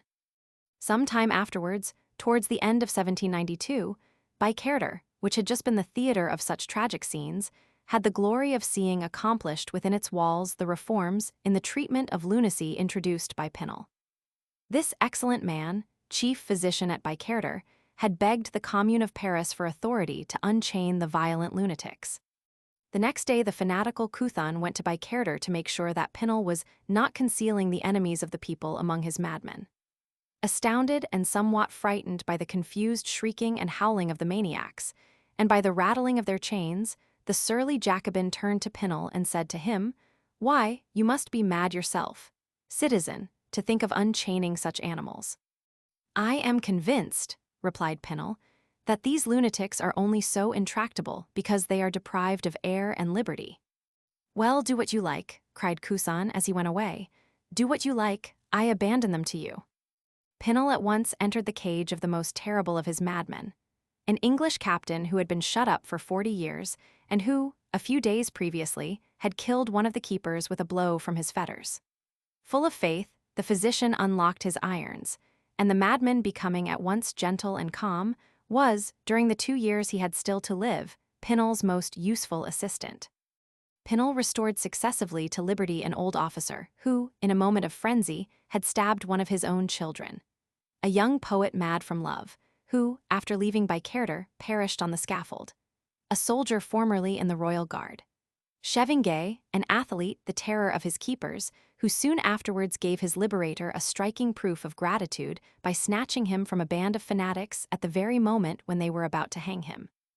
And 50 others, of all conditions and all countries, who, as soon as they were treated with humanity, gave up their habits of violence. Finally, it may be mentioned that in the old dungeons of Bicaire Victor Hugo lays the scene of his dernier jour d'un condamné. It has been seen that neither at Bicaire nor at La Salpêtrière are lunatics alone confined. The one recognized madhouse in or near Paris, to which those whose ideas or actions excite the disapproval of their friends are told familiarly to go as, in England, they would be sent to Hanwell's Charenton. The Maison de Charenton, situated at about 4 miles southeast of Paris, on the road to Lyon, close to the confluence of the Seine and the Marne, dates from the year 1641, when Sébastien Leblanc, counselor of the king and minister of war, presented it ready furnished to the brothers of La Charité, or of Saint Jean Didier.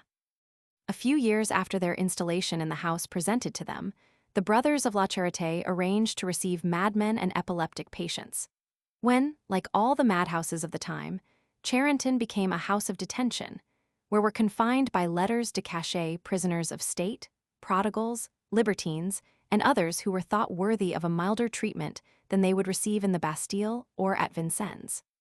In the 18th century, and up to the time of the Revolution, Charenton had accommodation for nearly 100 lunatics, each of whom had his separate room. The attendance was in the hands of 10 religious persons and 52 servants. A few years after the Revolution, both monastery and hospital were suppressed, and the monks, together with the lunatics under their charge, dispersed.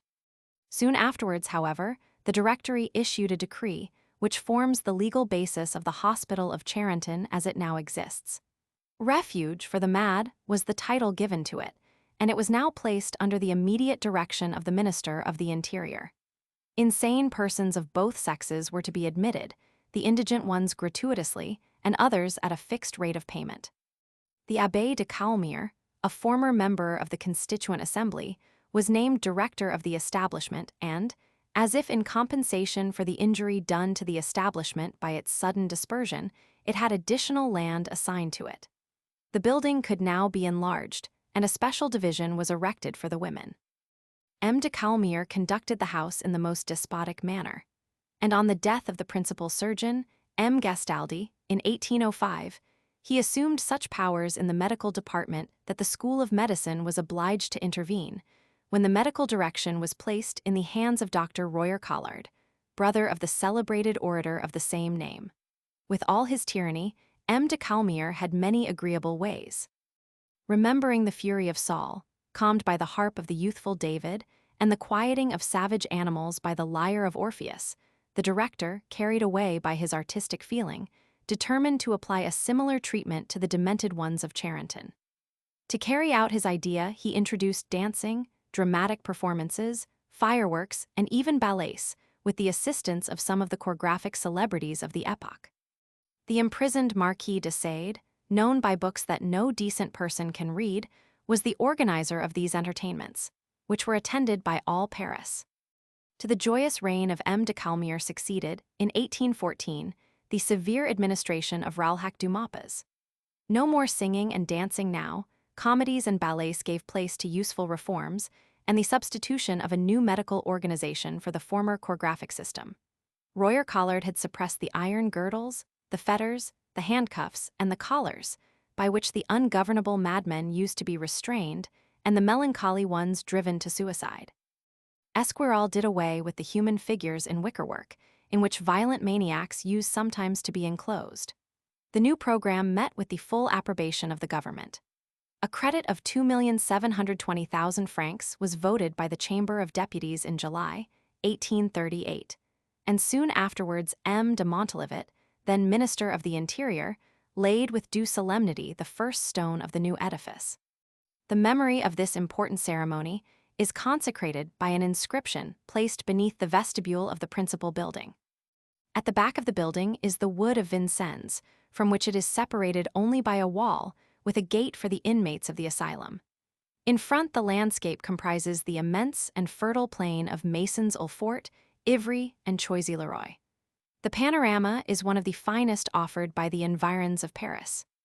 The capricious meanderings of the Marne, with its green banks and its flower-clad islands, the picturesque hill of Ulfort, the interesting domain of Charentonneau. Villages sparkling beneath the sun in the midst of fields and meadows. On the horizon, the smiling slopes of Saint-Maur, Créteil, Champigny, Chenevières, and Boissy-Saint-Leger. The forest of Saint-Art, Villeneuve-Saint-Georges, which, deserted by its inhabitants, was occupied during the last war in every house and every room by German troops, who left behind them sad proofs of their destructiveness. And finally, the majestic course of the Seine and its union with the Marne. The new establishment has been so built that from nearly every room the patients can gladden their eyes and refresh their minds by contemplating the enchanting scenery. The patients are grouped together, not with reference to their social rank, but according to the medical peculiarities of each particular case. In the first division are patients who have reached the convalescent stage and who are quiet. In the second are the lunatics who know how to behave themselves, but are still subject to fits of insanity. The third class consists of incurable lunatics, who are nevertheless capable of obeying orders. The fourth is reserved for incurable lunatics, difficult to govern. The fifth for paralytic lunatics. The sixth for lunatics who have been attacked by some ordinary malady. The seventh for epileptic patients, and the eighth for violent, uncontrollable maniacs. During the last 20 or 30 years, a hydropathic establishment has been added to the asylum, together with workshops for the occupation and amusement of the convalescent. On the 2nd of February, 1866, the Empress paid a visit to Charenton and took the institution under her special patronage. She began by proposing the construction of a department for women on the same system and the same scale as the well-organized department for men, and, adopting the Empress's idea, the legislative body voted an important sum towards carrying it out. Charenton receives about 600 patients, 300 men and 300 women, but the number would be much larger were there sufficient accommodation. The terms for the paying patients are 1,500 francs for the first class, 200 for the second, and 900 for the third, while for those who have a separate room 900 francs extra, as the wages of a servant, are charged. Needless to add that the patients, paying or non-paying, are all on an equality as regards medical treatment. The quality and variety of the cooking vary with the different classes. The chief elements of the population of Charenton are furnished by officials and clerks, artists and men of letters, merchants, dealers in wine and spirits, officers and soldiers. Every type of madness may there be studied, from dementia and melancholia to mania. Many of the patients owe their malady to hereditary predisposition, alcoholic excesses and other abuses, domestic calamities, reverses of fortune, and intellectual labor unduly prolonged. Nothing is spared to provide the patients with salutary occupations, agreeable pastimes, and innocent amusements. They are encouraged to study music, singing, and drawing, and for those who have no artistic tastes, cards, draughts, dominoes, billiards, and bowls are provided.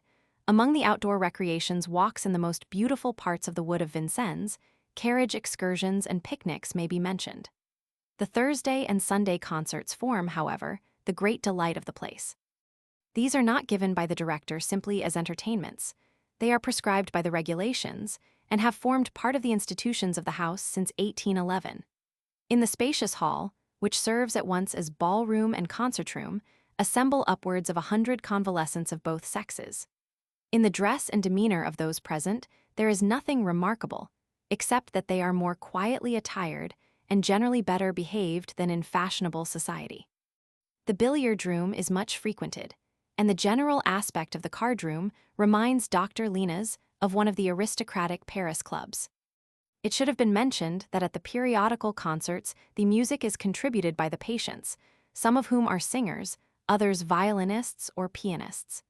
The officials of the establishment join the inmates either as performers or among the audience. In like manner, the patients and attendants act together in the comedies and dramas which are sometimes represented. Charenton, though placed under the direction of the Ministry of the Interior, has its own particular administration, in which a clerk may in due time, after successive promotions, rise to be a functionary of almost the first rank. No one voluntarily quits the establishment, and the servants, like the officials, remain there until they are compelled by old age to resign. Charenton, like other madhouses, has had celebrities among its inmates, including the Marquis de Sade, who, after sending one of his infamous books to Napoleon, was at once ordered to be arrested and placed in a lunatic asylum. The same punishment which, at a later date, was inflicted by the Emperor Nicholas on a writer, blameless in his morality, who had attacked the existing order of things in Russia. Chapter 30. The River Beaver and the Manufactory of the Gobelins. The brothers Gobelin-Lebrun the Gobelins under Louis Roman XIV, at the time of the Revolution the manufactory of Sèvres. The Beaver is a stream which, many years ago, behaved so badly in the matter of inundations that it was put underground. Canalized subterraneously, it runs beneath or by the side of the horse market, passes near the Salpêtrière, and enters the Seine close to the Orleans railway terminus. It is between the Beaver and the Rue Mouffetard that the buildings of the Gobelins manufactory, so famed for its tapestry and dyes, are situated. The superiority of the products of this factory is by some attributed to peculiar saline properties in the stream.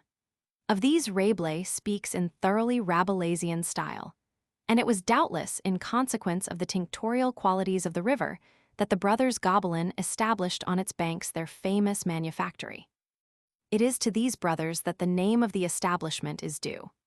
They were famous dyers in Normandy, or, as is also said, at Rheims in Champagne, and, whatever their origin, they came to Paris in the middle of the 15th century and took up their position on the banks of the river above mentioned. The water of the Beaver, while helping the development of Gobelin dyes, is injured by them. Like all the streams which flow past dye works, the Beaver is perpetually stained. And in the present day, there are many scientific men who venture to affirm that the brilliant colors of the Gobelin tapestry are in no way due to water of any kind, but to artistic secrets belonging to the Gobelin brothers and handed down by them to their descendants or successors. Under the reign of Louis Roman XIV, the Gobelins was a sort of school of furniture in which not only tapestry but cabinet work of every kind was cultivated. Here, writes a chronicler of the time, 250 master weavers produced the richest tapestries after the works of our best painters. The school was extended in order to include sculptors in metal and goldsmiths. A passion for ornamentation now took possession at once of the court and of Paris society generally. And the candelabra and the lamps produced at the Gobelins were worthy of any palace. Most of the works produced at the Gobelins, to whatever category they belonged, were intended as presents to members of royal families and other persons of the very first distinction. Among the painters attached to the Gobelins manufactory may, in the first place, be mentioned the celebrated Lebrun in the reign of Louis Roman XIV, and under the government of Colbert. And as a matter of fact, says an historian, Lebrun gave to the Gobelins a splendor which was steadily maintained.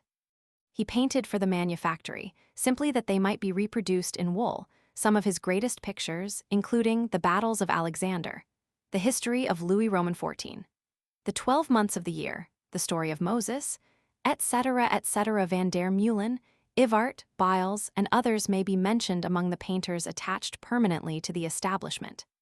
When, on the death of Lebrun, Mignard succeeded him as director of the Gobelins, an architect, La Chapelle-Bessay, was appointed architect and builder.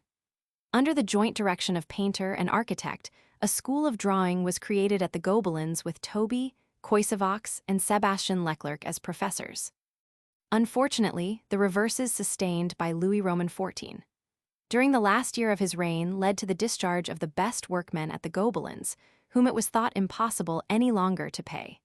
And from this time, the establishment has occupied itself only with the production of tapestry, to the neglect of medals, cameos, cabinet work, and artistic furniture generally. Specimens of the Gobelin tapestry were often given away as presents either to crowned heads or to celebrities of less eminence whom the king wished to honor with some mark of distinction. Thus there may still be seen at Windsor Castle the tapestries of Esther and of Jason and Medea, given to the King of England by Louis Roman XIV. The King of Siam, the Emperor of Russia, the Duke of Lorraine, and the King of Prussia received similar presents. Occasionally, too, the Gobelins executed orders for men of wealth and of high position. And in every country in Europe, so rare a work of art as a Gobelin tapestry gave a character to the furniture of a room, indeed of a whole house.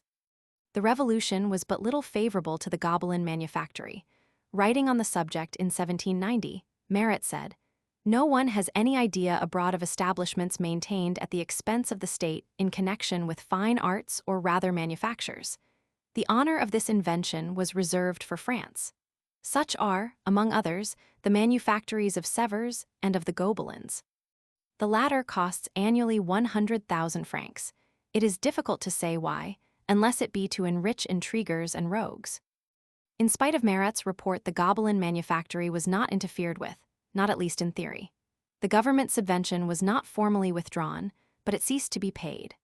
The consulate, seeing how entirely the place was neglected, appointed a director at a fixed salary and took the place generally under its charge. The empire regarded the Gobelins as a state institution and paid largely towards its support. It enjoyed also the full patronage of the Bourbons after the Restoration. The government of Louis Philippe ordered, at great cost, a whole series of tapestries representing the royal palaces and residences of France, which were intended for the decoration of these very mansions. At the same time, continuing ancient traditions, the king ordered a number of tapestries for presentation to foreign potentates. Peter the Great in The Tempest, after Steuben's picture, admirably rendered in wool, was presented to the Tsar. The Massacre of the Mamelukes, after Horace Vernet, to the Queen of England.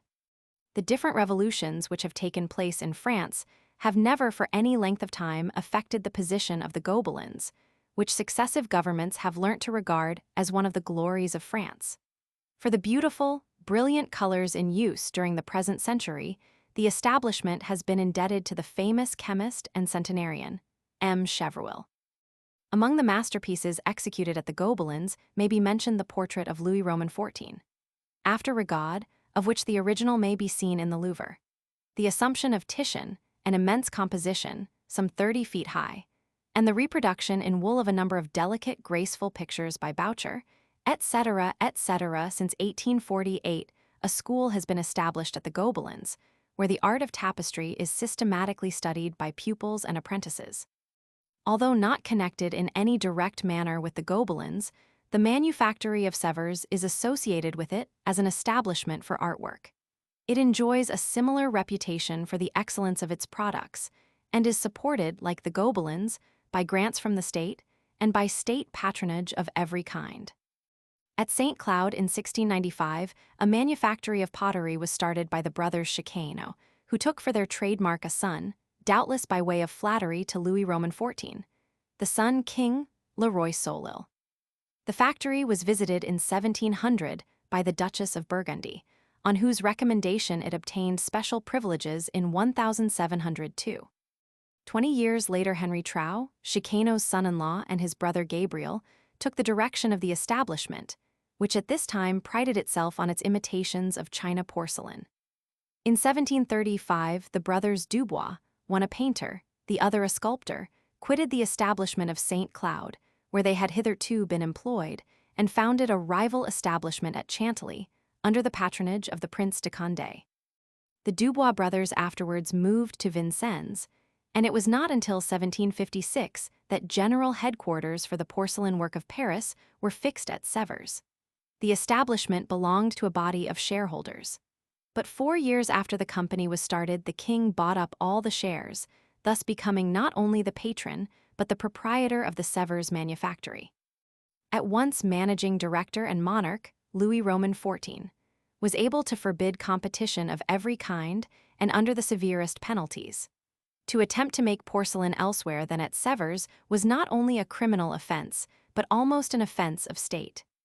Admirable as were the results obtained, the pieces of porcelain turned out at Sèvres were seldom, if ever, quite perfect. And it was only the cups, vases, plates, and dishes in which there was some perhaps almost imperceptible flaw that were offered for sale to the general public.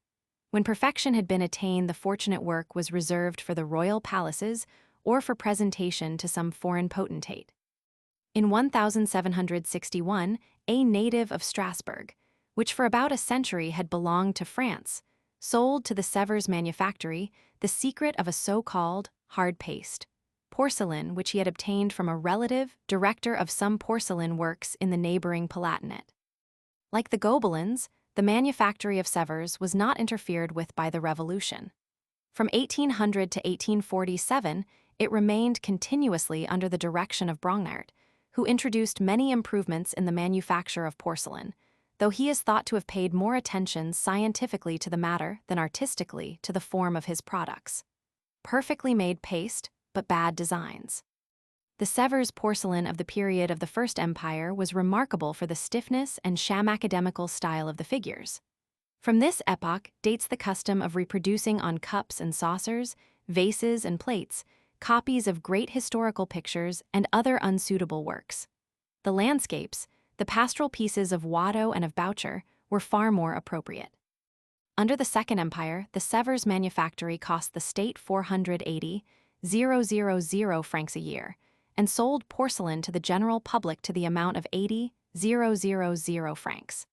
There was a clear loss, then, to the establishment of 400,000 francs, or £16,000 a year. After the fall of the empire, an attempt was made by M. Charles Garnier, the architect of the new opera, and M. Jules Simon, at that time Minister of Public Instruction, to place the Sèvres manufactory on a more satisfactory footing. A commission was appointed with well-known artists, art critics, and manufacturers among its members to consider what was to be done.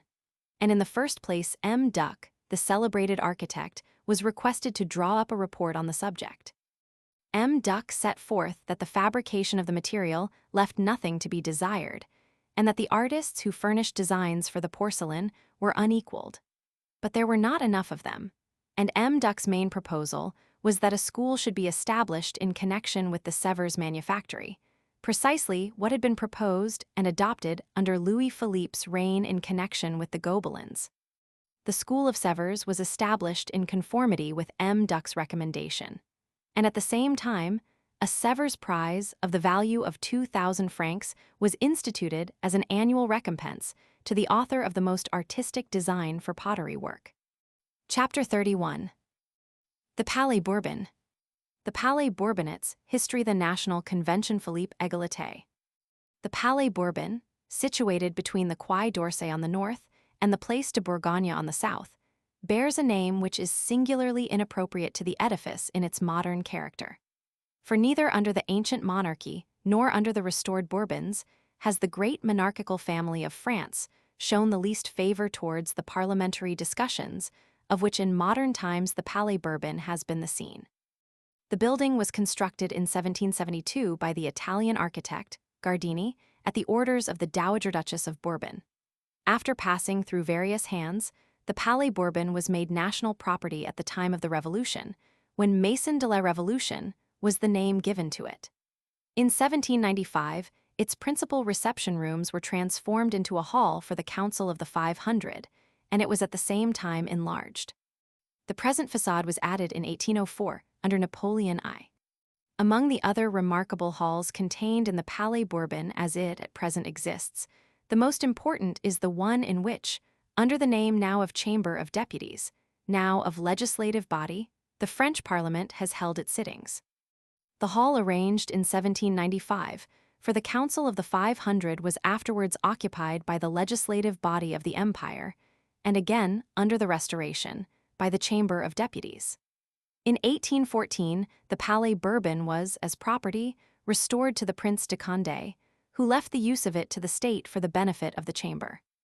The government bought from the prince in 1827 a portion of the palace, and purchased the rest from the Duke of Aumale in 1830, the full price paid amounting to 10,500,000 francs. In 1829, the Hall of the 500 was replaced provisionally by a building of wood, in lieu of which the hall as it now exists was soon afterwards constructed. After the Revolution of 1848, a wooden hall was built in the courtyard of the palace to receive the 900 deputies of the Constituent Assembly. This hall was invaded by the mob on the 15th of May, 1848, and demolished after the coup d'état of the 2nd of December, 1851. The legislative body of the empire was now installed in the former Chamber of Deputies until the 4th of September, 1870, when the palace of the legislative body was once more invaded by the mob. The most famous parliamentary debates, however, of the French, and the most important parliamentary trials, have taken place not in the Palais Bourbon but at the Tuileries and at the Luxembourg. Under the reign of Louis Philippe, in the best days of Guizot and Thiers, debates of the greatest interest took place at the Palais Bourbon in the Chamber of Deputies, as the French representative body was at that time called, for with each new government the name of the Assembly, as of almost every other institution in France, is changed.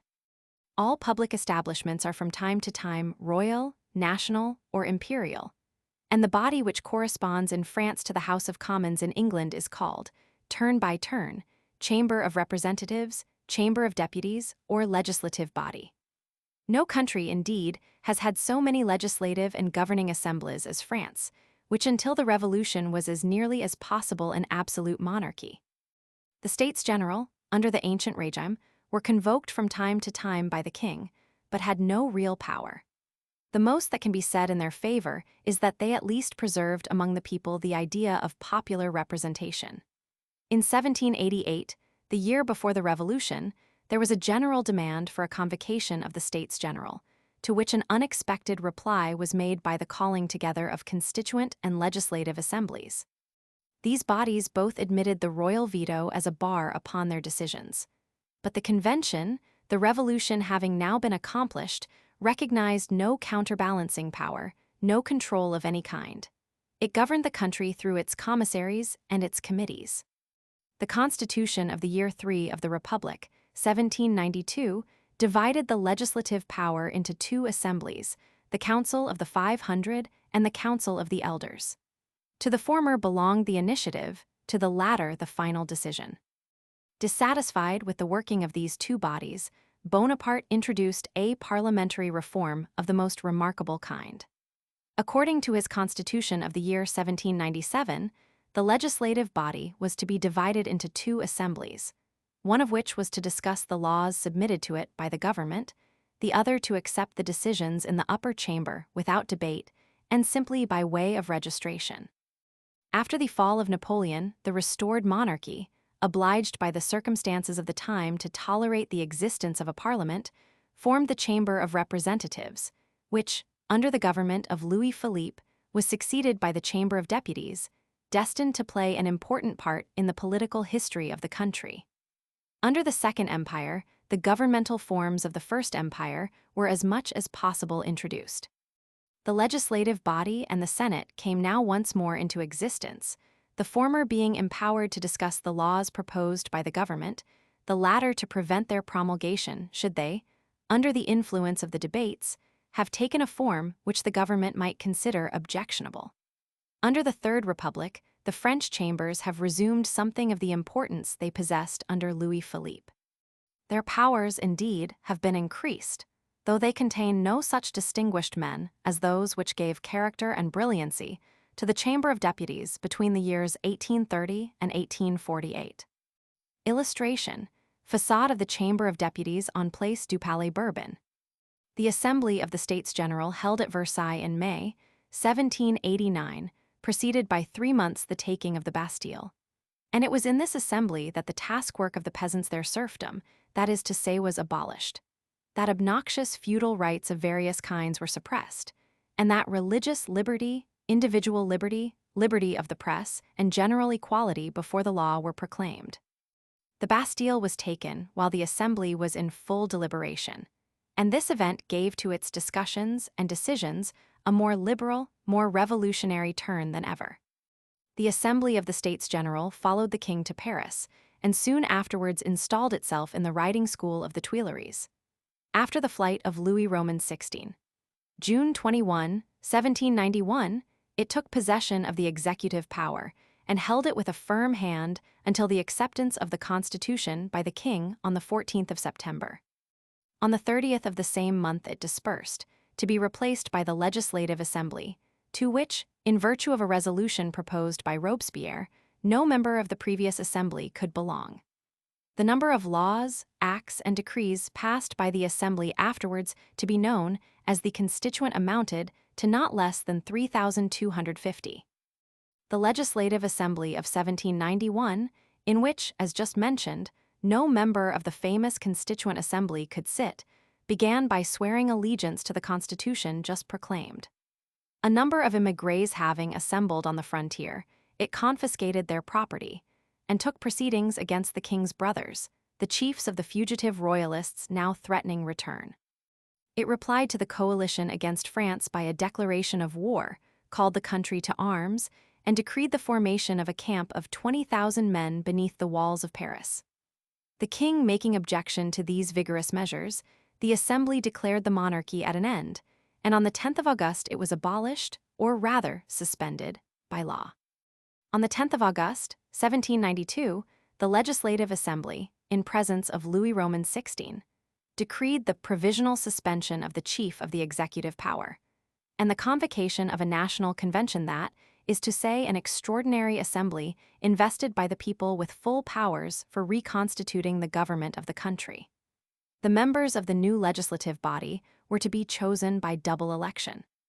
Every Frenchman who was of age and possessed not a house but a domicile had a right to vote for an elector, and the electors thus chosen elected in their turn the members of the new assembly. There was one elector to every 100 citizens, and at the primary elections the merits of the candidates for electoral honors were freely discussed. The procedure of the convention was almost identical with that of the Constituent and Legislative Assembly. Many readers will be surprised to hear that among the 749 deputies forming the National Convention, there were 16 bishops, 8 Episcopal Grand Vicars, 18 priests, and 7 Protestant ministers. Besides one Prince of the Blood, the Duke of Orleans, nicknamed Philippe Égalité, and a number of barristers and lawyers, officers of the King's Army, now disbanded. Former members of the Paris Parliament, nobles, landed proprietors, doctors, men of science, men of letters, several poets, painters, and actors, a few merchants and manufacturers, and only one workman, a wool carter named Armenville. The convention, though a revolutionary assembly, can scarcely be said to have been a democratic one. On the 20th of September, the new representatives of the people held a preparatory sitting in the Hall of the 100 Swiss at the Tuileries. On the 21st, the convention reassembled at the Tuileries and notified its official existence to the Legislative Assembly, which at once deposited its powers in the hands of the new representatives of the people, who thereupon established themselves in the riding school. The convention did not take possession of the Tuileries until 8 months afterwards, May 10, 1793, the unfortunate king having meanwhile been sentenced to death and Jan. 21, executed. When the convention began its sittings, the enemy's outposts were only 75 miles from Paris, and the German powers, who had invaded France, were preparing to take a terrible vengeance on the country which, if it had not actually dethroned, had formally suspended the power of its king.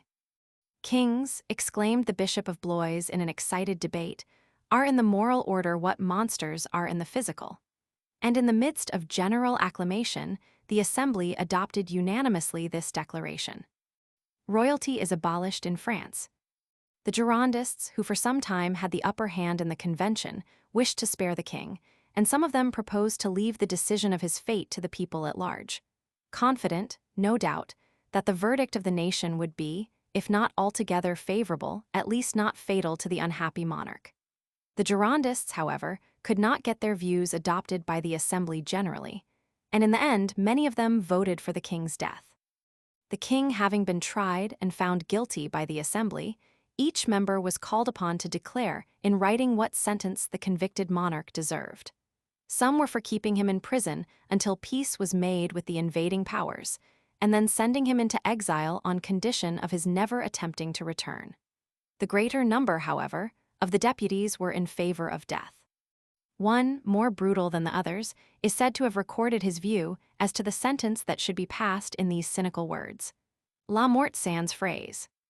Edouard Fournier has, however, well explained in his admirable little volume, Les mots historiques, that whereas in most cases the deputy signing the register explained, in one or more phrases, why he was in favor of a particular sentence, the sentence in this particular case was given without one word of explanation, sans phrase in short, as the registrar put it.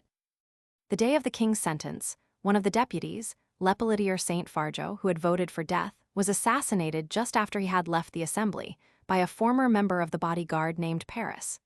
The convention ordered that he should receive the honors of the Pantheon and assisted in a body at his funeral.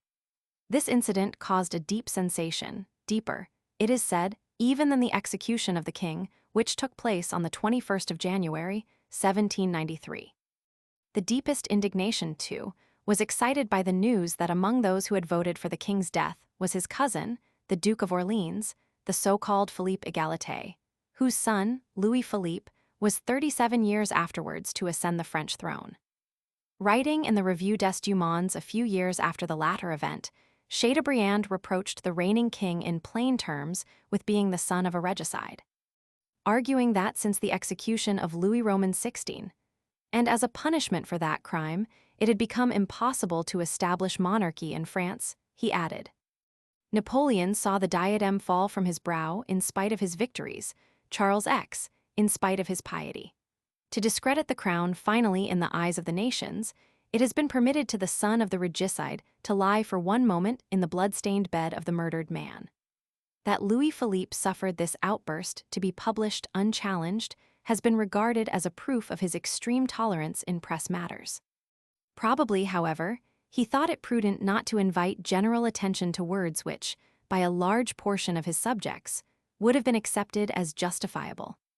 It has been said by the defenders of the regicide that Philippe Égalité did his best not to be present at the sitting of the convention when sentence had to be passed on the unfortunate king, but that he was threatened by his friends of the left with assassination unless he voted with them for the death of the tyrant.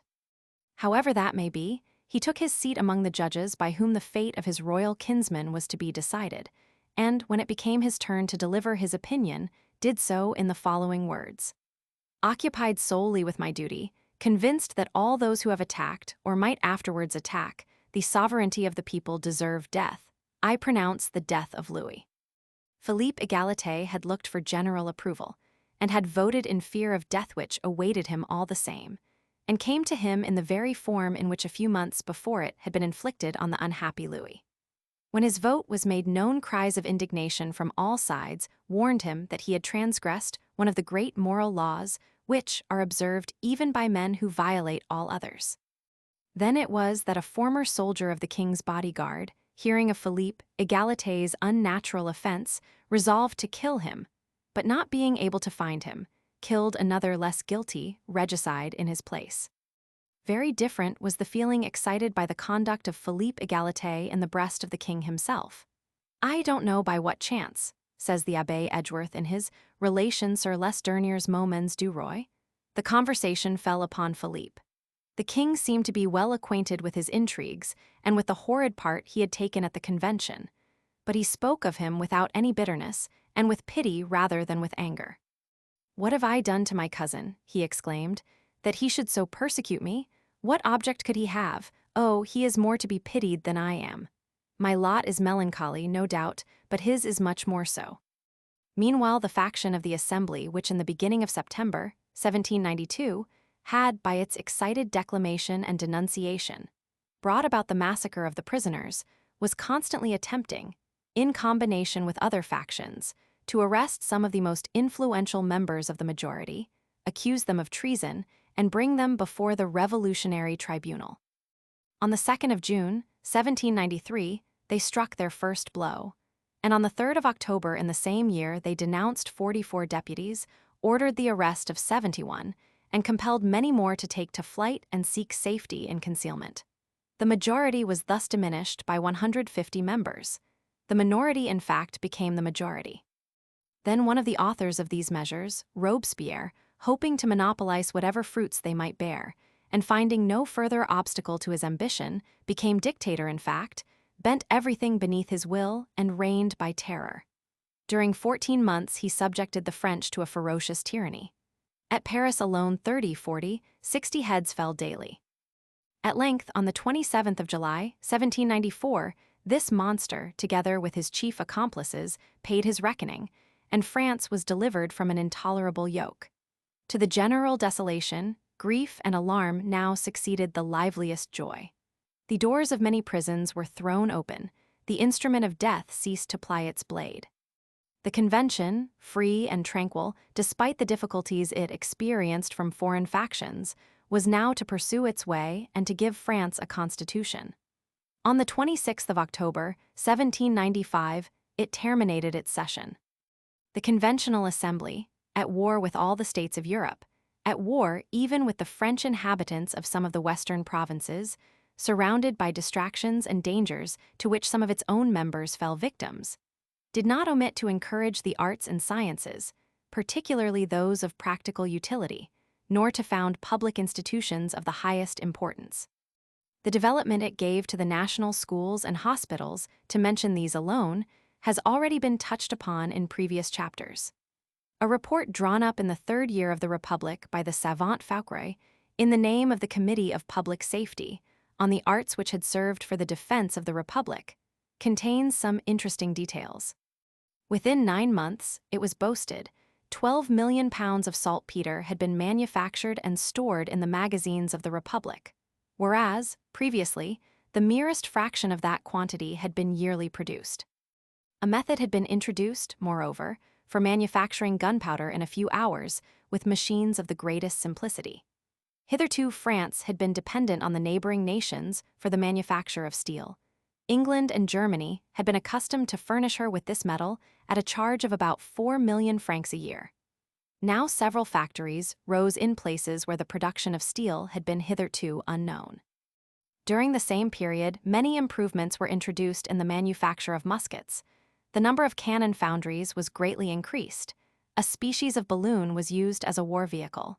And, to pass from war to peace, weights and measures were rendered uniform. The system of national education with nominal charges, averaging 10 francs a month, at the gymnasiums, with free lectures by the best professors at the Sorbonne and the College of France, is due to the Convention. So, too, is the famous Conservatoire de Musique, with its gratuitous teaching, which has had the effect of turning France from an unmusical into an eminently musical nation. For an interesting and valuable account of the constructive measures adopted by the French Republic, which is usually credited with measures of destruction alone, the reader is referred to Mr. Morse Stevens' excellent History of the French Revolution. Having been endowed by the Republic with a legislative body, France was never afterwards without one, though its importance varied according to the form and character of the government. From the riding school of the Tuileries, the Assembly moved to the Tuileries itself, and governing the country as the Convention really did, it had the right, perhaps, to establish itself in the palace of the French kings. Napoleon, however, wanted the Tuileries for himself, and his legislative body now held its unimportant discussions in the Palais Bourbon, which remained the home of the French Parliament under various names, until in 1871 the seat of government was changed from Paris to Versailles. Chapter 32. Some historical residences. The Palace of the Legion of Honor, the Ministry of War, the Rue de Grenelle Talleyrand. An interesting walk on the left bank of the Seine is from the end of the Rue du Bac along the quay to the Pont des Invalides. To many persons, the most remarkable house on the Quai d'Orsay is the café of the same name, which, by reason, no doubt, of its proximity to the Ministry of War, is largely frequented by superior officers. At number 5 is a cavalry barrack occupied under the Restoration by the King's bodyguard. Here, up to the time of the Revolution, was the office of the court carriages which conveyed the public of Paris to the different royal residences, but went nowhere else. In 1788, the year before the Revolution, the prices were 3 livres 10 sols, 3 francs 10 sous, that is to say, for Versailles and Saint-Germain, 9 livres 10 sols for Fontainebleau, and 13 livres 10 sols for Campigny. Close to the Café d'Orsay stood the Palace of the Council of State, laid in ruins by the Communists on the 24th of May, 1871. The Palace of the Legion of Honor, one of the most beautiful buildings on the quay, was erected in 1786 by the architect Rausse for Prince Frederick John Otho von Salm-Coburg, husband of Jean Francaise Fidèle Antoinette de Hohenzollern-Sigmaringen. The prince was well connected, for, husband of a Hohenzollern, he was brother-in-law of the Duc de Thouars and of the Prince de Croy. He sat as deputy for Lorraine in the Constituent Assembly, commanded a battalion of the National Guard of Paris, was condemned to death by the Revolutionary Tribunal, and guillotined on the 23rd of July, 1794, 4 days before Robespierre, and in the same batch with the Prince de Montbazon-Rohan, M. de Beauharnais, and M. Gouy d'Arcy. He was brought to the scaffold under the name, negligently given to him by the Moniteur, of H. de Salm-Coburg, Prince of Germany. The former Palace of the Princes of Salm has had almost as eventful a history as its first owners. It was put into a lottery and won by a hairdresser's assistant, who sold it to a man named Liertaud, who used to call himself the Marquis de Boisregard, until he was arrested for forgery, and passed from the Hôtel de Salm to the galleys of Toulon. The house was inhabited for a time, under the Directory, by Mme. de Staël, who made it the scene of those political assemblies which were destined to get her into trouble, and which, under the Empire, made it necessary for her to leave Paris and live abroad. At last the government bought the Hôtel de Salm in 1803 and caused it to be arranged as the Palace of the Legion of Honor. Burnt and pillaged by the Commune, it was rebuilt on the original plan by a voluntary subscription, to which, on the invitation of the Grand Chancellor, General Vinoy, the members of the Legion of Honor contributed. Illustration: ruins of the Palace of the Council of State, Quai d'Orsay.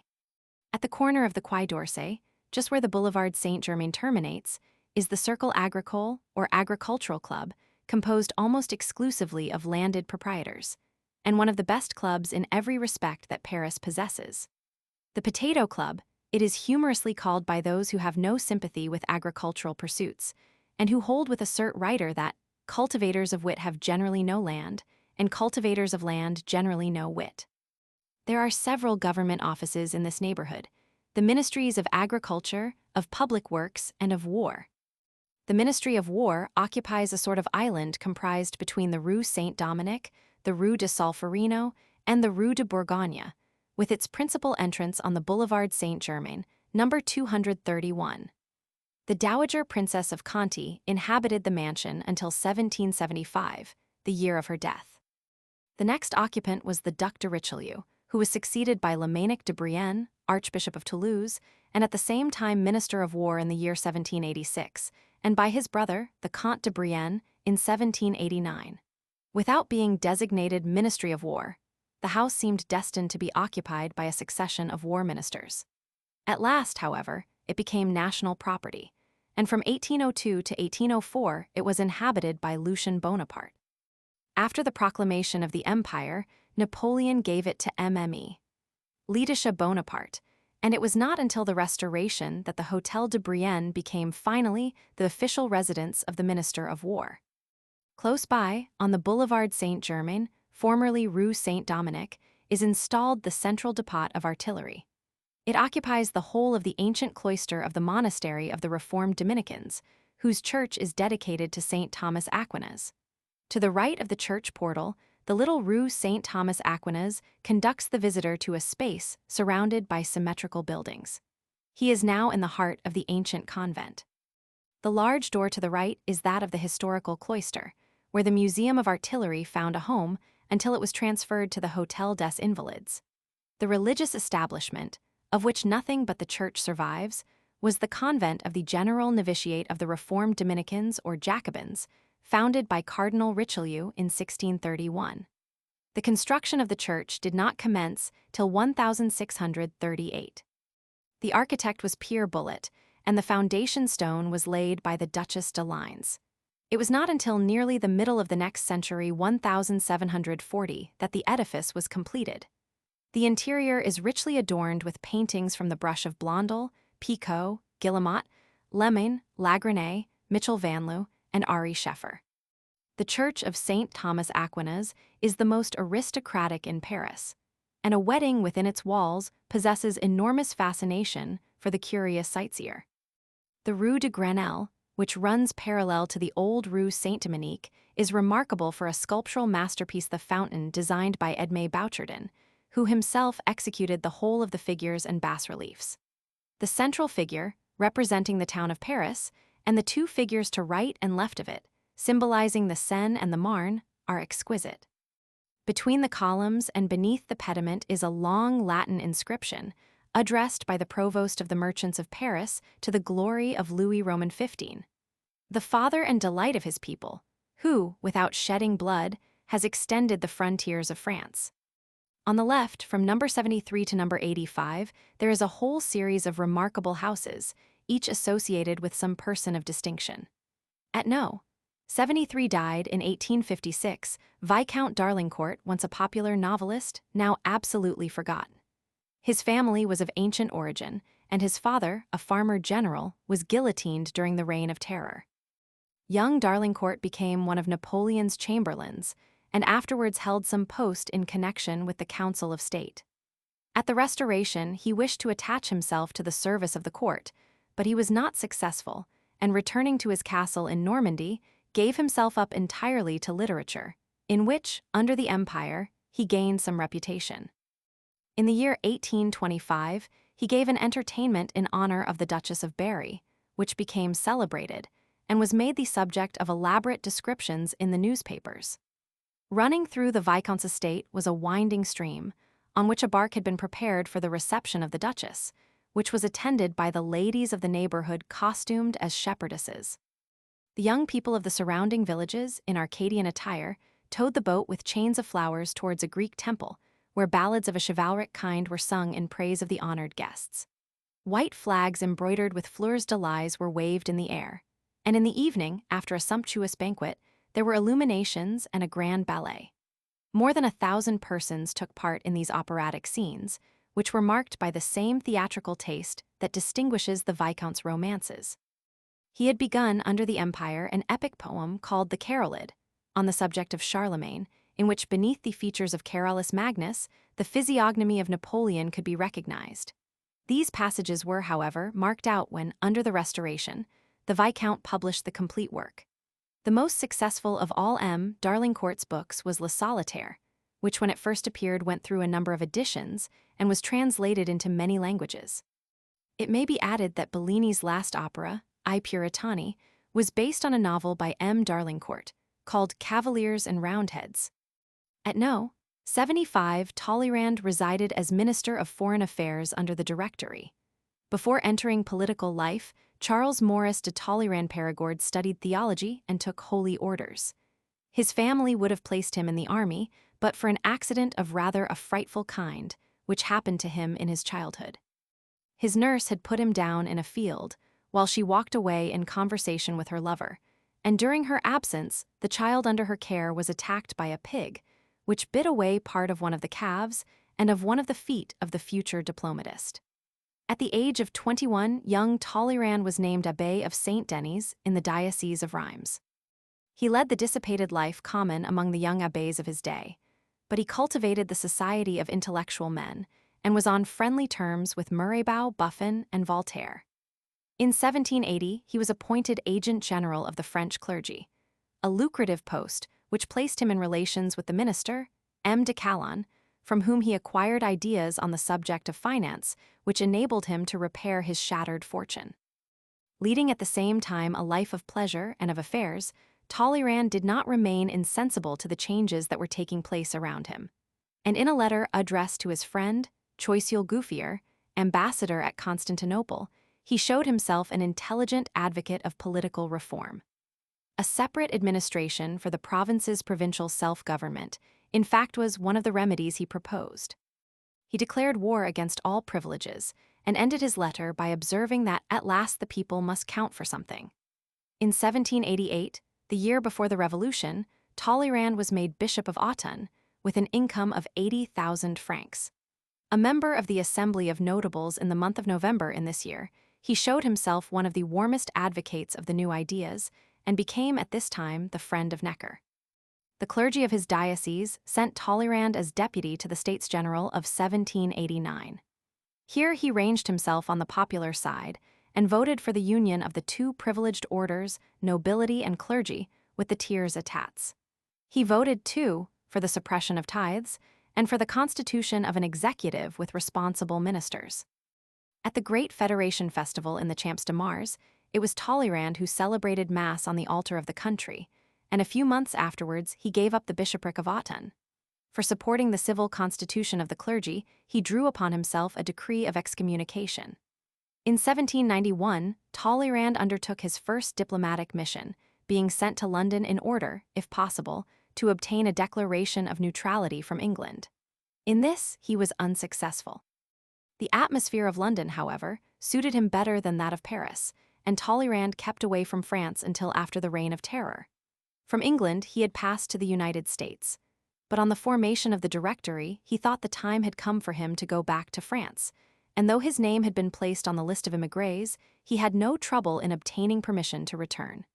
He now established friendly relations with Barras, with Chenier, and with MME. De Staël, and in spite of some opposition from the austere Carnot, who disliked Talleyrand's levity, he was appointed Minister of Foreign Affairs, or Director of External Relations. He at once recognized the genius of the young chief who, as General Bonaparte, had already made himself a great name, and Talleyrand's appointment as foreign minister was renewed when Napoleon became first consul. He foresaw the establishment of the empire and encouraged Napoleon in that direction. He had a serious misunderstanding with the emperor in regard to the execution of the Duc d'Enghien, which Talleyrand strongly condemned, though, according to Napoleon, it was he who first suggested it. Talleyrand had more than one difference of opinion with Napoleon, and on a certain occasion the emperor, half familiarly, half contemptuously, pulled him by the ear. "What a pity," exclaimed Talleyrand, "that so great a man should be so ill-bred." More than once Talleyrand was dismissed from Napoleon's service, but in moments of difficulty it was found necessary to recall him. Finally, however, on Napoleon's fall, he got the Emperor of Russia to declare that he would treat neither with Napoleon nor with any member of his family. Talleyrand used all his influence, moreover, with the Senate to procure its acceptance of the Bourbons, sure by this means to secure the favor of Louis Roman XVIII. Il ni a rien de changer, il ni a qu'un franchise de plus, was the phrase which Talleyrand at this time put into the mouth of the king's brother, Count d'Artois, who, after a time, believed that he had really uttered it. The restored monarchy, however, gave the Ministry of Foreign Affairs to the Duc de Richelieu, Talleyrand receiving an office he had before held under Napoleon, that of Grand Chamberlain, with a salary of 100,000 francs. When the Revolution of 1830 broke out, the Duke of Orleans, afterwards Louis Philippe, consulted Talleyrand as to whether, should he accept the throne, the European powers would be likely to recognize him. Talleyrand wrote to the Duke of Wellington, at that time Prime Minister, and finding that England would make no objection, took it for granted that there would be no trouble with Russia, while it was comparatively unimportant what views the other governments might take. A month afterwards he started for London, where he had been appointed ambassador, and where he laid the foundation of that entente cordiale, the expression was Gisats, which has secured to both countries a long period of peace. In 1834, Talleyrand, now in his 81st year, resigned his embassy and returned to Paris, where, no longer taking part in public affairs, he died 4 years afterwards. Talleyrand spoke little, says Cape Figue, but with exquisite delicacy said all that it was necessary to say with precision and politeness. He defined a situation by a word, terminated a discussion by a phrase. He had seen so many events, so many men, and so many passions that no small thing could excite him. He could meet anger, bursts of temper, with the most impassible countenance. To a reproach he would reply by some charming mot. Thus, when Napoleon said to him abruptly one day, "They say you are very rich, M. de Talleyrand, you have made lucky speculations on the stock exchange." "Yes," was his answer. "I bought into the funds on the eve of the 18th Brumaire, the day on which Napoleon made his celebrated coup d'état." Many witticisms have of course been attributed to Talleyrand which he never uttered, and many more, which he did utter, but which were not absolutely original. According to M. Edouard Fournier, he was a constant student of a collection of jests entitled, with curious irony, L'improvisateur franchise. All necessary deductions, however, having been made, the fact remains that this statesman was very witty, and with a wit characteristically his own. Language was given to man in order to conceal his thoughts, is, perhaps, the most famous of his sallies. When someone said in his presence that M. Thiers was a parvenu, not parvenu, but a rêve, he remarked. Besides being witty himself, he was, according to M. Louis Blanc, the cause at least on one occasion of wit in another. When Talleyrand was dying, says the author of the History of 10 Years, King Louis Philippe went to see him. "Je souffre les torments d'un fer," complained Talleyrand. "Déjà?" the king is reported to have muttered. This story, however, was at the time of M. Louis Blanc's writing at least 2 or 3 centuries old, and there is no reason for supposing that either Talleyrand or the king uttered the words attributed to them by this always interesting, but generally inaccurate historian. As a rule, Talleyrand's witticisms were marked by politeness, but he could say severe things, and once when a lady, who suffered from defective vision, seemed by her mode of inquiry after his health to be hinting at his lameness, he replied to her comment, "Allez-vous? Comment vous voyez, madame?" His Surtout pas de zèle is well known, also his amusing if cynical caution on the subject of spontaneity. Beware of first impulses, they are nearly always generous. Chapter 33. The Rue Taranne and Diderot. Diderot's early life in Paris, his love affairs, imprisonment in the Château de Vincennes, Diderot and Catherine Roman II. Of Russia, his death. An interesting book has been published, under the title of Paris Démolie, on the churches, houses, and buildings of various kinds, which were pulled down during the work of reconstruction pursued so vigorously during recent years, and especially under the Second Empire. To build the Rue de Rennes, which joins the place Saint-Germain-des-Prés to the terminus of the left bank Western Railway on the Boulevard Montparnasse, it was necessary to pull down the 2 first houses in the Rue Taranne, numbered 1 and 2. Number 2, whose side windows look out upon the Rue Saint-Benoît, afforded for many years an abode, on the 5th floor, just beneath the roof, to Diderot, who, however, died not here, but in the Rue Richelieu immediately after his return from a visit to the Empress Catherine. Fitted neither by birth nor breeding for the atmosphere of courts, Diderot received, nevertheless, from the Russian Empress the greatest marks of favor. In Russia, Catherine could scarcely govern otherwise than despotically, though she once summoned a parliament whose members were entrusted with legislative functions, and it was perhaps not altogether her fault that nothing came of their labors. Personally, however, she had not the despotic manners by which the intercourse of Frederick the Great with his inferiors was so often marked. Of a more accommodating disposition than Diderot, Voltaire was able for a considerable time to live peacefully with the Prussian king. Though when at last the inevitable quarrel came, he did not scruple to criticize and satirize the sovereign whom, through a long course of years, he had persistently flattered. Son of a blacksmith and cutler at Langres, Diderot entered at an early age the College of Harcourt, directed by the Jesuits. But showing no aptitude for the theological career, he was placed with a lawyer, at whose office he occupied himself exclusively with the study of literature, philosophy, and mathematics.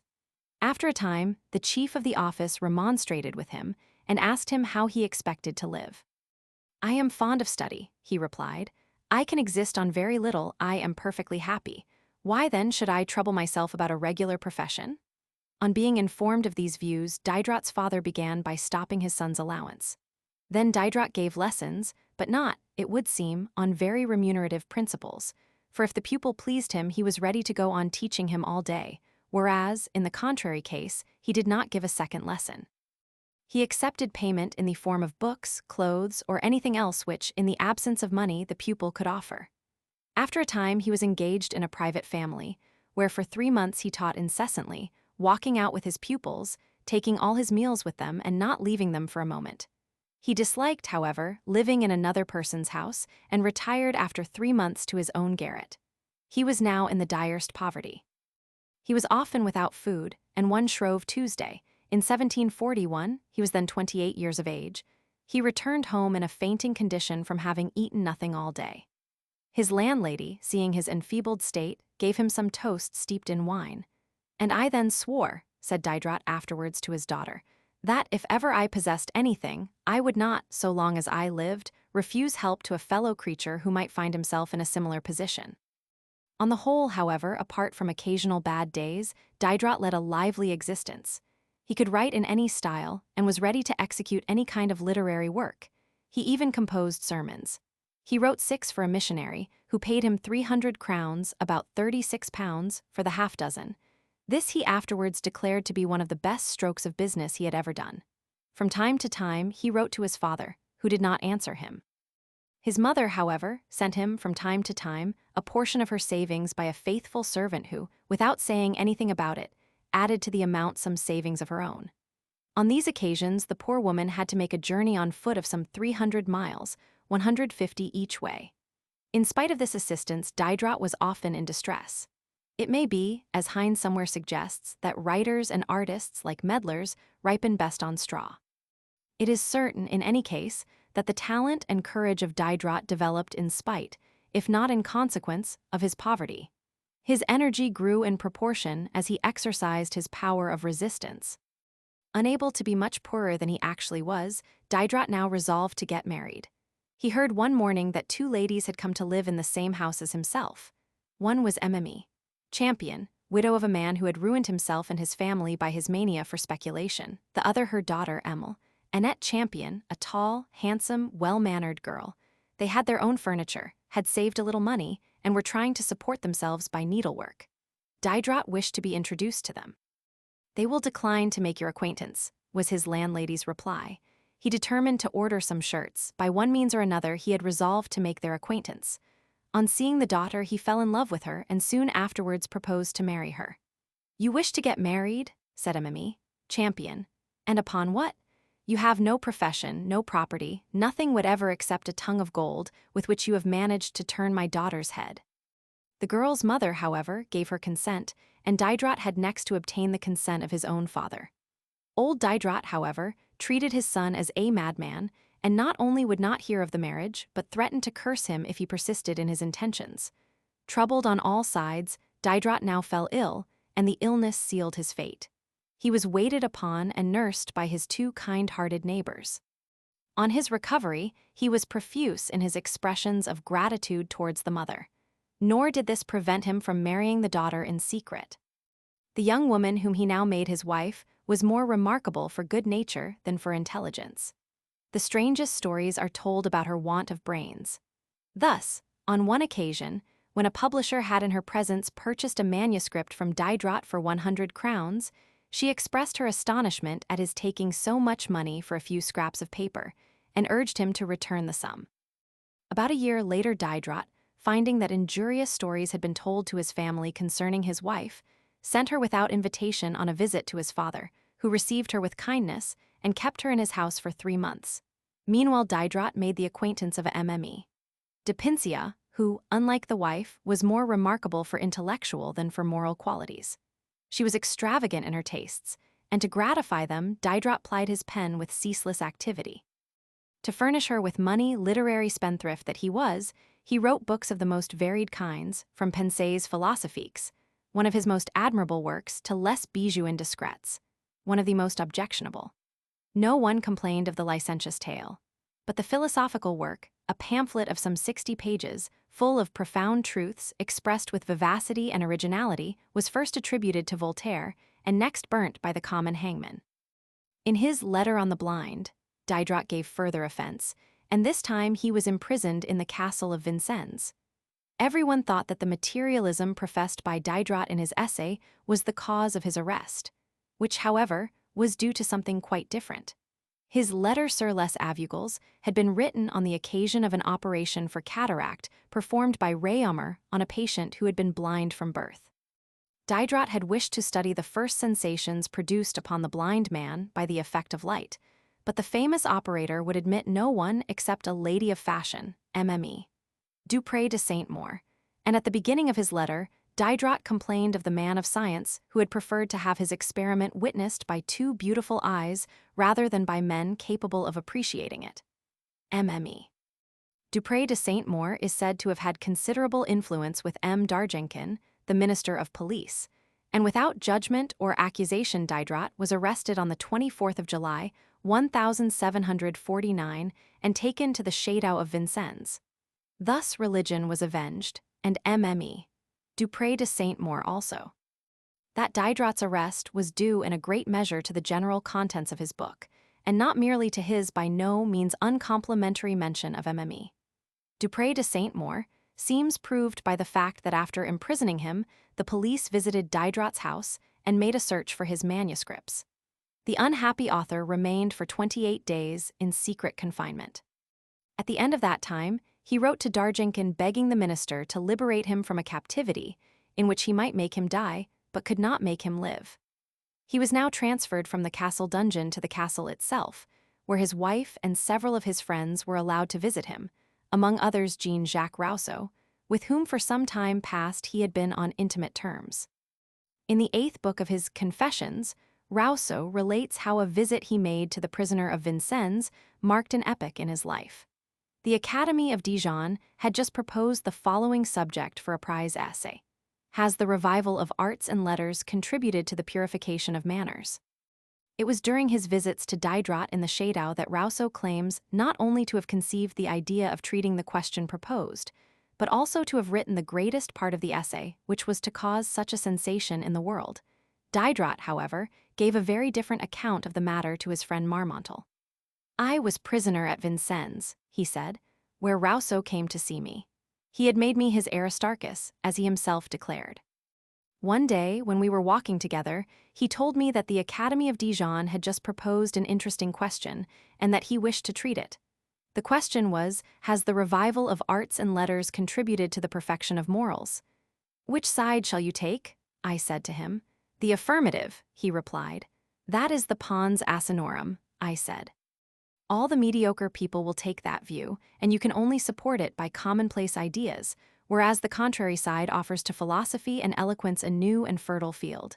You are right, he answered, after a moment's reflection. I will follow your advice. Diderot himself wrote on this very subject. When the program of the Academy of Dijon appeared, he came to consult me as to which side he should take. Take the side, I said to him, that no one else will take. It was, in any case, Rousseau who wrote the essay, author though Diderot may have been of its paradoxical character. As an example of the laxity as well as the severity of the period, it may be mentioned that when Diderot had once been set free from the dungeon, he was allowed, in his more commodious place of residence, to receive not only his wife and friends, but also MME. Depincia, to whom he was still attached. One day, when she was visiting him, he was struck by the brilliancy of her attire. She accounted for the elaborateness of her toilette by saying that she was going to an entertainment at Champigny. Was she going alone? He asked. Quite alone. Your word of honor? I give it you. Diderot did not quite believe in the lady's assurances, and soon after her departure he climbed over the wall of the park, hurried to Champigny, and there saw MME, Depincia with some admirer. He went back, scaled the wall a second time, and became once more a captive, but with a heart set free. He broke forever, says an indignant moralist, with his unworthy mistress. Illustration: statue of Diderot, Boulevard Saint-Germain, facing the Rue Saint-Benoît. Diderot remained 3 years at Vincennes. He quitted his prison in 1734 and now conceived the plan of the Encyclopedia, a magnificent literary and scientific monument, which alone would justify the reputation he enjoys. It occupied him, without absorbing the whole of his time, for more than 30 years. And there was certainly no other man who could have brought to the work such wide knowledge, such energy of style, and such prodigious application. He had undertaken the articles on historical, philosophical, and scientific subjects, while he was, at the same time, in association with D'Alembert to go over the work of all the contributors. As regards many of the subjects, Diderot had to study them as he went on, which his marvelous intuition enabled him to do with the best effect. "Diderot," said Grimm, "has naturally the most encyclopedic head that ever existed." "His genius in its sphere of activity includes everything," said Voltaire. "He passes from the heights of metaphysics to the frame of a weaver, and thence to the drama." "Centuries after the time of his existence," wrote Rousseau in his Confessions, when he had quarreled with him, "this universal head will be looked upon as we now look upon the head of Plato or Aristotle." Apart from his legitimate work, Diderot had to cope with opposition and persecution of all kinds. The Jesuits had proposed their cooperation for the theological articles of the Encyclopedia, and Diderot had refused their offer, equally with a similar one made by the Jansenists. The work was forthwith denounced as irreligious, and with such contributors as Diderot and Voltaire, it could scarcely, indeed, have been otherwise, though it was not the direct object of the writers to make war upon faith. Among the many celebrated authors who furnished articles to the Encyclopedia, Rousseau may in particular be mentioned, but like most of the contributors, he wrote only for a time, and chiefly on musical subjects. D'Alembert, Voltaire, Rousseau, all fell off Rousseau because something had offended him, Voltaire to write his own philosophical dictionary, D'Alembert because he had grown tired of the work. "I am worn out with the vexations of all kinds brought upon us by this work," wrote D'Alembert to Voltaire in 1758. At one time its publication was forbidden when Catherine Roman II offered to continue it in Russia. The volumes were, curiously enough, thrown into the Bastille, which, since they could be taken out again, was at least better than burning them at the hands of the common hangman. Catherine Roman II granted Diderot a handsome pension, and she at the same time purchased his library for a large sum. The Empress went so far, indeed, as to send him the sum of 50,000 francs, being the annual pension paid in advance for 50 years. Touched by the bounty of Catherine, Diderot wished to thank the Empress in person, and in the year 1773 he started for Russia. At The Hague he was met by the High Chamberlain, Narishkin, who, accompanying him to St. Petersburg, put him up at his own house. Diderot's friend Grimm was already at St. Petersburg. He presented Diderot to the Empress Catherine, who received him in the most cordial manner. She would be glad to see him, she said, in her own apartments every day from 3 to 5 or 6, and she took the greatest pleasure in his conversation. "I see him very often," she wrote to Voltaire. "Our conversations are incessant. What an extraordinary head he has! As for his heart, would that all other men had one like it. I do not know whether they, Grimm and Diderot, are getting tired of St. Petersburg, but I know that I could talk to them all my life without fatigue." Catherine did her best to keep Diderot at St. Petersburg, but he wished to return to Paris, and though he had been invited to stay at Berlin by Frederick the Great, he passed through Prussia without visiting the capital. It has been before said that he had no sympathy for Frederick. Soon after his return to Paris, he was taken ill, and after a short malady died. The curé of Saint-Roch had come to see him, and Diderot received him in a very friendly manner. They talked on various moral and religious subjects, and as they agreed on many theological points, especially as to the efficacy of charity and good works, the curé ventured to suggest that if he would authorize the publication of these opinions, together with a retractation of his works, the effect would be excellent. But Diderot would do nothing of the kind, neither would he confess. Nevertheless, there was but little difficulty in connection with his funeral, which took place at Saint-Roch, where he was buried, July 1784, in the Chapel of the Virgin. There his remains still lie. Chapter 34. Monseigneur Affray and the Insurrection of June. The courtyard of the Dragon, the National Workshops. The Insurrection of June. Monseigneur Affray shot at the barricade of the Faubourg Saint-Antoine. Close to the Rue de Turenne is the courtyard of the Dragon, inhabited for the last 2 centuries, even until now, by dealers in every kind of ironwork. It was here, in July 1830, that the first insurgents of this particular district armed themselves more or less effectively for the fray. The courtyard of the Dragon owes its name to the dragon in bronze placed at the entrance, just opposite the Rue Sainte-Marguerite, in allusion to the monster on which painters and sculptors make Saint Marguerite trample. Passing in front of the courtyard of the Dragon, the Rue de Rennes runs from north to south.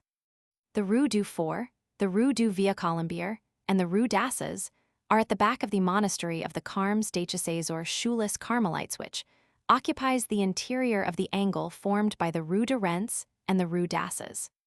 The Shoeless Carmelites, as formed or reformed under the auspices of St. Teresa, were authorized to establish themselves in France by letters patent, dated June 1610, and they soon enriched themselves by the sale of two manufactured articles which they alone were able to make. A kind of stucco, known as Blanc des Carmes, which took the polish of marble, and treacle water, both of which became very popular in Paris. The Carmelite monastery is now the seat of the Catholic University of Paris, founded by 30 French archbishops or bishops and comprising 3 faculties: law, letters, and sciences. In 1791, the priests who had refused to swear fidelity to the Constitution were imprisoned in the Carmelite monastery, and the massacring band of Maillard and the wretches under his orders slaughtered them on the 2nd and 3rd of September, 1792, together with all the prisoners, irrespectively of age or sex, who were confined with them. Close to the altar of the left transept is a monument enclosing the heart of Monseigneur Affray, who fell during the terrible days of June, in 1848, at the formidable barricade of the Faubourg Saint-Antoine, as he was making a last effort to stop the further effusion of blood. In the midst of his exhortations, he was struck in the loins by a stray bullet and fell into the arms of the insurgents, who were in despair at the terrible incident, which was not the result of a crime, as the direction of the shot, the evidence of the vicars in attendance upon him, and the grief of the revolutionists sufficiently testified. The venerable prelate expired on the 27th, 2 days after he had been struck. "May my blood be the last shed," were his dying words. The successful insurrection of June, which, after much slaughter, was suppressed, was partly the consequence of the successful insurrection of February, after which, Louis Philippe having taken flight, the Second Republic was proclaimed. In February, the provisional government had guaranteed in a formal manner the right to labor. Accordingly, numbers of workmen being without employment, and capitalists being unwilling to embark in new enterprises, or even in many cases to continue those which were already on foot, national workshops were opened, in which upwards of 100,000 workmen found occupation and bread.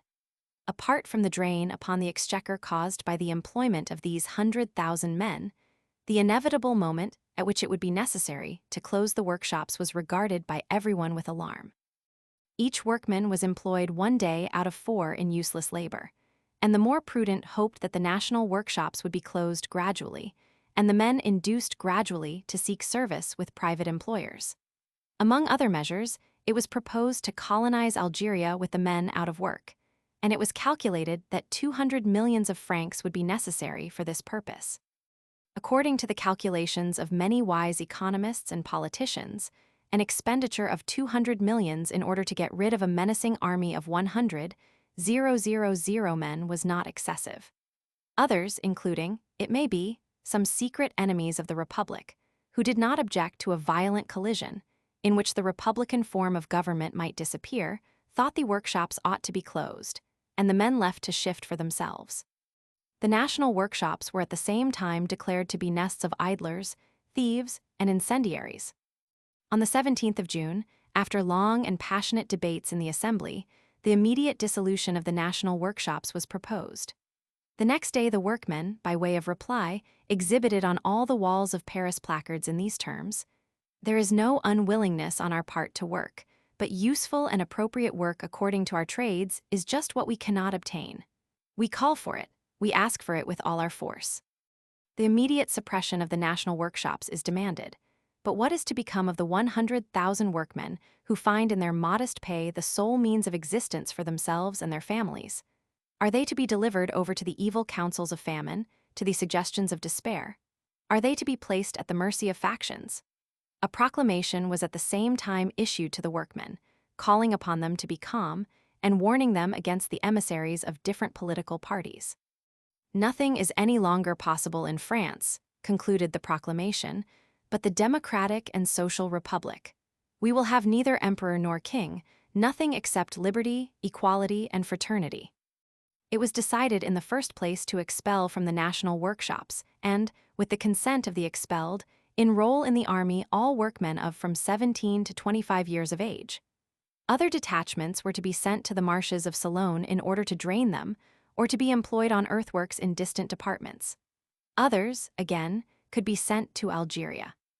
The workmen, however, showed no disposition to adopt any of the courses recommended, and according to the expression of one of them, they were called upon to choose between famine, expatriation, and military servitude.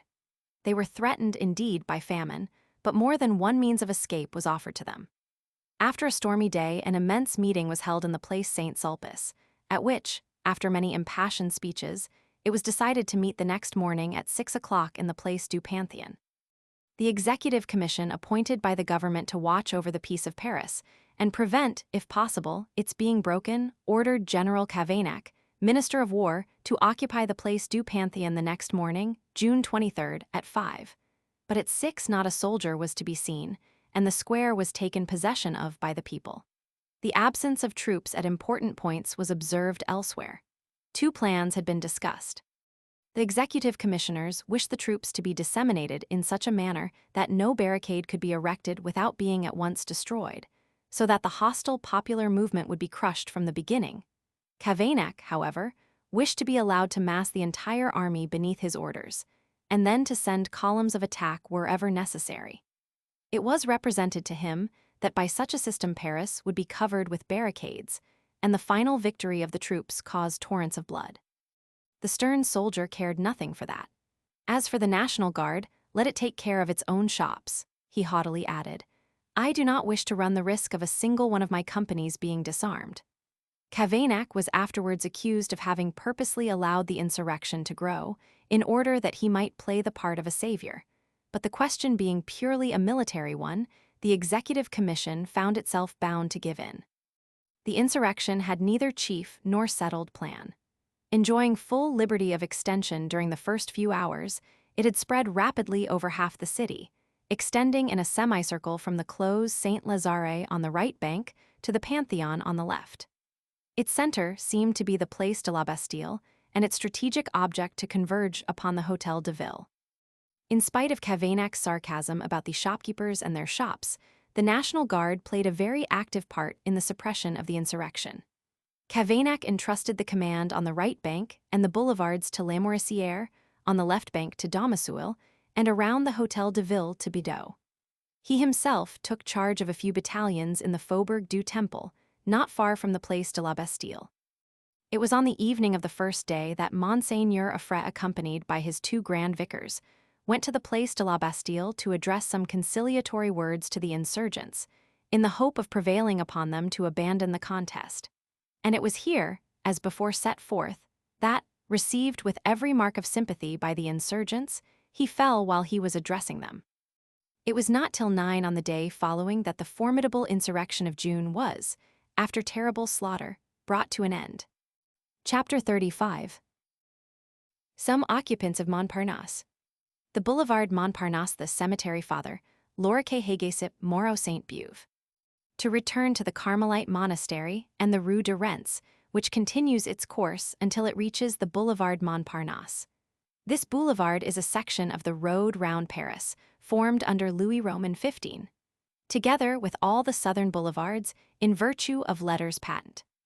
Until recently, the Boulevard Montparnasse was full of restaurants and dancing places, among the latter the most celebrated being La Grande Chaumière, much patronized by students in the time of Louis Philippe and of Gavarni.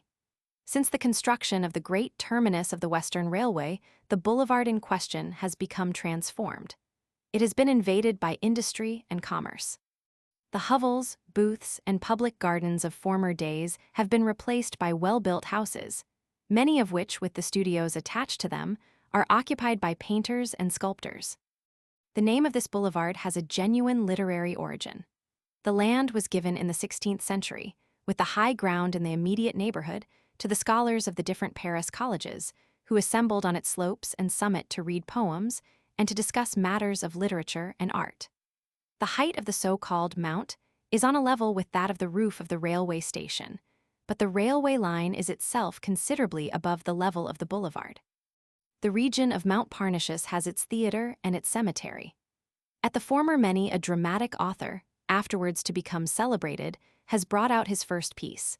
In the latter numbers of writers and painters who, without perhaps failing in their art, failed in life, have found repose, with the poet Hégésippe Marot among them. Here, too, lie Henry Regnault, the young painter who was killed in the sortie towards Buzenval on the 19th of January, 1871. The surgeon Lisfranc, self-declared rival of the illustrious Dupuytren, whom, in his lectures, he used freely to describe as this brigand from over the water. Lisfranc was attached to the Charité on the left bank, Dupuytren to the Hôtel Dieu on the island. Father Loriquet, author of the celebrated History of France, in which Napoleon Bonaparte is represented as one of the generals of Louis Roman XVIII, in whose name he gains important victories. Sainte-Beuve, the famous critic, Baron Gérard, the painter, Rude, the sculptor, Orfila, the great chemist who discovered arsenic in the body of M. Lafargue upon Raspel, the chemist retained for the defense, declared that he would find as much arsenic in a pair of old window curtains. The 4 sergeants of Rochelle, whose unhappy fate has been told in connection with Bicaire, where for a time they were confined, the philosopher Jouffroy, and the famous writer on political and religious subjects, Montalembert. Hégésippe Marot, just mentioned as one of the most interesting tenants of the Montparnasse Cemetery, was the author of a terrible poem, To Hunger, with which he was only too intimately acquainted. But his reputation rests on a collection of poems gracefully entitled Les Myosotis. Father Loriquet was one of the most remarkable historians of ancient or modern times. Holding individually, perhaps, the doctrine ascribed to Jesuits collectively by their enemies, that the end justifies the means, and resolved in his History of France to work according to the motto of his order, ad majorem Dei gloriam. He rearranged the historical facts so as to make them accord, not with what did happen, but with what in his opinion ought to have happened, a mode of writing history not indeed peculiar to himself. The work was published immediately after the Restoration, and, according to the title page, was expressly designed for the instruction of youth. It is said to be still used in certain ultra-religious boarding schools, where no words are looked upon as so odious as those of revolution and republic. Speaking of the American War of Independence, this strange historian writes, Louis Roman XVI did not think it just or politic to take the part of rebels who claimed rights for subjects against kings, but sacrificing inopportunely his own intelligence to that which he thought he recognized among his counselors, he acknowledged the independence of the United States of America. Volume Roman II, p. 129. Here are some more extracts from this curious work. Louis Roman XVI committed the fault of tolerating an illegal meeting of factious persons in the tennis court. He should have known that a few drops of impure blood shed in time are the salvation of empires. P. 130.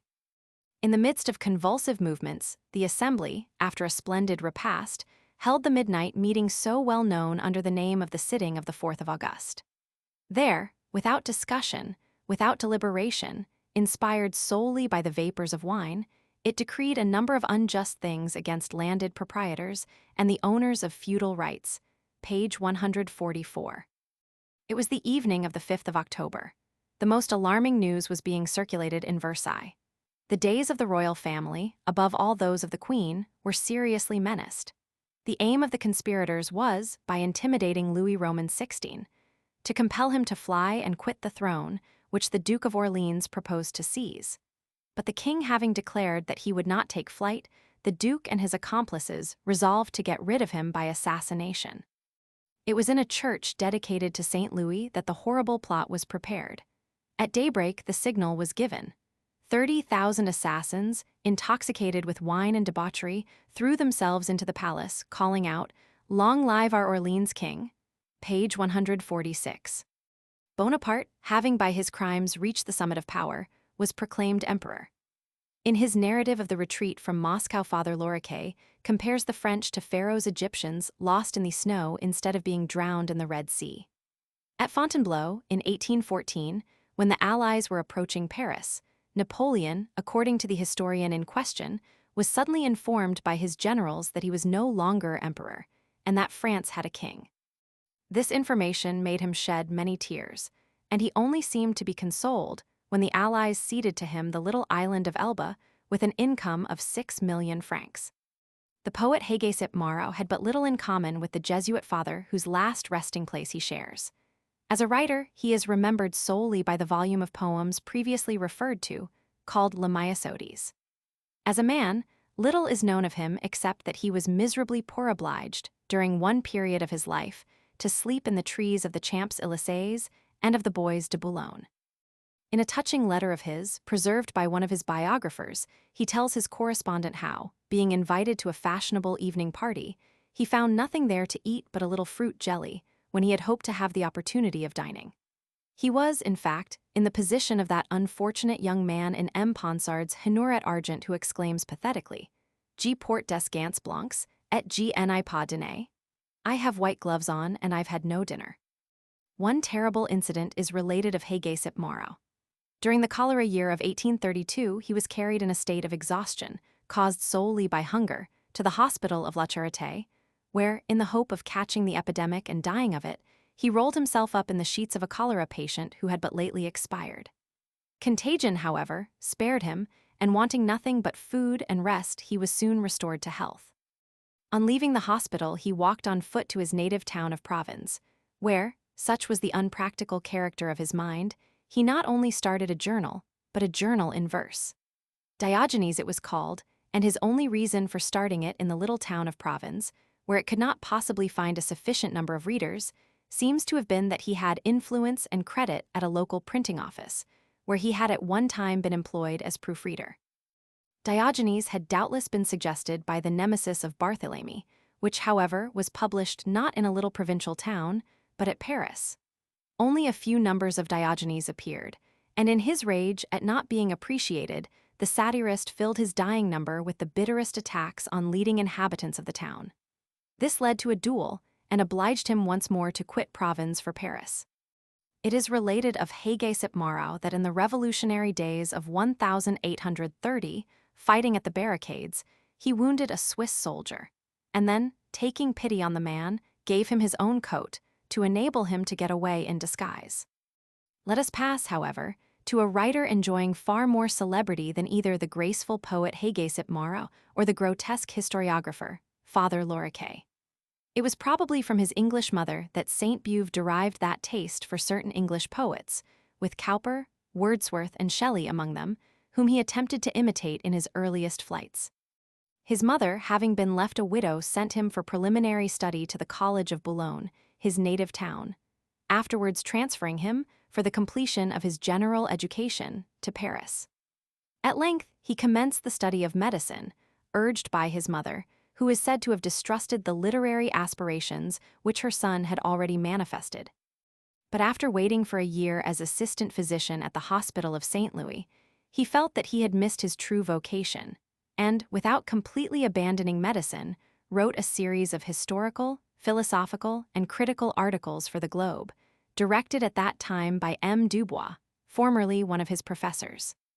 Sainte-Beuve was then living in the Rue de Vaugirard, a few doors from the house inhabited by Victor Hugo, and when the latter changed his abode and installed himself in the Rue Notre-Dame-des-Champs, accident once more threw Sainte-Beuve within easy distance of the poet. Community of literary taste produced an intimate acquaintance between the neighbors, and Sainte-Beuve took part in the new intellectual movement of which Victor Hugo and Alexander Dumas were the originators and chiefs. The new school, breaking from classical traditions, turned back its attention to the 16th century, and to a group of writers greatly obscured by the literary luster of the 2 centuries which followed. Sainte-Beuve set himself to study Ronsard and Du Bellay, and in due time he had an opportunity of showing that he had not studied them in vain. The Academy having, in 1827, proposed as the subject of its prize for eloquence a picture of French poetry in the 16th century, Donnou persuaded the critic of the Globe to compete, and placed at the young man's disposition his own rich library. Sainte-Beuve's essay did not gain the prize, but it was published by its author, who printed with it an edition of the selected works of Ronsard, and the work, which the Academy had rejected, took rank ultimately as the first authority on the period of French literature with which it deals. Whilst throwing himself into Romanticism, Sainte-Beuve was not blind to the defects of the new school, though he could not himself, as poet, avoid the very faults against which he had warned others. In reference to Victor Hugo's Odes and Ballads, he wrote as follows: M. Hugo's first inspiration is invariably true and profound. The whole mischief arises from extravagant similes, frequent digressions, and over-refinement of analysis. There are forced metaphors, moreover, improprieties of language, ellipses in the series of ideas, and prosaic passages in the midst of the most dazzling poetry. Victor Hugo was naturally not delighted with this criticism, but he encouraged the critic and persuaded him to publish his Pièces de Joseph Delorme, of which Sainte-Beuve had read him some specimens. Having once taken up with Romanticism, Sainte-Beuve went at least as far as his master, and committed precisely those faults which he had censured. For eccentric lines, prosaic phrases, and outrageous metaphors abound in his collection, although these eccentricities, far from injuring the volume, seem to have caused its success. People who liked everything that was odd or audacious read the book and praised it for faults at which scholars would knit their brows. The Revolution of 1830 opened a new sphere of activity to Sainte-Beuve. Hitherto he had occupied himself little with politics, but now he plied his pen freely in the globe as a supporter of those principles of humanitarianism so strongly championed by Pierre Leroux, who had become director of the journal in question. Subsequently, he undertook a political campaign in the National with Armand Carrel. In his various writings, both in and out of the newspapers, he showed himself inconstant to any fixed principles. His whole life, in fact, was composed of intellectual changes and variations. These, however, were simply the outcome of a mind curious to fathom all kinds of ideas, to penetrate within them, in order to extract from them their sap or their honey. Approaching the teachers in order to appreciate them as well as their doctrines, he made himself their pupil, sat at their feet, and quitted them as soon as he had completed his analysis. He himself was quite conscious of this tendency, and confessed that even when he entered Victor Hugo's school of Romanticism, he only assumed as much of that enthusiasm as might be expected to characterize a devotee. If, however, he was on this, and on other similar occasions, consciously insincere, his fault is largely redeemed by the genuine ardor with which he played the neophyte at each fresh initiation, by the respect which he always entertained for his masters, even after he had changed them, and by the universality of the knowledge which he derived from these studies, pursued, as they were, in a spirit of adventure or of intellectual speculation. He sketches his own character admirably in some advice which he gave to a young man in 1864. Nor is it difficult to see that he was consciously proposing himself as an example. "Seek the most noble friendships," he wrote, "and bring to them the benevolence and sincerity of an open soul, desirous, above all things, of admiring, pour into criticism, emulous sister of your poetry or ardor, sympathy, and all that is purest in your nature. Eulogize, lay your eloquence at the service of new talents, usually so much contested and combated, and do not forsake them until the day when they withdraw themselves from the right path and falsify their promises. After that, treat them with reserve. Incessantly vary your studies, cultivate your mind in every direction. Do not narrow yourself to one party, one school, or one idea. Let it see the dawn break on every horizon, maintain your independence and your dignity. Lend yourself for a time, if necessary, but do not give yourself away. Remain judicious and clear-sighted even in your weaker moments, and even if you do not say the whole truth, never utter what is false. Never allow fatigue to lay a hold upon you, never feel that you have attained your goal. At the age when others are reposing or relaxing themselves, redouble your courage and ardor, recommence like a novice, run your career a second time, renew yourself." Such was precisely the course which Sainte-Beuve himself followed. When he wrote the above lines, he was reviewing his own life. Votary of Romanticism as he had been, Sainte-Beuve adopted on one occasion a course which many would have considered the reverse of romantic. Challenged to a duel by M. Leques for words which he had uttered in the Senate, he replied that he would fight his adversary with no other weapon than that with which they were both familiar, the pen. The death of Sainte-Beuve was preceded by cruel bodily tortures, and, as he saw his end approaching, he took precautions to keep the priests away from his bedside and to divest his interment of all solemnity. By his testamentary wishes, none of the associations to which he belonged, neither the Academy nor the Senate, was to be represented at his funeral, and no oration was to be pronounced over his tomb.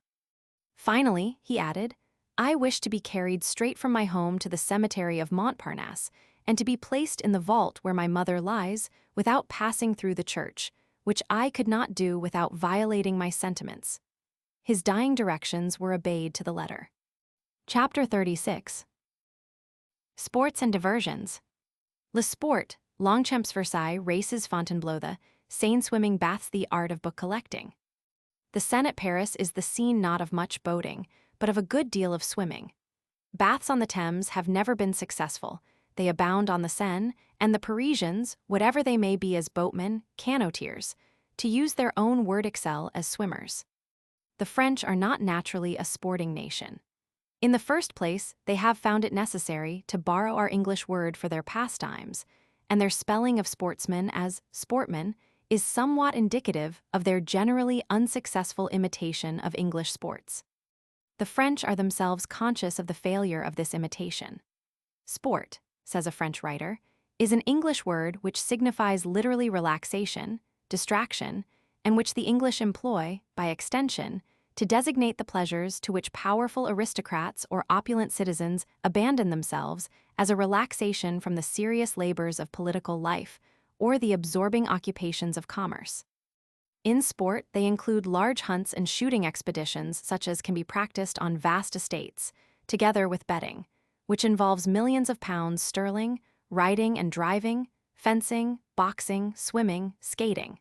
Everything which calls into play the forces and energy of the body, to the too frequent neglect of mental activity. We have adopted the word and attempted the thing. But independently of the fact that our French society lacks some of the fundamental conditions which, in this respect, English society possesses, we have done what imitators generally do. We have diminished, sometimes even travestied the model. Large aristocratic hunts have become impossible on our democratic and parceled-out soil. Well-bred horses cost a great deal of money, and the instability of fortunes is an obstacle to fine stables. The most reckless of our millionaires only hazard a few thousand francs in the way of bets, and it is now generally understood that when a louis is spoken of on the turf, the ambitious word must be translated into the more modest expression, 20 sous. Even fencing is abandoned to fiction and the stage. Duelists who are at all serious must go beyond the frontier to find a ground which will place combatants and seconds beyond the reach of the French law. The police court of the 19th century is perhaps more dreaded than was the scaffold of Richelieu. Parisian summers, this same writer goes on to observe, are on the whole too cold for bathing, and Parisian winters too hot for skating. Unquestionably, horse racing has taken a certain hold on the French, though it is true that the crowds who frequent the most popular races do not confine their attention, or their conversation, to the horses or the stakes, but regard the event principally as a fête. It is at the hippodrome of the Bois de Boulogne, or Longchamps, as it is also called, that the most largely attended races occur. A minimum charge of a franc is made for admission, to stand or walk about outside the ropes which mark off the course. For the reserved places, higher prices are charged: 5 francs to the pavilions, 20 francs to the weighing enclosure, 15 francs for a one-horse carriage, 20 francs for a carriage with more than one horse, and so on. The races of La Marque are in the form of steeple chases. The Château de la Marche stands in a park at a short distance from Ville d'Avray and St. Cloud, and it is in the park that the races take place. The races of the Bois de Vincennes are less fashionable than those of Longchamps and of La Marque, perhaps because the approach to Vincennes through crowded streets is less attractive than the drive through the Champs-Élysées and the Bois de Boulogne. The races of Chantilly, founded in 1834 under the patronage of the Dukes of Orleans and of Nemours, are run twice a year on the spacious meadows, which extend right and left of the magnificent stables of the Château of the Condés. The first races are fixed for the second fortnight of May. The later series, those of the autumn meeting, are held in September and October. The last race of the season is for the grand prize of the Jockey Club. The racecourse of Chantilly describes an ellipsis measuring some 2,000 meters. Several stands have been erected opposite the stables, prices of admission to the various places as at Paris. At Chantilly are the principal training establishments. The Versailles races are run on the plain of Sattery, where Napoleon Roman III held some of his most brilliant reviews. They take place in May and June. At Fontainebleau, the races are run on a course cut through the part of the forest known as the Valley of the Saule. From various woody heights, the spectator, well protected from the sun, can obtain an excellent view of the running. Shooting is practiced at a club in the little town of Argenteuil, close to Paris, where the Society of Parisian Riflemen is established. Candidates duly proposed and seconded are put up for election, and, if admitted, pay 10 francs entrance money and an annual subscription of 50 francs. The organ of the society is the well-known sporting paper, the Journal des Chasseurs. The canotiers and canotières of the Seine are counted by thousands. They all seem to row more for amusement than for exercise and pace. The principal ports of the Parisian Navy are Charenton above Bridge and Asnières below. Charenton may be reached by the Lyon Railway, the charming Asnières, famous for its balls, by the Saint-Germain and Versailles line. The waterside restaurants are organized in view of the canotiers and appeal specially to this floating population. If the Seine is remarkable for its swimming baths and at some little distance on each side of Paris, for its innumerable boats with rowers and rowed in gay fantastic costumes, one bank of the Seine, the left, is celebrated for its stalls of second-hand books. It was at a curiosity shop on one of the quays of the left bank that Balzac's Peau de Chagrin, or Chagrin Skin, was offered for sale. It was at a neighboring bookstall that the poor student in the Vie de Bohème sold his Greek books for little more than the price of waste paper in order to buy medicine for the dying mistress of his friend. It is not at the bookstalls of the Quai d'Orsay that one would look for the rarest editions, though rare editions may here be found. There are connoisseurs who seem to spend every day and all day long at the bookstalls of the quay, resembling the celebrated English bibliophile, Lord Spencer, who remained an entire year at Rome, visiting neither St. Peter's, nor the Colosseum, nor the Vatican, but only the old bookshops. When he had once found the Marshal of Swainheim and Panart's, dated 1473, he went straight back to London. Such a passion looks like insanity, but it is at least a respectable, innocent kind of madness. To have a genuine passion for books is to care neither for cards, nor for good living, nor for useless luxury, nor for racehorses, nor for political intrigues, nor for ruinous love affairs. The bibliophile is never troubled by the storms of political life. Pixérécourt, the author of 30 amusing or terrible novels, would be forgotten in France but for the rare editions that he collected in his library, and which after his death did more for his reputation at the sale of his books than all his works of fiction had done. Few writers of the day grudged him his talent or his success, but many envied him his imitation of Jesus Christ, given to the monk Lawrence by his very humble servant, Pierre Corneille. His Elzevirs and Baskervilles, for which Holland and China had furnished their rarest paper, England and France their best engravers, Russia and Morocco their incomparable leather, filled amateurs with enthusiasm. A great French book collector, Grolier, had adopted this motto, "For myself and my friends." Charles Nodier wrote for Pixérécourt an epigraph to be inscribed inside his books, which, if somewhat selfish, was at least true. Tel est le triste sort de tout livre prêté, souvent il est perdu, toujours il est gâté. This is the sad lot of every book that is lent. Often it is lost, always spoilt. The bookstall keeper acquires gradually a knowledge of the finest, or if not the finest, the most curious editions, and he would be but a poor dealer were he unable to judge of their value. At one time the Pont Neuf was full of bookshops, and the second-hand dealers in books had their stalls in the Cité, close to Notre Dame and to the Palace of Justice, as well as on the Place de Grève. But they are now nearly all to be found on the parapets of the left bank. The picture dealers, at one time numerous on the quays of the left bank of the Seine, have for years past been gradually disappearing. It was in the curiosity shop already mentioned in connection with Balzac's Peau de Chagrin that a certain Christ, by Raphael, was supposed to be kept hidden away like a treasure. That, however, was more than 60 years ago, and no masterpieces by Raphael are now to be found in the curiosity shops of the left bank. The one place for buying and selling pictures is the Hotel Drouot, on the other side of the river. Here pictures are sold by auction at the hands of official auctioneers and authorized brokers. In addition to the purchase money 5%, must be paid in the way of fees and for the cost of the sale. This charge is thought exorbitant, and it has not been forgotten that at the sale of Marshal Solt's pictures, when Murillo's Conception was purchased by the government for the square room of the Louvre, nearly 30,000 francs commission had to be paid independently of the 586,000 francs, which was the adjudicated price.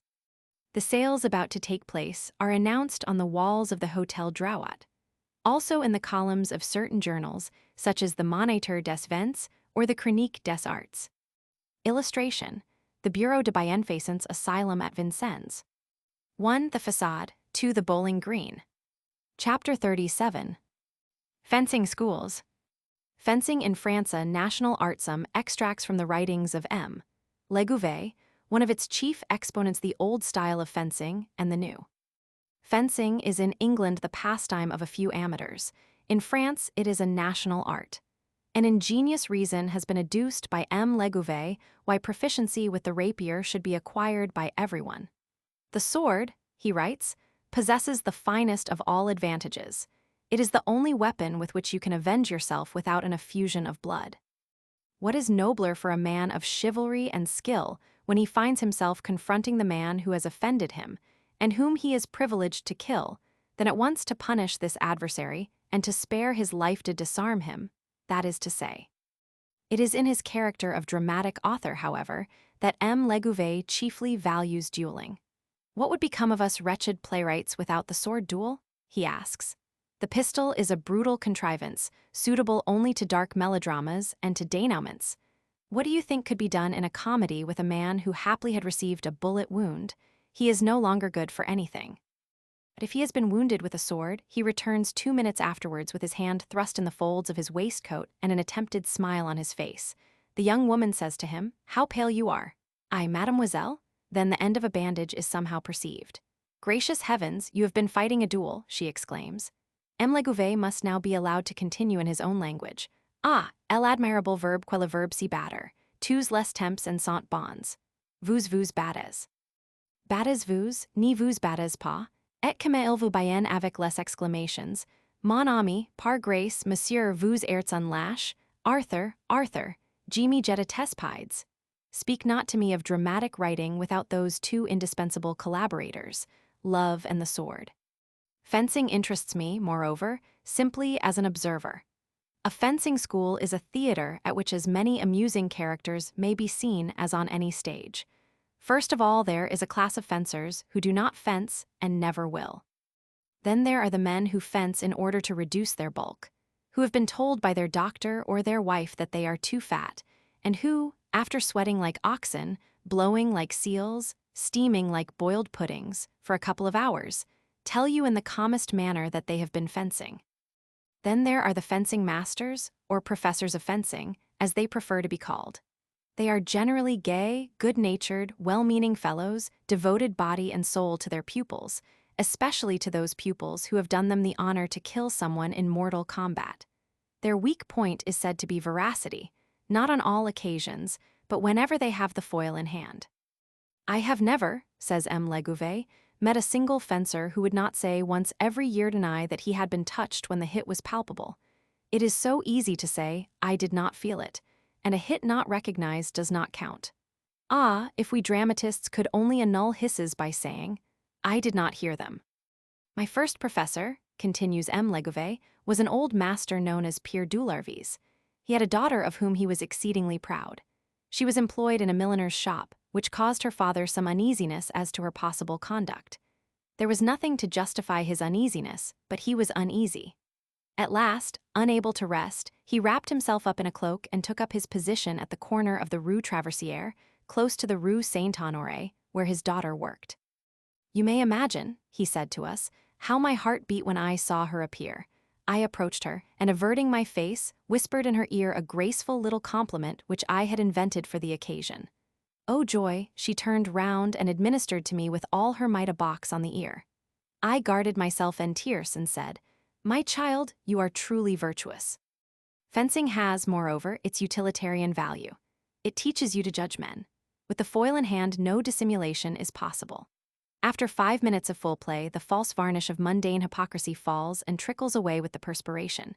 Instead of the polished man of the world, with yellow gloves and conventional phrases, you have before you the actual man, a calculator or a blunderer, weak or firm, wily or ingenuous, sincere or treacherous. One day I derived a great advantage. I was crossing foils with a large broker in brandies, rums, and champagnes. Before the passage of arms, he had offered me his services in regard to a supply of liquors, and I had almost accepted. The fencing at an end, I went to the proprietor and said, "I shall buy no champagne of that man." "Why not?" "His wine must be adulterated," he denies every hit. Apply my principle, and you will find it profitable. Some of you are already married. One day you will have daughters to marry. Well, if a suitor presents himself, do not waste time in collecting particulars which are too often false. Say simply to your future son-in-law, "Will you have a turn with the foils?" At the end of a quarter of an hour, you will know more about his character than after 6 weeks of investigations. Finally, I like fencing because you cannot learn it. It does, indeed, demand practice and long practice. But that is not sufficient. It must be your vocation. You must be born a fencer, just as you must be born an artist. And then, when the apprenticeship has been served, what pleasure is enjoyed? I doubt whether there is in external life a single act in which a man feels himself to live more fully than in a vigorous assault. Look at the fencer in action. Each member, each muscle is stretched, and each for a different purpose. Whilst the hand glances rapidly and lightly, always tending forwards, the body holds itself back, and the legs, vigorously contracted like a spring, await, for their extension, the signal to be given by the arm as it prepares to make its sudden thrust. The whole of the members are like so many obedient soldiers to whom the general says, "March, halt, double." The general is the head, that head which, at once inspired and calculating as though on a real field of battle, detects at a glance the faults of the enemy, lays traps for him and compels him to fall into them, simulates a retreat in order to give him confidence, and returns suddenly upon him with a frightful assault. And to think that this art, complex as it is, in which the whole of the body is engaged, should really be concentrated between the end of the forefinger and the thumb. For there it all is. There resides the delicate and masterly faculty which alone constitutes the superior fencer tact. Is it not wonderful to see how much sensibility and life flows between these two digits? They tremble, they palpitate beneath the pressure of the foil in contact with their own, as if an electric current communicated to them all its movements. For them the aid of sight is not necessary, for they do more than see the hostile sword, they feel it, they could follow it with their eyes bandaged. And if you add to these magnificent delights of the sense of touch the powerful circulation of the blood which runs in great waves through the veins, the beating heart, the boiling head, the throbbing arteries, the heaving breast, the opening pores. If you join, moreover, to this the delight of feeling your power and your suppleness increase tenfold. If you think, above all, of the ardent joy and bitter grief of self-love, of the pleasure of beating and the vexation of being beaten, and of the thousand vicissitudes of a struggle which terminates and begins again, at each fresh thrust you will understand that there is in the exercise of this art a veritable intoxication, of which the passion for gambling can alone give an idea. It is play without vice, and with health superadded. M. Legouvé, who, besides being an admirable writer, possesses no superficial knowledge of fencing, next proceeds to a few detailed observations on the art of the foil and its professors. We can hardly do better than preserve his own words. Fencing, he says, has undergone during the last half-century the same revolution as poetry, music, and painting. It has had its romantic period and its contending schools. The distinguishing characteristics of the old school were rigidity, grace, and a certain academic elegance. The words themselves express the thing. To practice fencing was to go to the academy. A fencer of the old school could not run to the attack, nor suddenly break off. He neither bent down nor sprang forward, but under all circumstances maintained, more or less, the same attitude. Fencing was in those days, above all things, an art, which, like every art, had the beautiful for aim. Very different was the system of the new school. To make hits was its one object. The means were of no importance, provided the result could be obtained. Fencing was now more a combat than an art. Its program included everything, even the ugly.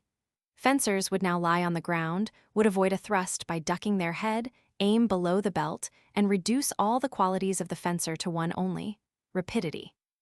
Gamard and Charlemagne were the two last representatives of the old school, Roussel and Lozes the two first of the new one. I have had the honor, in my youth, of fencing with all four, and I do not hesitate to say that, in my opinion, while fully recognizing the incomparable quickness of Lozes, the superiority rested altogether with the representatives of the old school. Fencing ran the risk not of being renewed, like poetry, in another form, but of being lost altogether, at least as an art. Then came forward a young man who combined in himself the opposite qualities of the two schools. Every lover of fencing will understand that I am referring to Bertrand.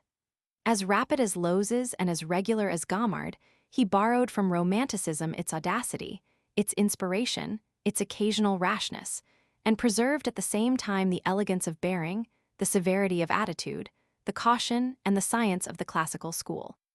He may fairly be said, in company with Cordelois and Pons the Elder, to have saved the art of fencing. He is an exceptional fencer among exceptional fencers. If I may be allowed to use the expression, there is genius in his art. The fencing masters who came next were the products, somewhat mixed, of the three schools, the four professors who figure in the first rank being Robert the Elder, Gayteker, Mimieg, and Pons the Younger. Robert has a quickness of hand, an accuracy of attitude, and a rapidity of reply which recalls Bertrand.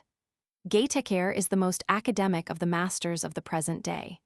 There is, however, something a little theatrical in his elegance and in his imposing carriage. Mimieg is supple, insinuating, adroit, sure to profit by every opportunity. There is a sort of cajolery in his play. If you ask who is the best of these four professors, I shall recommend you to apply the test of Themistocles. Bring together the principal fencing masters of Paris and ask them to write on a slip of paper the names of the two best fencers in Paris.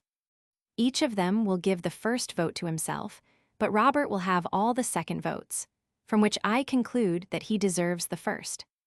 Chapter 38. Petty Trades. Petty trades there origins the daybanker the guardian, Angel the old clothesman the claquettes, first beginning and development.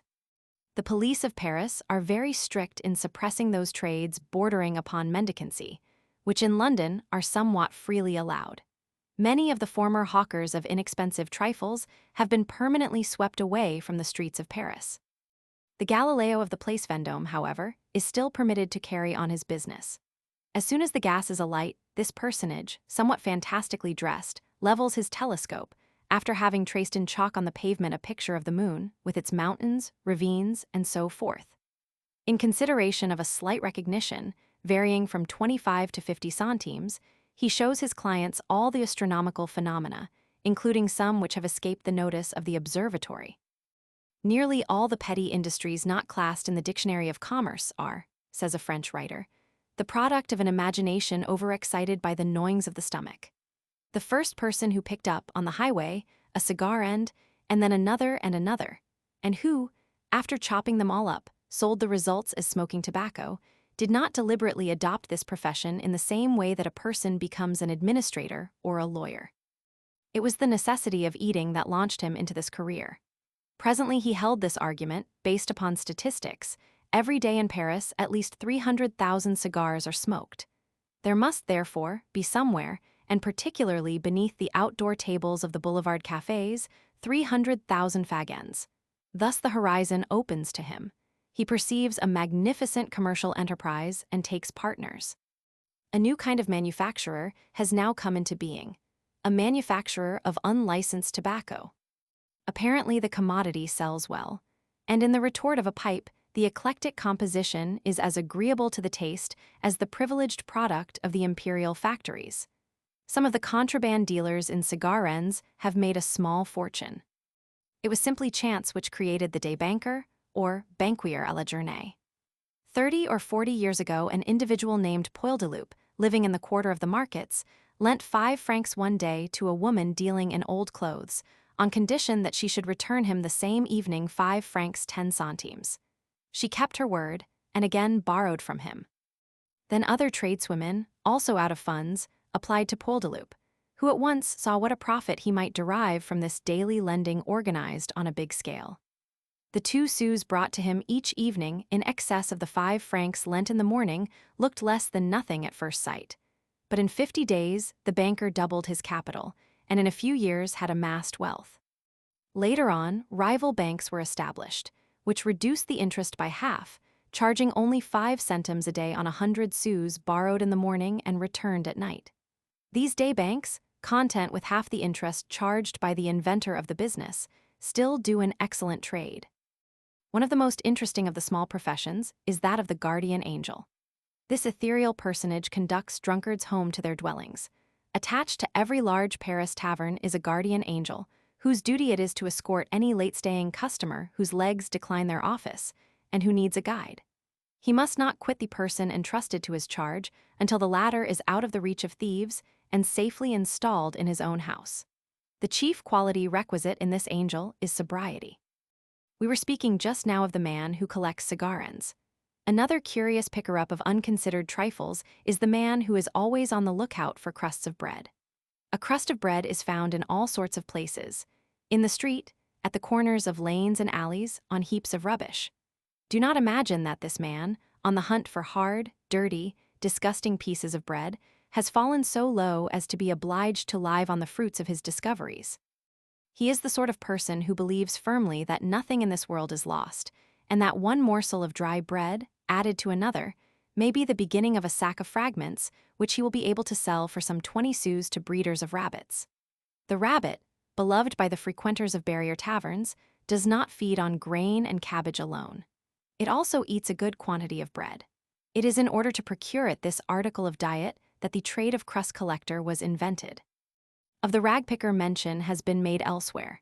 He is essentially eclectic in his tastes: rags, paper, gloves, glass, broken toys, the necks of bottles, nothing comes amiss to him.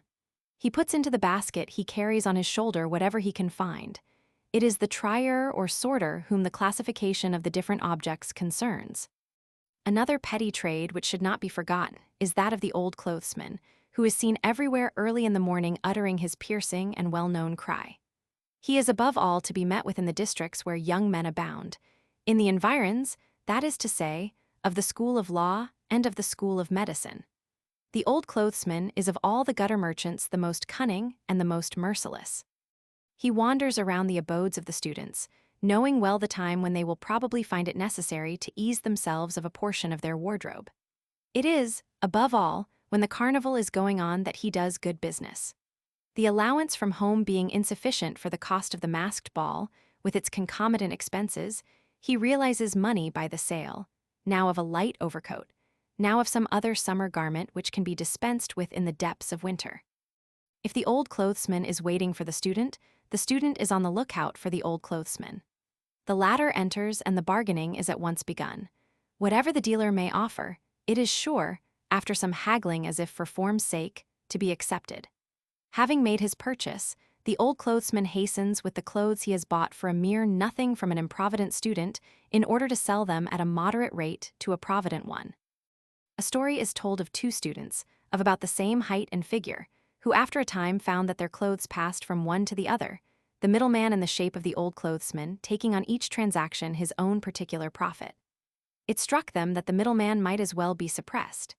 And from that time forward Jules, when he was hard up, sold his clothes to Anatole, while Anatole, when he in his turn fell into an impecunious position, sold them back again to Jules. Illustration: Le débarcadère des bateaux omnibus, vendors of refreshments. In the Temple, which gives its name to one of the lower boulevards, there was formerly a market for all kinds of antiquities, including old clothes, while buying and selling of a like character was carried on until a later period in the Marché des Patriarches. Here, even now, the lovers of the economical may provide themselves with shoes at 1 franc and boots at 3 francs and a half. There are other petty trades at Paris, such as that of the bird catcher and the pigeon fancier. Nor must the sellers of violets at 1 sou the bunch be forgot, though they are not to be confounded with the bouquetière in a far more fashionable walk of life. The dealers in groundsel, too, have a trade of their own. There are many institutions, professions, and classes which, after being originated on the left bank, have crossed the water to flourish on the right. Among these must be included the claque, Though, from whatever quarter it may have sprung, there is now no theatrical district in Paris where it does not thrive. It originated at the Comédie Française, when that institution had its abode at the theatre now known as the Odeon, where, among other masterpieces, Beaumarchais's Marriage of Figaro was produced in 1784. Mercier pointed out, about this time, that the masterpiece in question had no need of organized applause. This preconcerted clapping of hands, varied by the stamping of feet and by walking sticks, had a very bad effect on the taste and temper of the public, and even, at times, on the fortune of a piece. They clap when the actor appears on the stage, they clap for the author at the end of the play, they clap for the composer, and make more noise than all the instruments of Gluck's orchestra, which can no longer be heard. This perpetual noise, this artificial excitement, degrades the public taste. An author who was constantly hissed was once advised to construct a machine which would imitate the sound of 300 or 400 persons clapping their hands, and to place it in a corner of the theater under the guidance of some intelligent and devoted friend. Another writer on the same subject, M. Prudhomme, tells us in his Historical and Critical Mirror of Old and New Paris, 1807, that he had once been acquainted with a man who had no means of living but by assisting at first representations. Placed in the middle of the pit, he called attention to the beauties of the piece and led the applause. The name of Monsieur Claque had been given to him, and he had hands as hard as the piece of wood with which washerwomen beat their linen. His terms were 36 francs if the piece succeeded, and 12 francs if it failed. The claque, however, did not acquire its greatest importance until the time of the Restoration. At an earlier period, Doré, a popular drawing-room poet, or writer of vers de société, was in the habit of sending persons to the theater with a free admission on the understanding that they were to applaud his piece.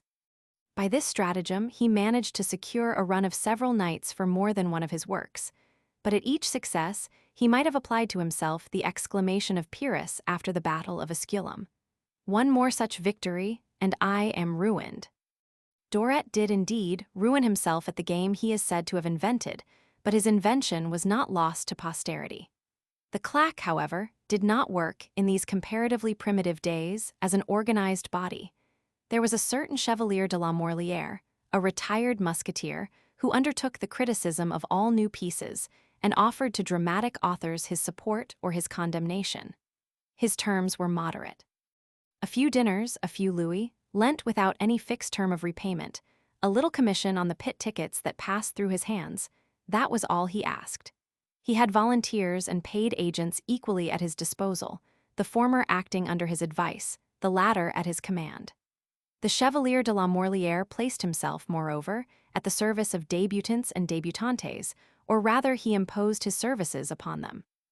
One day he took it into his head to become a dramatic author, arguing with himself that after ensuring the success of so many works by others, he could do the same for a work of his own. But though he now surpassed himself in the ingenuity of his maneuvers, the work he produced did not succeed. Thereupon he lost all credit. The authors and actors resolved to do without him. His scepter fell, but only to be taken from time to time by others. Up to this time, the claque, as before said, was the work of enterprising individuals who organized it on certain occasions, but not continuously as a permanent institution. Figaro, in Beaumarchais's comedy, speaks of the play he had written and goes on to say, "I really cannot understand how it was that I did not obtain the greatest success, for I had filled the pit with excellent workmen, whose hands were like wood." The organization of the claque, as a permanent institution, dates from the time of Napoleon I, and seems to have had for its starting point the famous rivalry between Emile Duchesnois and Emile Georges. When the struggle between the two tragic actresses came to an end, the forces organized in their service declined to be disbanded. They elected their chiefs, and the leaders treated with managers and authors for regular support. People were still found who would applaud a favorite actor or actress from enthusiasm, duly stimulated by a gratuitous ticket. Thus at one time the whole atelier of David served as claque to an actress much admired by the painter and his pupils, who without support and encouragement might have been crushed, it was thought, by the growing talent and popularity of Emile. Mars. The claque of David's atelier was a formidable one, for the great artist had from 60 to 80 students attached to him. This was in 1810, a year or two after the publication of the Historical and Critical Mirror of Old and New Paris, previously referred to. Under the Restoration, the claque was a regular institution. The quarrels of the Romanticists and Classicists lent it a considerable importance. Impartial in its tastes, it served, turn by turn, and with the same zeal, the Antony of the modern drama and the Greek heroines of ancient tragedy. Since 1830, its authority has been universally accepted. Several directors, after trying to dispense with it, have been obliged to conciliate it and accept its conditions, for when the directors have driven it from their house, it has always been brought back by the vanity of the comedians. One alone of the Paris theatres preserved itself from the claque. This was the now defunct Théâtre Italien, though people say of this house that if it had not a claque it had a clique. With the exception of the last named, all the theatres of Paris have for years past had organized claques, that of the opera being the best disciplined. The chiefs of the claques give themselves the title of undertakers of dramatic successes. They do not receive a subvention from the directors, but a certain number of places each night, which they sell for their own benefit. It is not from the tickets, however, that they derive the bulk of their gains. Some of them make 20 or 30,000 francs a year, but they derive this from the vanity of the actors, who pay them proportionately to the degree of applause required. The claque consists of the chief and a number of assistants, generally poor wretches with a passion for the theatre, some of whom are admitted free on condition of contributing as much applause as necessary, while others are admitted simply at a reduced price. The chief attends the rehearsals and notes the scenes, passages, or phrases which seem most effective. Then he revises his notes by watching the effect of the first performance on the public. After that, he knows each precise point at which to come in with his applause, and if the piece is played for a year, the laughter and tears occur at the same given moments. He employs great tact in choosing men, and even women, for his purpose, the fair sex being the best counterfeiters of convulsive emotion. When, therefore, a drama is produced at Paris, a number of lady weepers are distributed amongst the audience, many of them being the devoted wives of male members of the claque. So soon as the old man of the piece recovers his unfortunate daughter and exclaims, "My darling," saved, the lady weepers plunge their faces into their handkerchiefs and sob like children. The thing becomes contagious. The whole female portion of the audience are now, perhaps, like Niobe, all tears, and the newspapers next day declare that the performance was a succès d'alarmes. Doubtless this charlatanism has its comic side, but it is repulsive at the same time, for falsehood is the foundation of the system, and, as Eugene Despois says, it is sad to see men almost exclusively occupied in lying reciprocally. People say that it is only life, that you must conform to it, and that it imposes on no one. Who is deceived? Everyone agrees to the system, they argue. That is true. No one is duped, but of what use is all this comedy? After all, of the two parts, that played by the claqueurs, often with spirit, to dupe the public, and that played by the public who submit to this impudent mystification and daily pretend to be duped, the most shameful is that of the public. Of recent years, the claque has been made the object of some very lively attacks by writers who understand the dignity of their profession. A certain number of dramatic authors, Émile Augier and Dumas the Younger amongst others, have frequently endeavored to dispense with its mercenary plaudits. But it must be owned that the vanity of a large proportion of the actors, and in particular of the actresses, has frustrated the reform. In the meantime, ere the theatre world has awakened to the dishonorable character of the claque system, the claqueurs grow fat, and in some cases possess their town and country residences. It is true that not everyone can be a chief of the claque. To conquer, or rather to purchase, that important post, a great deal of money is required. Auguste, formerly chief of the claque at the Opera, paid 80,000 francs for his position, but in a few years he had made his fortune. More than one well-established dancer paid him a pension, says Dr. Véron. The debut of each artist brought him a gratuity proportionate to the artist's pretensions. Towards the end of an engagement, and the moment of its renewal, more than one singer or actor, in order to deceive at once the public and the director, goes to the Auguste of his theatre, and offers him a bag of gold to produce such a paroxysm of applause as shall result in a large increase of salary. Such are the traps laid for the director, and into these traps, shrewd as he may be, he sometimes inevitably falls. Dr. Veyron, an experienced impresario, is far from denouncing the claque, which, according to him, has a mission. All who expose themselves to be judged by the public need, he says, for the animation of their courage, that fever of joy which applause produces in them. That was also the opinion of Talma, who found the public too slow to take the initiative. The claque, says Elevio, is as necessary in the center of the pit as the chandelier in the center of a drawing room. The question has often been raised as to whether not only the claque but even spontaneous applause should not be suppressed. The spectator, abandoned to the power of the illusion, is displeased to find himself disturbed by unexpected noise, which, tearing him from Athens or from Rome, reminds him that he is on the benches of a Paris playhouse. Several chiefs of claques have become celebrities, or at least notorieties, with two gentlemen named Santon and Porcher among the number.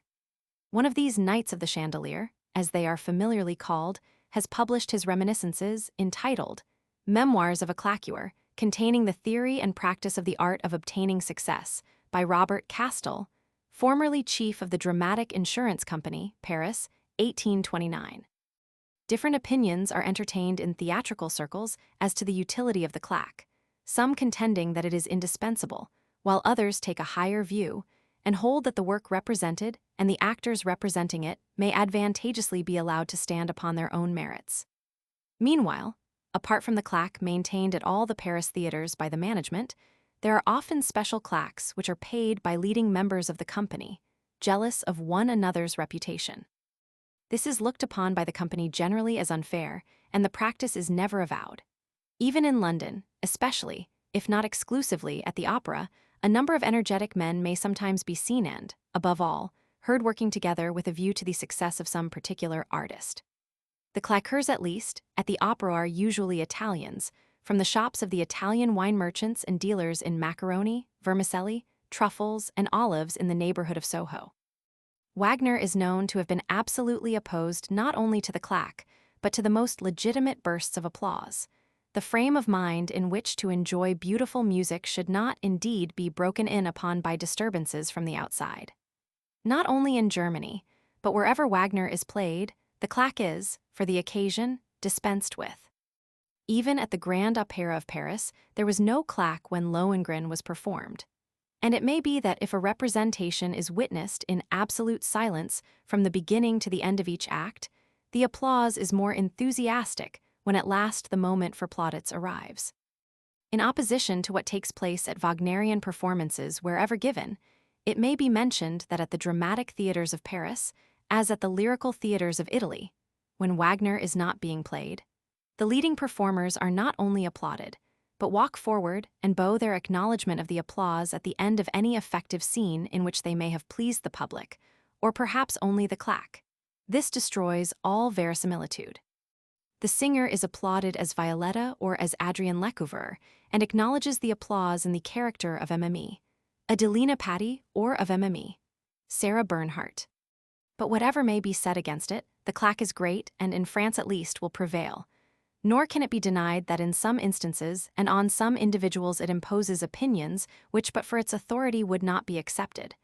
There is an old fable of a man who, standing in a marketplace, was approached by a man leading a pig. "Do you want to buy this sheep?" asked the proprietor of the animal. "It is a pig," was the reply. "Nothing of the kind. I can assure you your eyes deceive you," returned the salesman. At that moment a third person came up, and looking at the quadruped, said to its owner, "How much do you want for that sheep?" The man to whom it had first been offered stared with surprise, and supposed that the third person was out of his mind.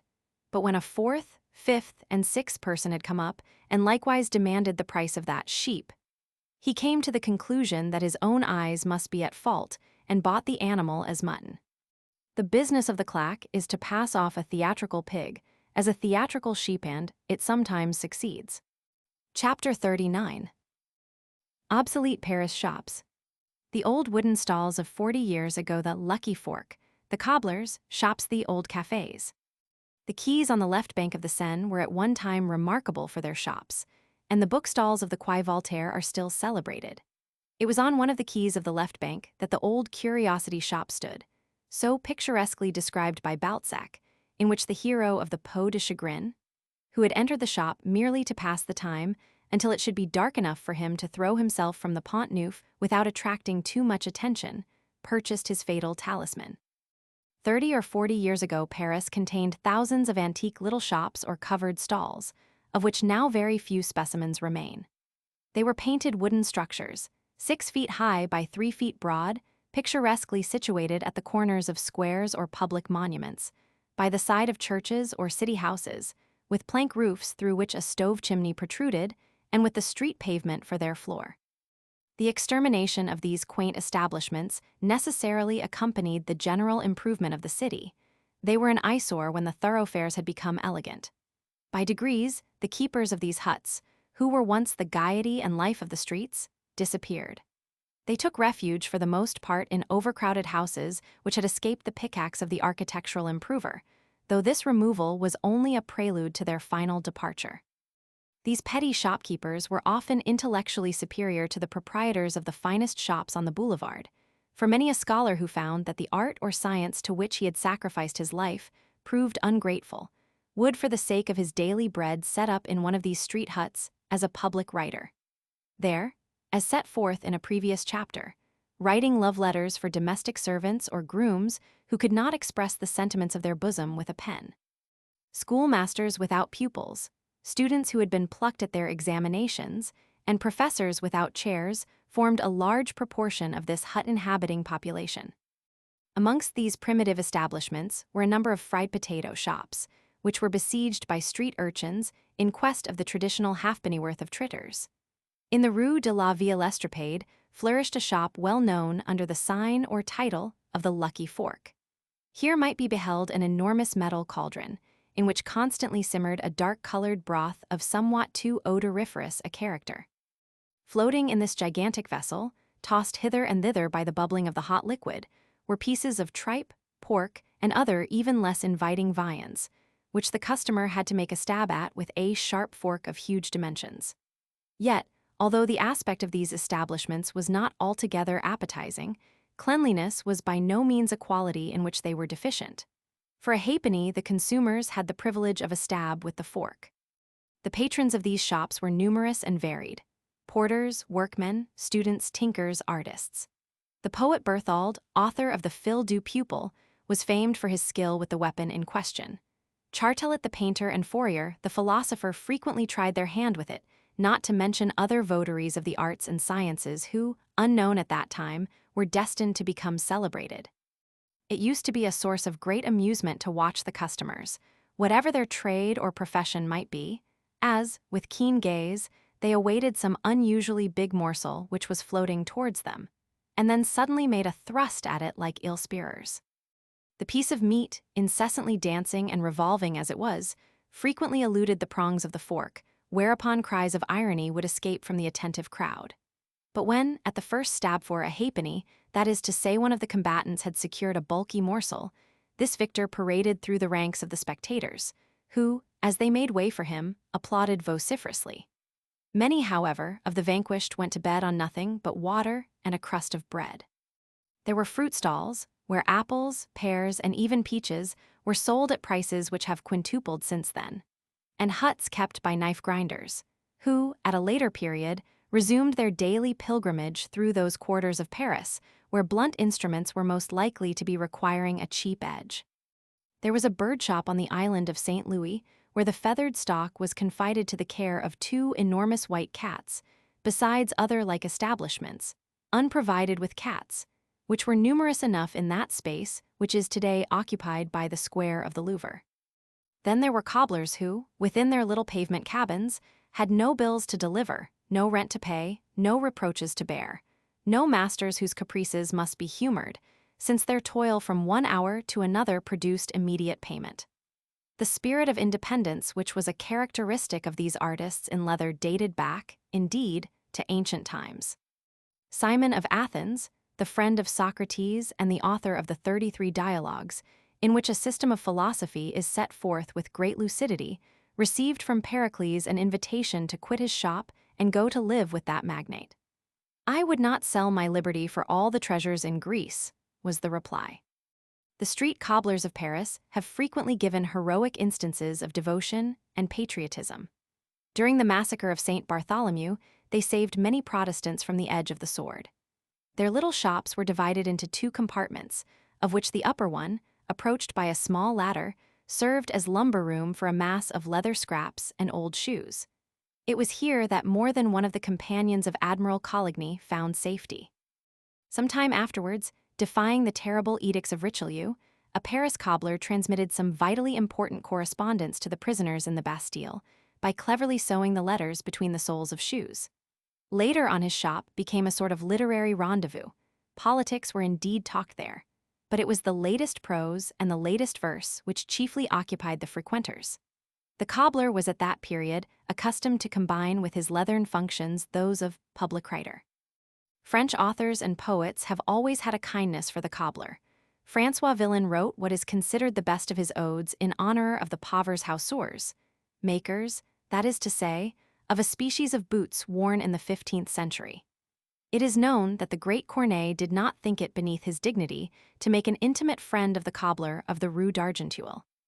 The free atmosphere which surrounded his wooden shop apparently inspired the artist in leather with a passion for joyous rhymes and a love of literary works, together with a certain fund of satire which attracted men of letters towards him.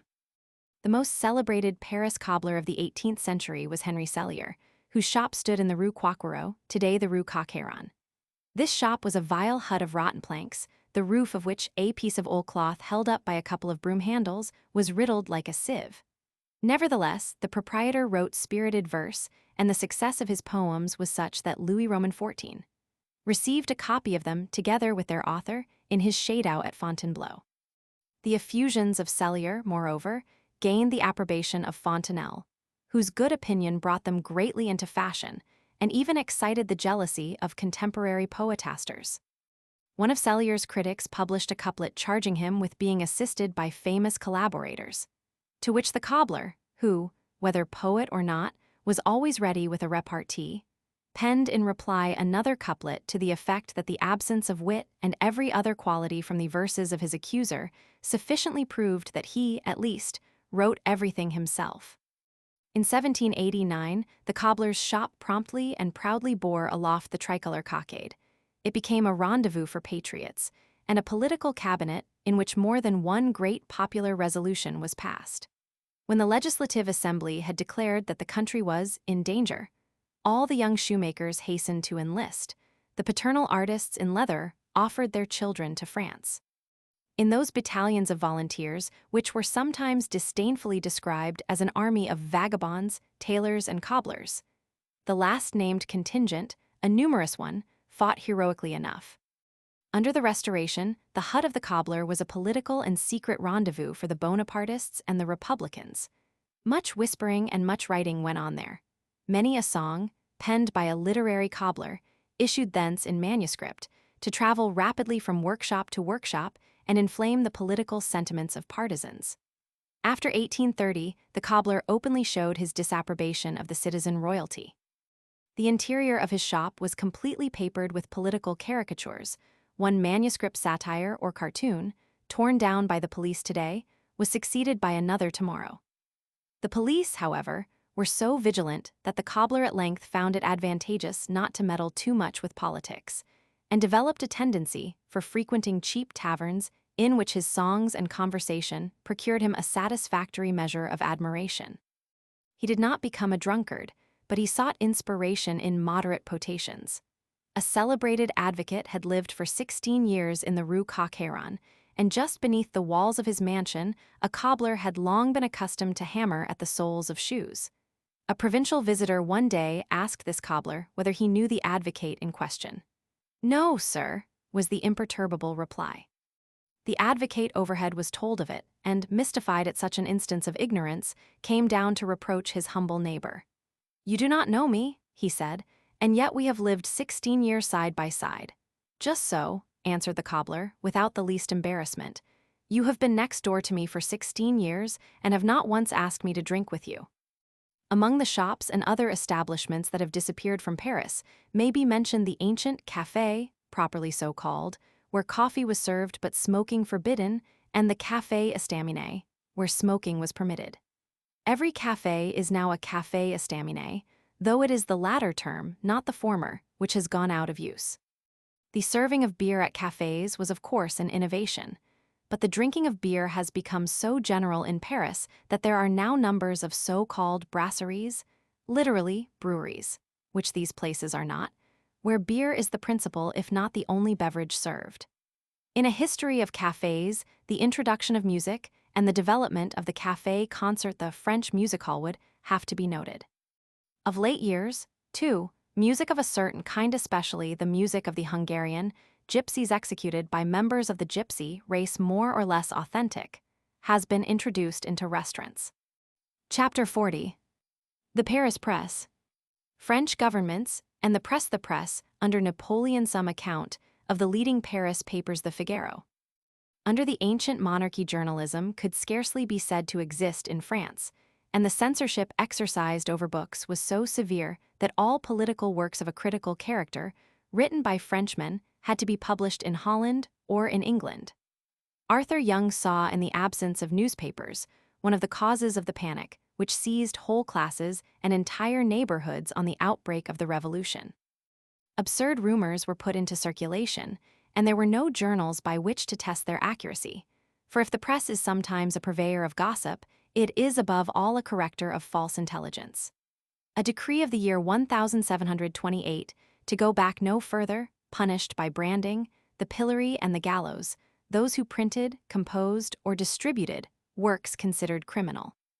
Some years afterwards, the Parliament of Paris, which at this time was exposed to many attacks, adopted a declaration which condemned to hanging anyone who penned or printed writings which tended to assail religion, to disturb men's minds, to undermine the authority of the king, or to trouble the order and tranquility of his dominions. No great use was made of this law, for the Bastille sufficed to silence those who spoke too loudly. But it was always agreeable to know that, if necessary, objectionable writers could have their pens snatched from them forever. The Revolution overthrew that majestic edifice in which France had so long slumbered in peace. The Constitution of 1791 set forth that the free communication of thoughts and opinions is one of the most precious of men's rights. It provided that every citizen should be free to speak, write, print, without his writings being liable to inspection or censorship before publication. This uncurbed liberty, however, was necessarily of short duration. In the famous Constitution of 1793, which was never put in force, the Convention guaranteed to every Frenchman liberty of the press, a maxim which always looks well as a decoration on the frontispiece of the constitutional temple. But the decree of the 29th of March, 1793, modified this excessive license by a little article couched in these terms. Anyone who shall have composed or printed writings which aim at the dissolution of the national representation, and the re-establishment of royalty or any other power which arrogates the sovereignty of the people, shall be arraigned before the tribunal extraordinary and punished with death. The Convention did not reconstruct the Bastille, but it sent a number of journalists to the guillotine by way of warning to their fellows. The warning, however, was lost on Frenchmen, who, with their natural characteristics, preferred to forfeit their head rather than their tongue, and died jesting at the executioner. The Directory followed the example of the Convention. The Constitution of the year Roman III declares in Article 353 that no one can be prevented from saying, writing, printing, or publishing his thoughts. But a law of the 27th Germinal in year Roman IV added the following clause: all those shall be punished with death who by their speeches, or their printed writings, whether circulated or placarded, provoke the dissolution of the National Assembly or that of the Executive Directory, or the re-establishment of royalty, that of the Constitution of 1793, that of the Constitution of 1791, or of any other government, save the one established by the Constitution of 1791, accepted by the French people, etc. With this important exception, the law is clement enough, nor, indeed, were the authorities anxious to enforce the death clause where a milder punishment would serve the turn. The Directory, after the 18th Fructidor, instead of shooting ill-behaved journalists, contented itself with sending out 45 of them to colonize Sinnamary, at the same time placing the journals under the supervision of the police, who could summarily suppress them.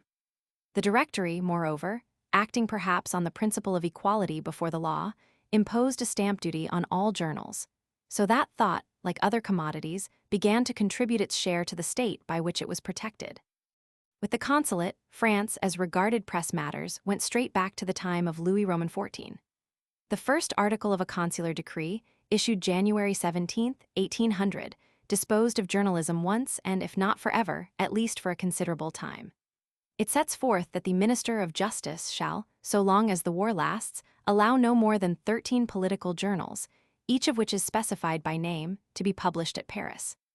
The fifth article of this decree provided for the instant suppression of all newspapers inserting articles which might be wanting in the respect due to the social compact and the sovereignty of the people, or to the glory of the French armies, or which might print invectives against the governments and the nations allied to or in friendly relations with the Republic, even though these articles were extracted from foreign periodicals. Nor did Napoleon's vigilance cease with this. He despised newspapers but was afraid of books.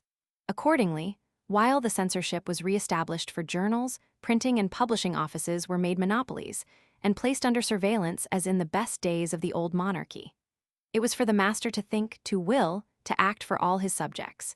He wished France and all Europe to be occupied with him alone. The police took care that there should be silence around him, and human thought was represented by the voice of the cannon. On the fall of Napoleon, a charter was given to France by the restored monarchy, in which the French were declared to possess the right of publishing and printing their opinions conformably to the laws intended to repress the abuse of this liberty.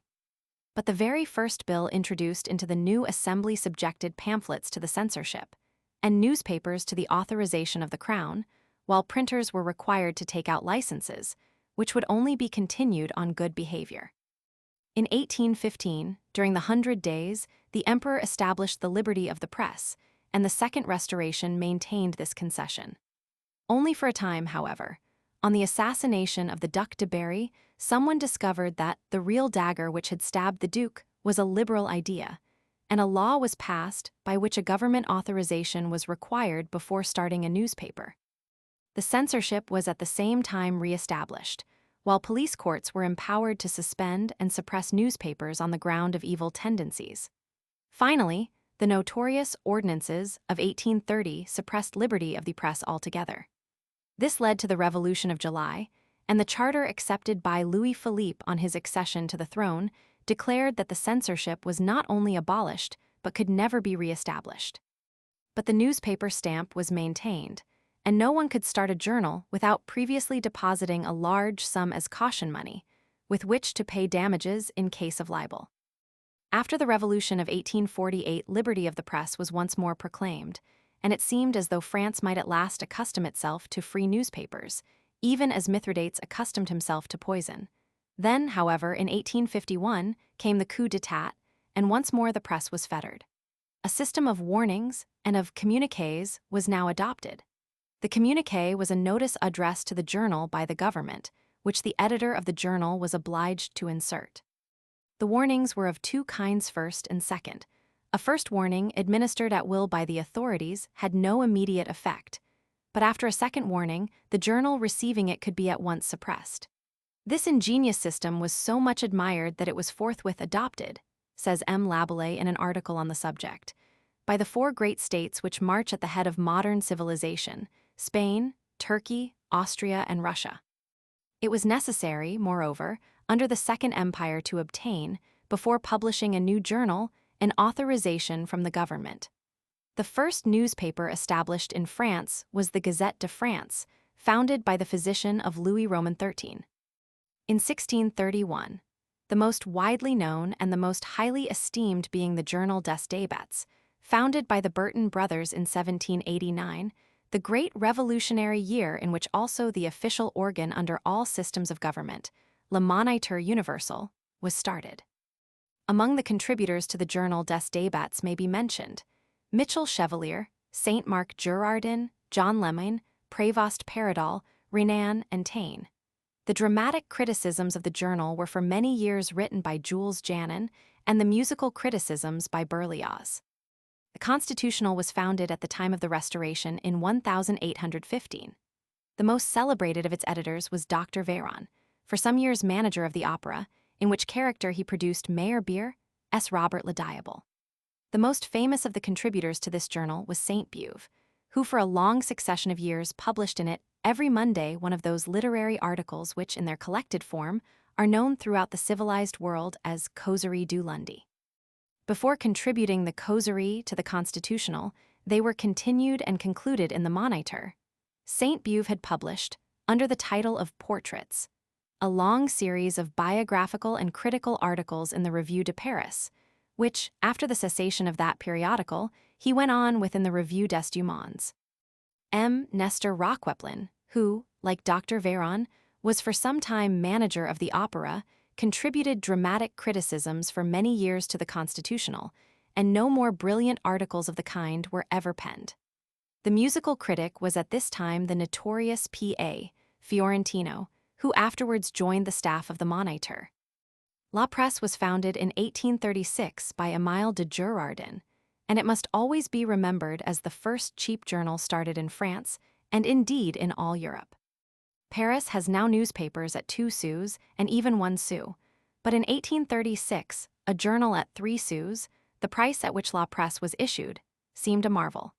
And M. de Girardin's enemies of the established journals hinted in no doubtful terms that his journal at 3 sous could only exist through the aid of a government subvention. It has been related elsewhere how an innuendo to this effect from Armand Carrel led to a duel in which Carrel, while inflicting a serious wound on M. de Girardin, was himself shot dead. Many years later than 1836, when La Presse was started, the invariable price of a London morning newspaper was 5d. There was a penny stamp on each number issued, and an impost of 18d on each advertisement. The cheap press has only been rendered possible in England by the removal of the newspaper stamp, the advertisement stamp, and finally the duty on paper. From 1836 to 1856, La Presse was edited by M. de Girardin. His successor was M. Neefser, who afterwards founded that excellent paper Le Temps. La Presse then passed beneath the direction of M. Guyrault, who left it to found L'Opinion Nationale, and afterwards of M. Peyrat and others. The dramatic and musical and artistic feuilleton of La Presse was originally in the hands of the incomparable Théophile Gautier, whose collected articles are as remarkable for searching and subtle criticism as for brilliant description. He was succeeded by Paul de Saint-Victor, whose contributions were scarcely inferior to those of his distinguished predecessor. Paul de Saint-Victor is far less generally known in England than Théophile Gautier. A good idea of his remarkable talent may be formed from his volume on tragedy and comedy, Les Deux Masques. When in 1852 it was determined to improve as much as possible the official organ of the newly established empire, as of previous governments in France, a number of the most popular writers were tempted to the Moniteur by offers of increased pay. Théophile Gautier quitted the press for the official journal, and P.A. Fiorentino, without quitting the Constitutional, wrote musical criticisms for it under a nom de plume which concealed his identity from no one interested in journalism. This last-named journalist, Italian by nationality, was by no means an honor to the French press. He was more than suspected of taking bribes, and when the Society of Men of Letters instituted an inquiry into his conduct, he attacked the secretary of the society so violently in the paper called Le Corsaire that a challenge and a duel ensued.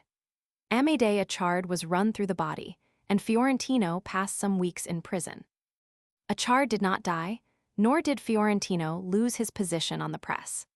The accusation made against him by the Society of Men of Letters was that he acted at once as musical critic and musical agent, and it might fairly be presumed that singers on whose salaries he received a commission were more carefully looked after and more warmly praised than those who did not employ his services.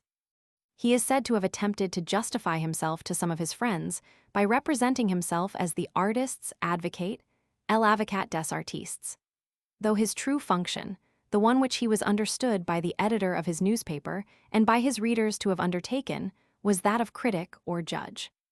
To the accusations brought against him by the Society of Men of Letters he replied, however, by a simple denial.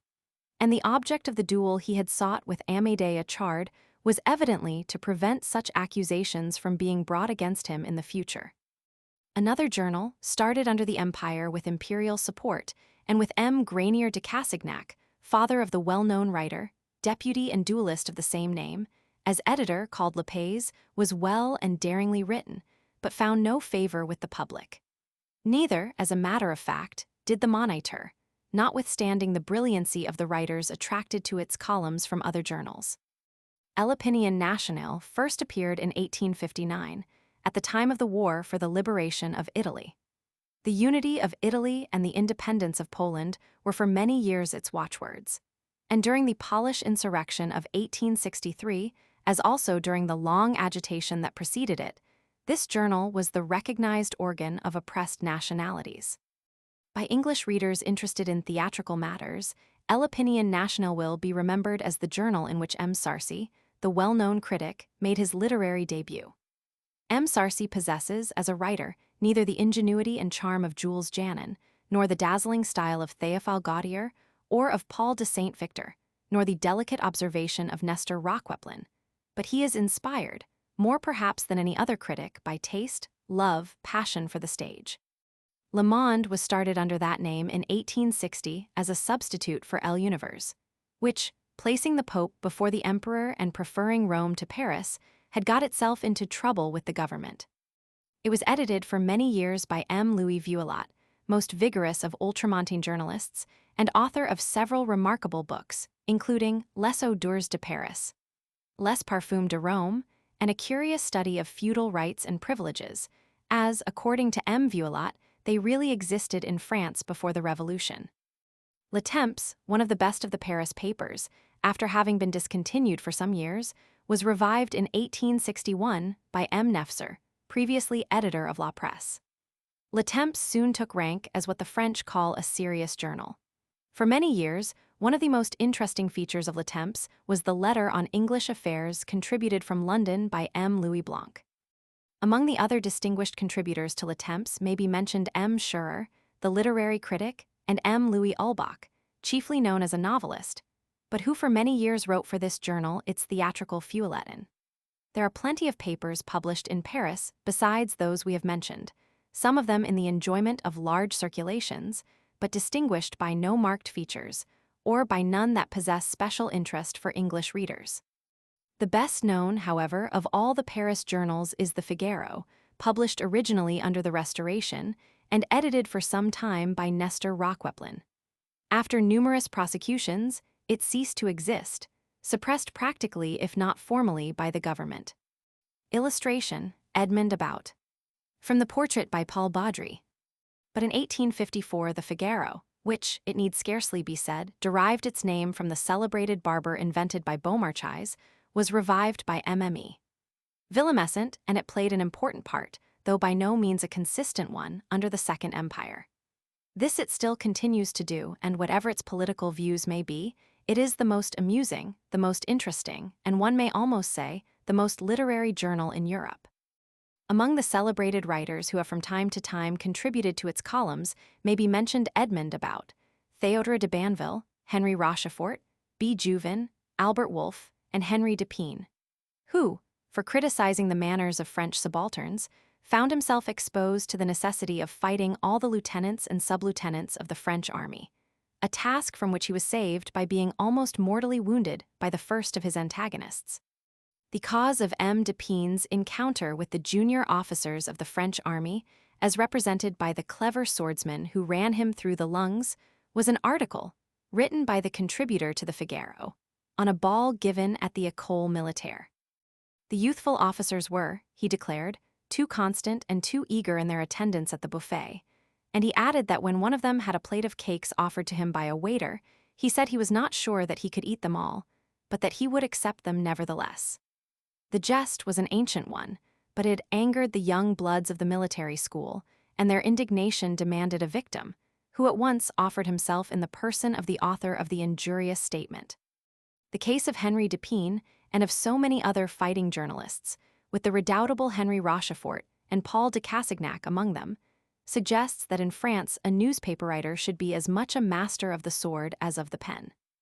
This does not interfere with the fact that one of the most gentle and amiable of modern French writers, M. Ernest Legouvé, possessed the reputation of being the first fencer of his day.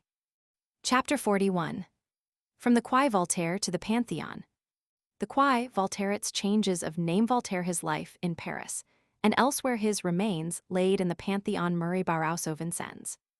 What a number of names had the Quai Voltaire borne before receiving the illustrious one by which it has now been known for about a century, first Quai Malaquais, then Quai du Pont Rouge, when the Red Bridge had just been constructed to replace the old ferry opposite the Rue de Beaune.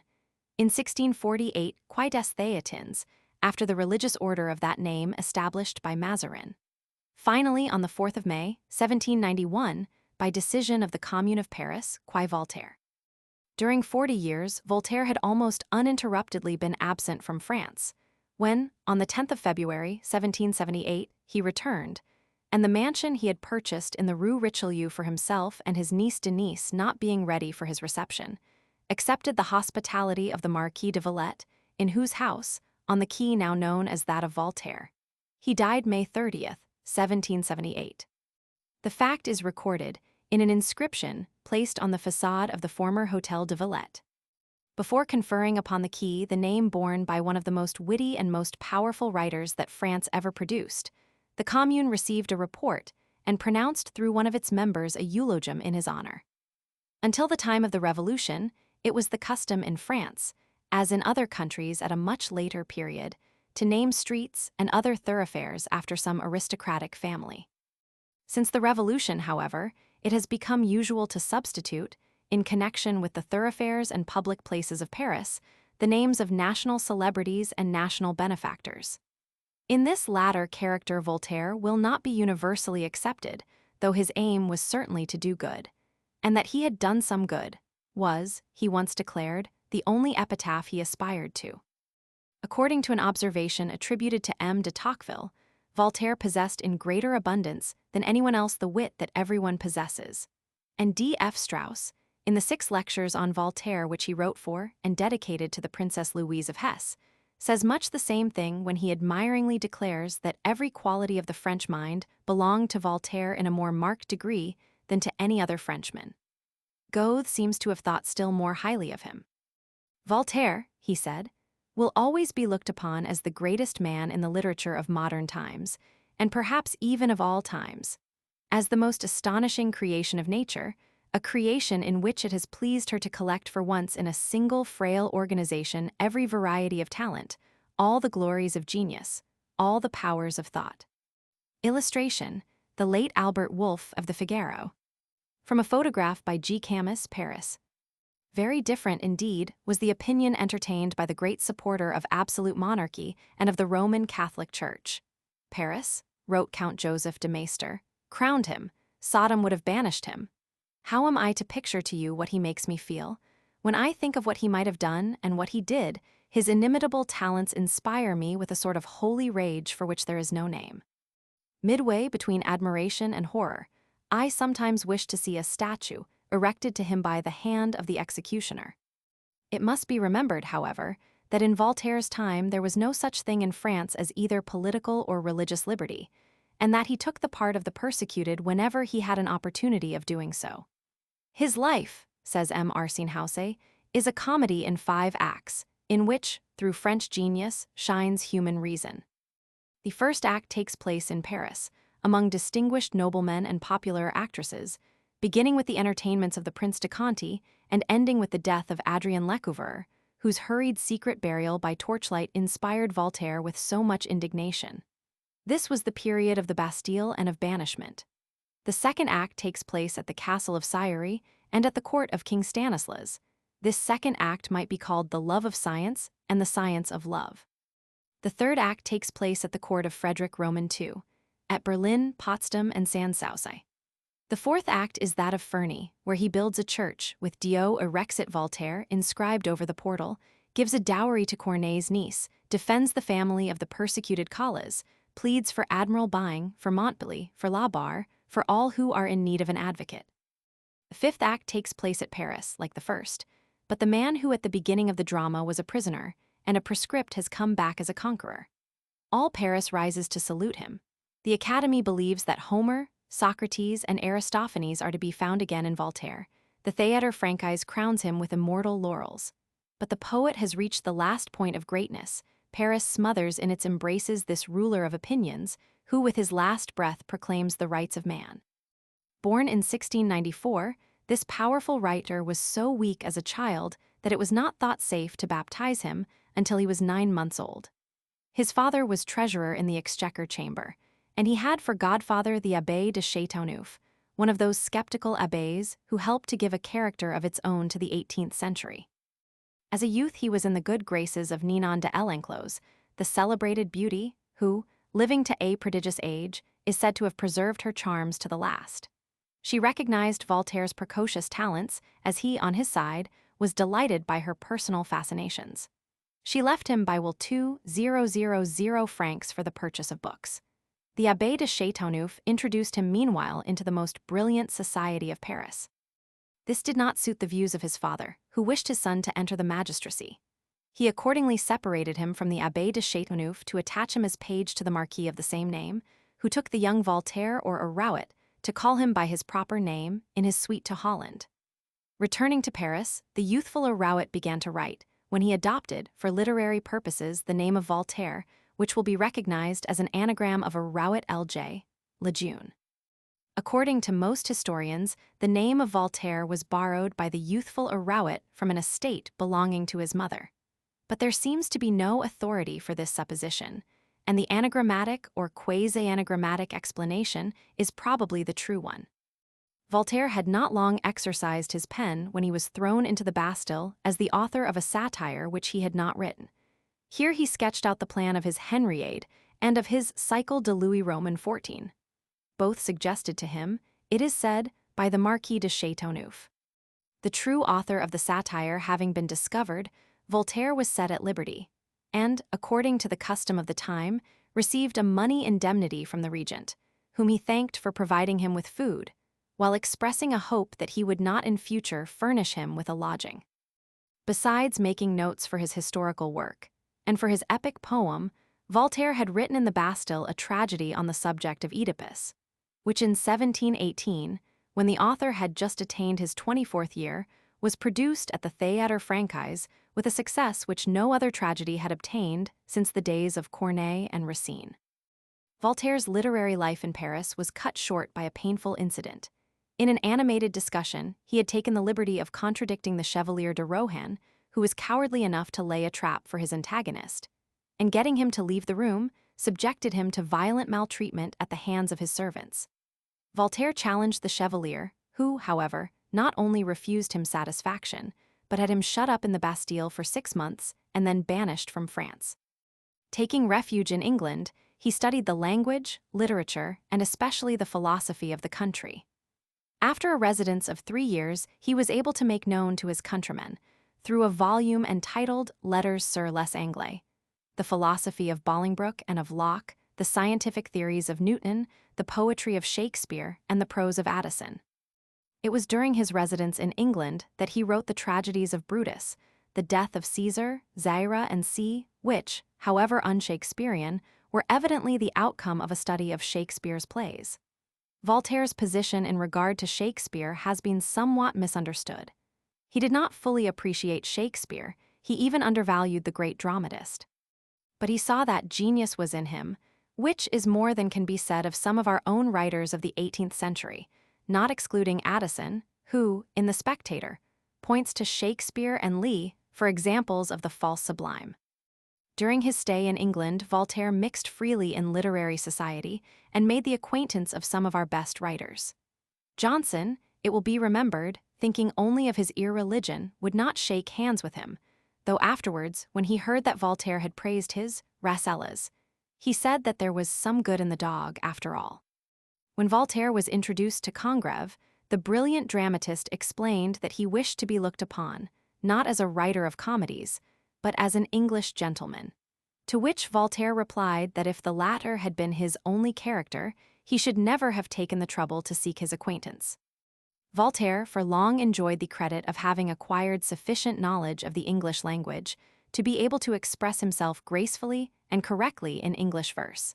But it has been conclusively proved that the productions were corrected and revised by an English friend. Returning to Paris, he lived there tranquilly for some time. But on the death of Adrien Lecouvreur, to whom he was much attached, and to whose remains Christian burial had been refused, he wrote some indignant verses, which, after they had been put in circulation, filled him with alarm as to the notice that would probably be taken of them by the authorities. He now escaped to Rouen, where he printed his History of Charles X and Philosophical Letters. The latter work was burned by the hangman, a fate reserved for more than one of Voltaire's subsequent works. His ingenious remark has elsewhere been cited to the effect that the public executioner, were he presented with a copy of every book he had to burn, would soon possess one of the finest libraries in France. Another production of his, the Epistle to Urania, which expressed theological views of a most unorthodox kind, was soon to get him into fresh trouble, though by a well-known artifice of those tyrannical days he disavowed the work. He thought it prudent, all the same, to keep out of the way for a time, and he now accepted the hospitality offered to him by Mme. du Châtelet at Sillery. He here gave himself up for a time, in common with his hostess, to mathematical and scientific studies. He published one after the other, with astonishing rapidity, Newtonian elements, Mahomet, Merope, the Discourse on Man, and other works, besides going on with his Century of Louis Roman XIV, and his Essay on Morals. Voltaire's reputation was now European, and the Prince Royal of Prussia, afterwards Frederick the Great, one of his most fervent admirers, wrote to him begging him to undertake the publication of his Anti-Machiavel, though as Mickiewicz the Polish poet says in reference to this work, it was Machiavellism itself that Frederick Roman II both practiced and professed. In the midst of his success, Voltaire, as irritable as he was kind-hearted, suffered much from the attacks of pamphleteers, whose favorite accusation was that, writing on many different subjects, he was not master of one. To these attacks he replied in the most impetuous style, though he would have done better to preserve the silence of profound disdain. Voltaire, however, reminds one, in this respect, of that horseman who, riding through a forest, was so exasperated by the chirping of myriads of grasshoppers that he leaped at last from his saddle, and, drawing his sword, set about the vain task of exterminating the offensive insects, although nightfall was at hand and they would shortly have grown silent of their own accord. The pamphleteer and poetaster, Jean Fréron, was a favorite object of Voltaire's detestation. He it was for whom Voltaire took the trouble to make an adaptation of a quatrain originally belonging to the Greek anthology. Here are Voltaire's lines. Un jour loin du sacré Valin un serpent mordit Jean Fréron, songes si qui en arriva si, fut le serpent qui creva. It was surety these lines which inspired Goldsmith with the idea of his Elegy on a Mad Dog. But soon a wonder came to light, which showed the rogues they lied, the man recovered of the bite, the dog it was that died. In 1743, after the successful production of Merope, Voltaire regained some favor at the court, and obtained, through the patronage of Mme. de Pompadour, the title of historiographer of France, together with the post of gentleman of the king's bedchamber. At the same time, the French Academy, after having twice rejected him, elected him as a member. His writings of this period bear the stamp of his somewhat frivolous life. Among them are the operas, Temple of Glory, Samson, and Budka, the ballet Princess of Navarre, and soon, however, the part of court poet fatigued him, the more so as the king treated him coldly, and Mme. de Pompadour thought him inferior to Crébelin. His friendship for Mme. du Châtelet still continued. But after her death, he yielded to the pressing invitations of Frederick the Great, 1750, and went to the court of Berlin, where a brilliant position, the post of chamberlain, and a considerable money allowance awaited him. The result of the celebrated intimacy between the philosopher and the king is well known. It lasted 2 or 3 years, but the monarch could not control his domineering habits, nor the great writer the manifestation of his intellectual superiority. The jealousy of the literary men of France, a quarrel with Maupertuis, whose part was taken by the king, some sharp utterances, and various other causes precipitated the inevitable rupture. Voltaire left Prussia in 1753 after undergoing more than one humiliation. The most important work he published during his stay at Berlin was that Century of Louis Roman XIV, which remains his masterpiece in the historic line, having ascertained that the French government would not be pleased to see him at Paris. He traveled for several years in Germany, Switzerland, and France, establishing himself finally at Ferney in 1758, where he built himself a magnificent house in which he passed the last 20 years of his life. Here he received flattering letters from the sovereigns of Europe and no less flattering visits from some of the first literary men of the time. Princes and philosophers made pilgrimages to Ferney, and Patriarch of Ferney became Voltaire's recognized name. The fact of Switzerland's being a republic did not, of course, prevent the Swiss landed proprietors from having serfs, and Voltaire did his best to procure their personal liberation. This is doubtless what he would have been glad to do in his own country, had it been possible in the days before the Revolution to propose an amelioration that would at once have been looked upon as revolutionary. He pleaded, says one of his biographers, for the emancipation of the serfs of the canton of Jura. He endeavored to remedy a number of abuses, to reform a number of unjust laws. To give an idea of the kind of life led by Voltaire at Ferney, we may reproduce in abridged form the account published by Moore, who, traveling in France at the time, extended his journey in order to pay a visit to Voltaire. "The most piercing eyes I have ever seen in my life," says Moore, "are those of Voltaire, now 80 years of age. One recognizes instantly in his physiognomy genius, penetration, nobility of character. In the morning he seems restless and discontented, but this gradually passes away, and after dinner he is lively and agreeable. But there is always in his expression a tinge of irony, whether he smiles or frowns. When the weather is favorable, he goes out in a carriage with his niece or with some of his guests. Sometimes he takes a walk in his garden, and if the weather does not allow him to go out, he employs his time in playing chess with Father Adam, or in receiving strangers, or in dictating or reading his letters. But he passes the greater part of the day in his study, and whether he is reading or being read to he has always a pen in his hand to take notes or make observations. An author writing for his bread could not work more assiduously, nor could a young poet greedy of renown. He lives in the most hospitable manner, and his table is excellent. He has always with him 2 or 3 persons from Paris, who stay at his house a month or 6 weeks. When they go away, they are replaced by others, and there is thus a considerable change of inmates. The visitors, together with the members of Voltaire's family circle, make up a party of 12 or 15 persons, who dine daily at his table whether he is present or not. For when he is occupied with the preparation of some new work, he does not dine in company, and contents himself with appearing for a few minutes before or after dinner.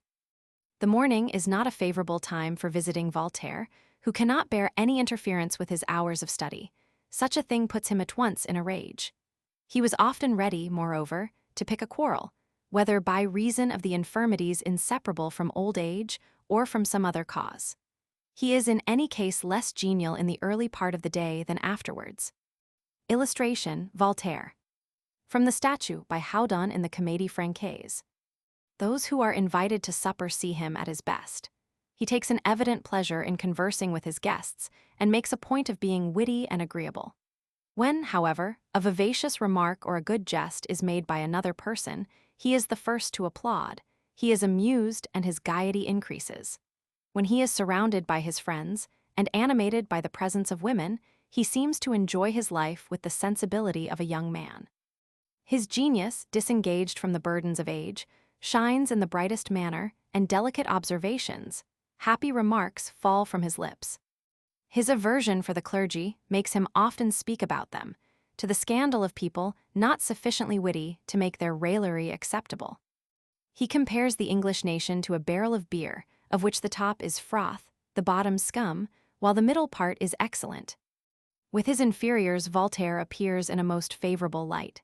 He is affable, kind, and generous. He likes to see his tenants and all his dependents thoroughly prosperous, and he occupies himself with their individual interests in the spirit of a patriarch. He does his best, moreover, to maintain around him industrial works and all kinds of manufactures. Through his care and patronage, the miserable village of Ferney, whose inhabitants were previously groveling in idleness, has become a prosperous and flourishing town. Voltaire had formerly in his house a little theatre at which pieces were represented by his friends and himself. Some important part was generally assigned to him, but to judge by the accounts given of him, he was not a great actor. The amateur performances at Ferney suggested to a company of regular players the idea of visiting the place. I have often attended this theater and seen the performances of this company, which were not first-rate. The famous Lecain, who is now at Ferney, comes there at times for special performances. On these occasions, I am chiefly attracted by the desire of seeing Voltaire, who is always present when one of his pieces is played, or when, in no matter what piece, Lecain appears. He takes his seat on the stage behind the scenery, but so as to be seen by the greater part of the audience, and he takes as much interest in the performance of the piece as if his reputation depended on it. If one of the actors makes a mistake, he seems grieved and shocked.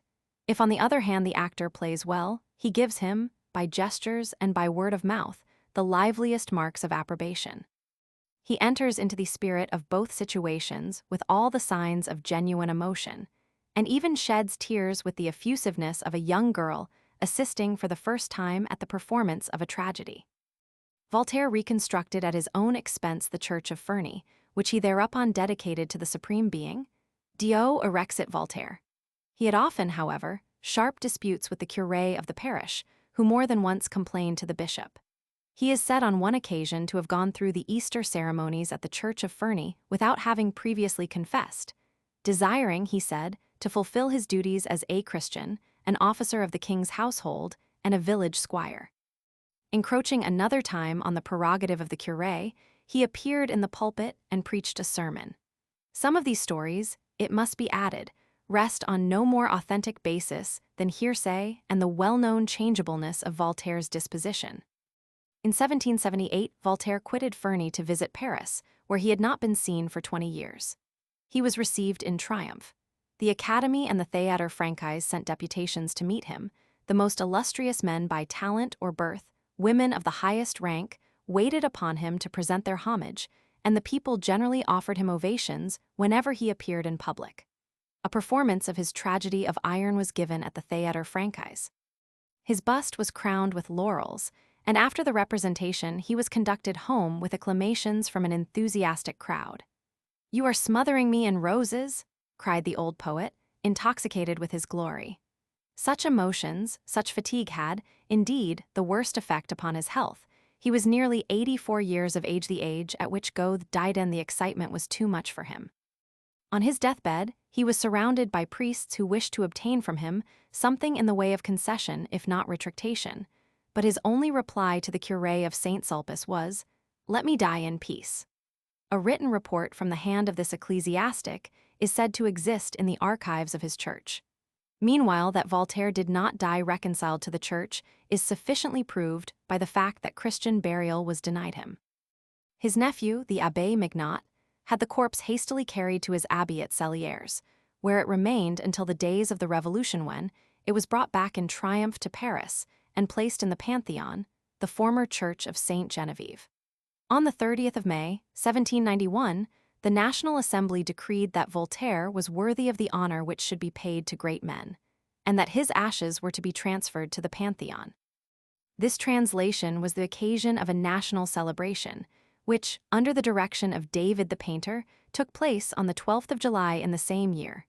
Joseph Chenier wrote for the festival a poem which Gossec set to music. The 3 last lines of the last stanza are worth quoting. Chantes de la racine célèbres l'assaution a. De tous les mortals qui ne sont point esclaves Voltaire est le concitoyen.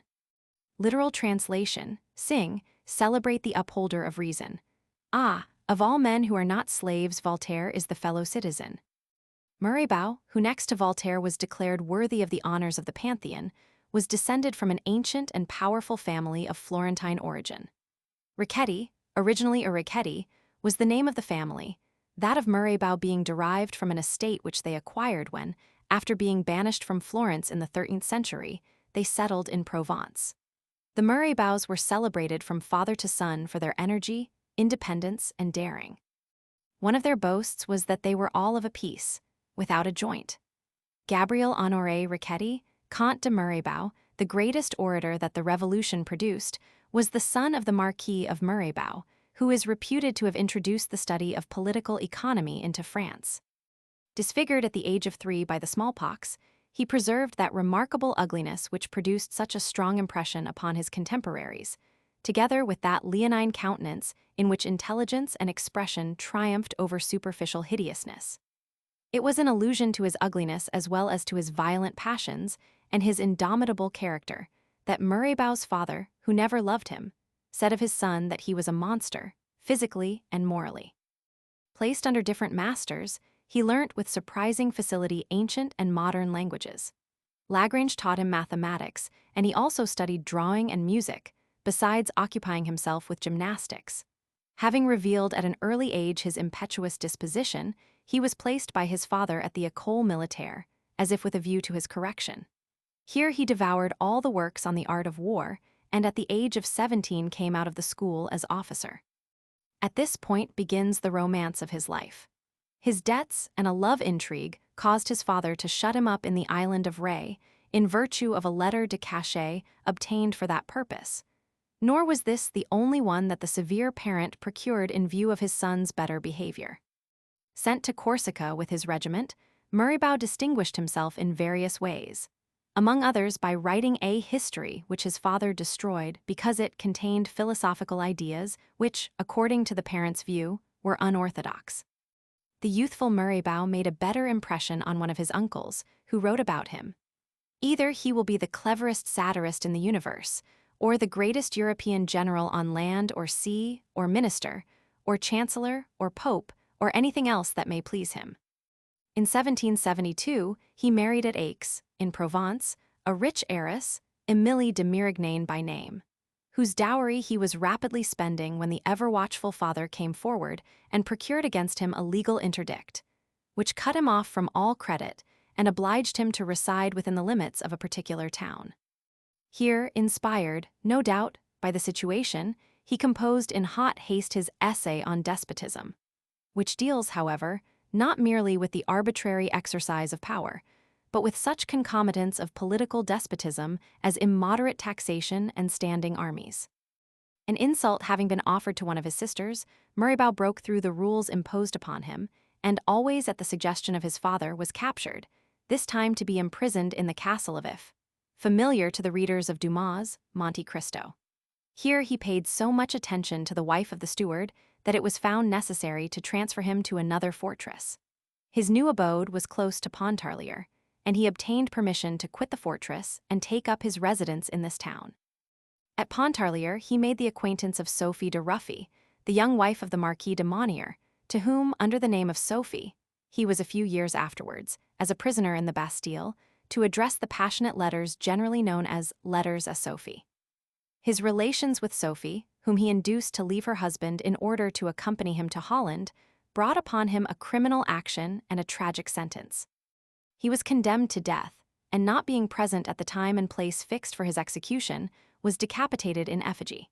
He had fled with Sophie to Amsterdam, where, under the name of St. Matthew, he wrote largely for the booksellers who were accustomed to produce pamphlets and books which either had been, or, as a matter of course, would have been forbidden in France.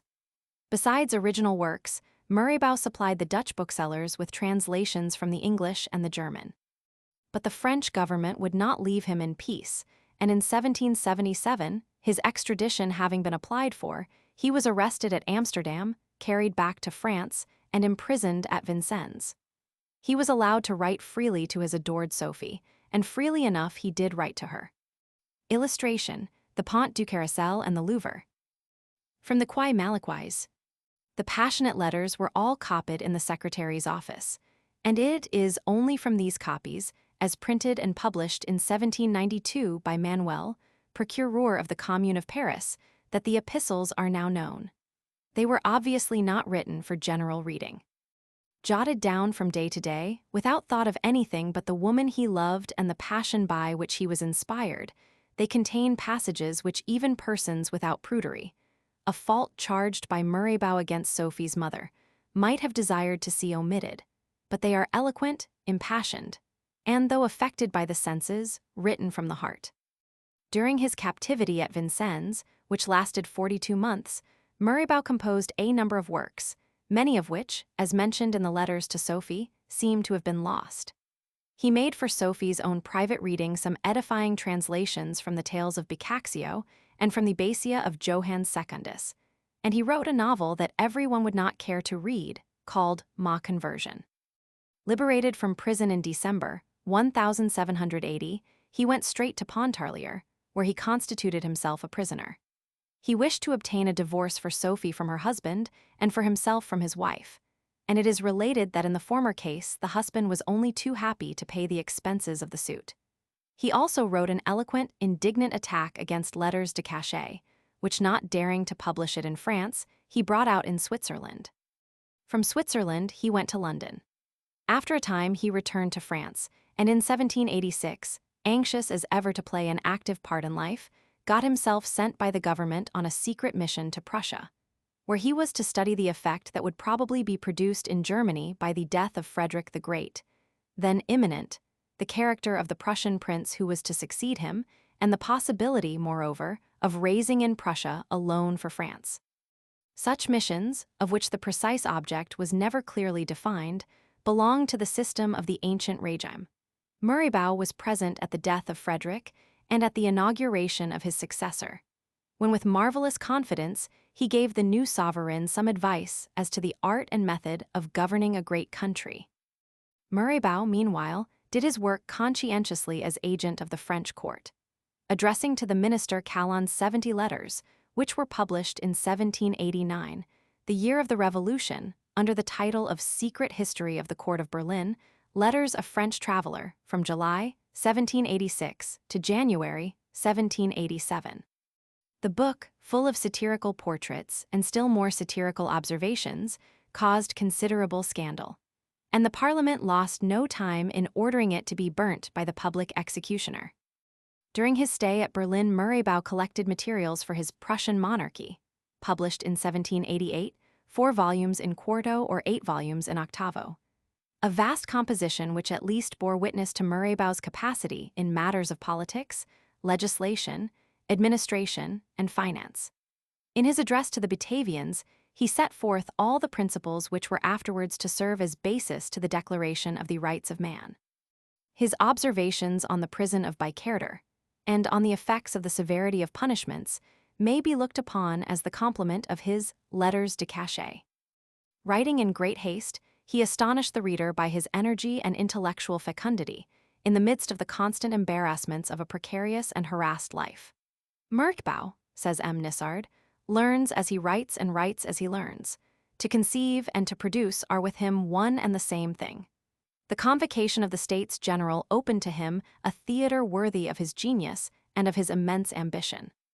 He hurried to Provence and presented himself as a candidate before the assembly of the nobility, which, in spite of his persistent demands, put him aside as being neither owner nor occupier of land in Provence. He then turned to the people and was promptly elected a representative of the tiers état. His entry into political life was an event of the highest importance. 2 days before the opening of the assembly, he began the publication of the Journal of the States General. At the first meeting of the assembly, the master of the ceremonies made known the king's wish that the 3 orders should carry on their debates in 3 separate chambers. This involved the departure of the representatives of the tiers état from their habitual rendezvous. "Tell your master," exclaimed Murraybau, in words which were to become historical, "that we are hereby the will of the people, and that nothing can move us but the force of bayonets." Meanwhile, Murraybau, who had begun his political life with so much dignity, was actually ruining his position by his own personal extravagance. He entered into relations with the court, and before delivering his speeches, submitted them to the king and queen. The king asked for a list of his debts, which amounted to 200,000 francs, and included a sum that had been owing 17 years for his wedding suit. Besides paying his debts, Louis Roman XVI promised to furnish his new auxiliary with a pension of 6,000 francs per month. He placed, moreover, in the hands of the Count de la Marque, who had acted as intermediary, a sum of 1 million, which was to be given to Murraybau at the end of the session if, as he had promised to do, he served with fidelity the cause of the king and queen. After these facts, it has been gravely asked whether or not Murraybau sold himself to the court. Saint-Beuve has answered the question in his own ingenious way, by saying that Murraybao, without selling himself, allowed himself to be paid. The distinction scarcely amounts to a difference. Murraybao now wrote frequently to the king and still more frequently to the queen, till at last nothing would satisfy him but to have an interview with Marie Antoinette, whose minister he would gladly have become, the king leaving everything to the queen everything to the would-be director of her policy. Before long, the double position held by Murraybao produced its inevitable effects. To maintain his influence with the assembly, and with his own constituents, he had to play the part of a tribune, while, to gain his subsidies from the court, he was bound to show himself a firm supporter of the monarchy. Inordinately ambitious, dissipated in the extreme, an aristocrat by taste and a democrat by conviction, he was perpetually in trouble of the most exasperating kind. In February 1791, he was elected to the presidency of the Assembly, as candidate of the moderate party, the Right. His vigorous opposition to the law proposed against the émigrés laid him open to grave suspicions. Silence those 30 voices. He called out when Barnave, Weymouth, and their friends among the orators of the left tried to interrupt him. This debate was the last in which the dramatic side of Murraybao's oratorical talent was fully shown. Labors, excesses of every kind, had at last worn out his robust constitution.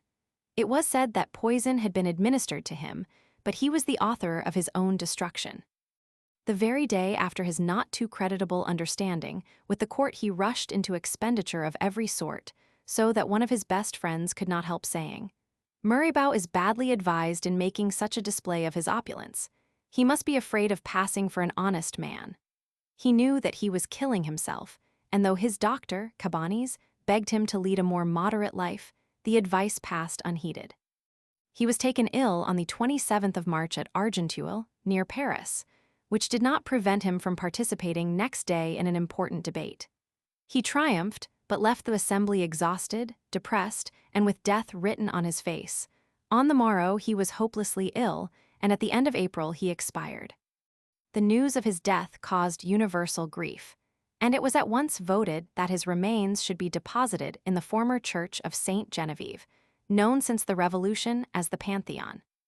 Here the ashes of the greatest writer the Revolution had produced were allowed to repose until, in the autumn of 1794, the Republicans of the left having meanwhile been enlightened as to the part Murraybao had played in connection with the court, they were removed to give place to the dust of Marat, whom Charlotte Corday had just assassinated.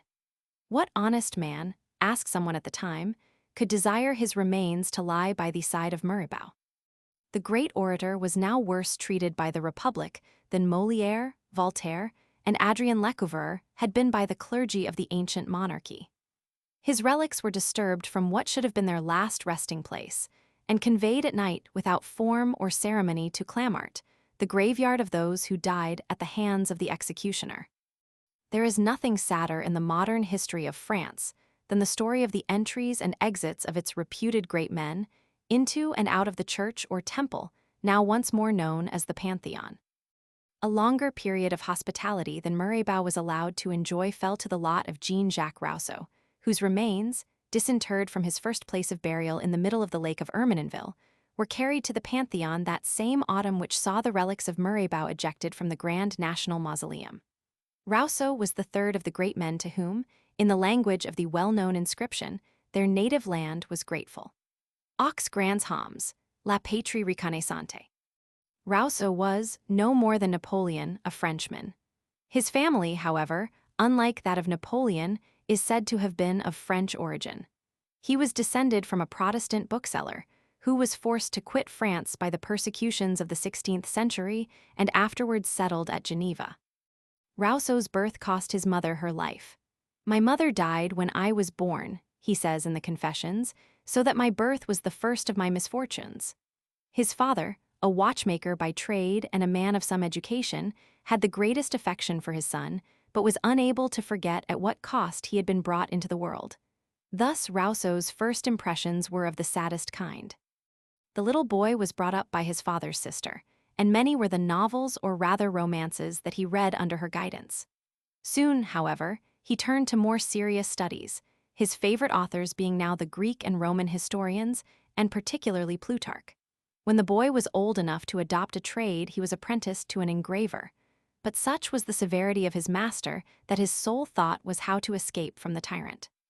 One evening, when he had gone out for a walk in the neighborhood of Geneva, he found on his return the city gates closed. Fearing the anger of the engraver, he resolved not to go back to him at all. Chance took him to the house of M. de Pontverra, curé of Confignon, who, finding the boy was a Protestant, resolved to profit by the opportunity of making a convert. M. de Pontverra, instead of sending the little Rousseau back to his employer, conveyed him to a Madame de Varennes, who had herself just been converted to the Catholic religion. To Madame de Varennes, young Rousseau became warmly attached, and he was in despair when suddenly she went away. The strange idea now occurred to him, possessing no musical knowledge or next to none, of passing as a musician. He commenced, in fact, to give lessons in music. From Lausanne, where he had begun his hazardous tuition, he took flight to Neufchâteau, where once more he insisted on teaching music. At last, by giving lessons in music, he taught himself, and he had no trouble in getting a certain number of pupils. After various adventures, he turned up in Paris, where he was engaged as tutor by a young officer, who soon, however, discovered that the would-be preceptor had a great deal to learn. Finding that Madame de Varennes was at Chambéry, he determined to visit her, and, being well received, remained with her some considerable time. He now gave himself up to studying sentiment, until after the lapse of a few years, Madame de Varennes became tired of his society, and the young man left Chambéry for Montpellier, where he proposed to get medical treatment for a fancied polypus of the heart. He had read, during the latter part of his stay at Chambéry, so many medical books that he ended by becoming an imaginary invalid.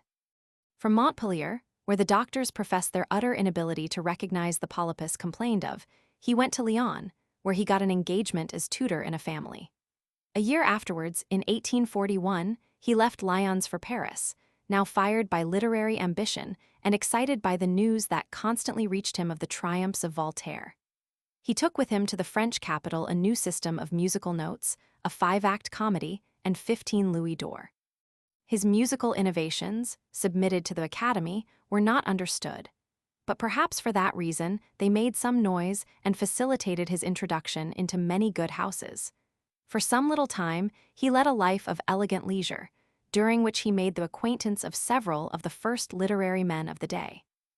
But it was necessary for him to earn his living, and he was glad to accept an engagement with Madame Dupin, daughter of the famous financier, Samuel, who wanted a secretary.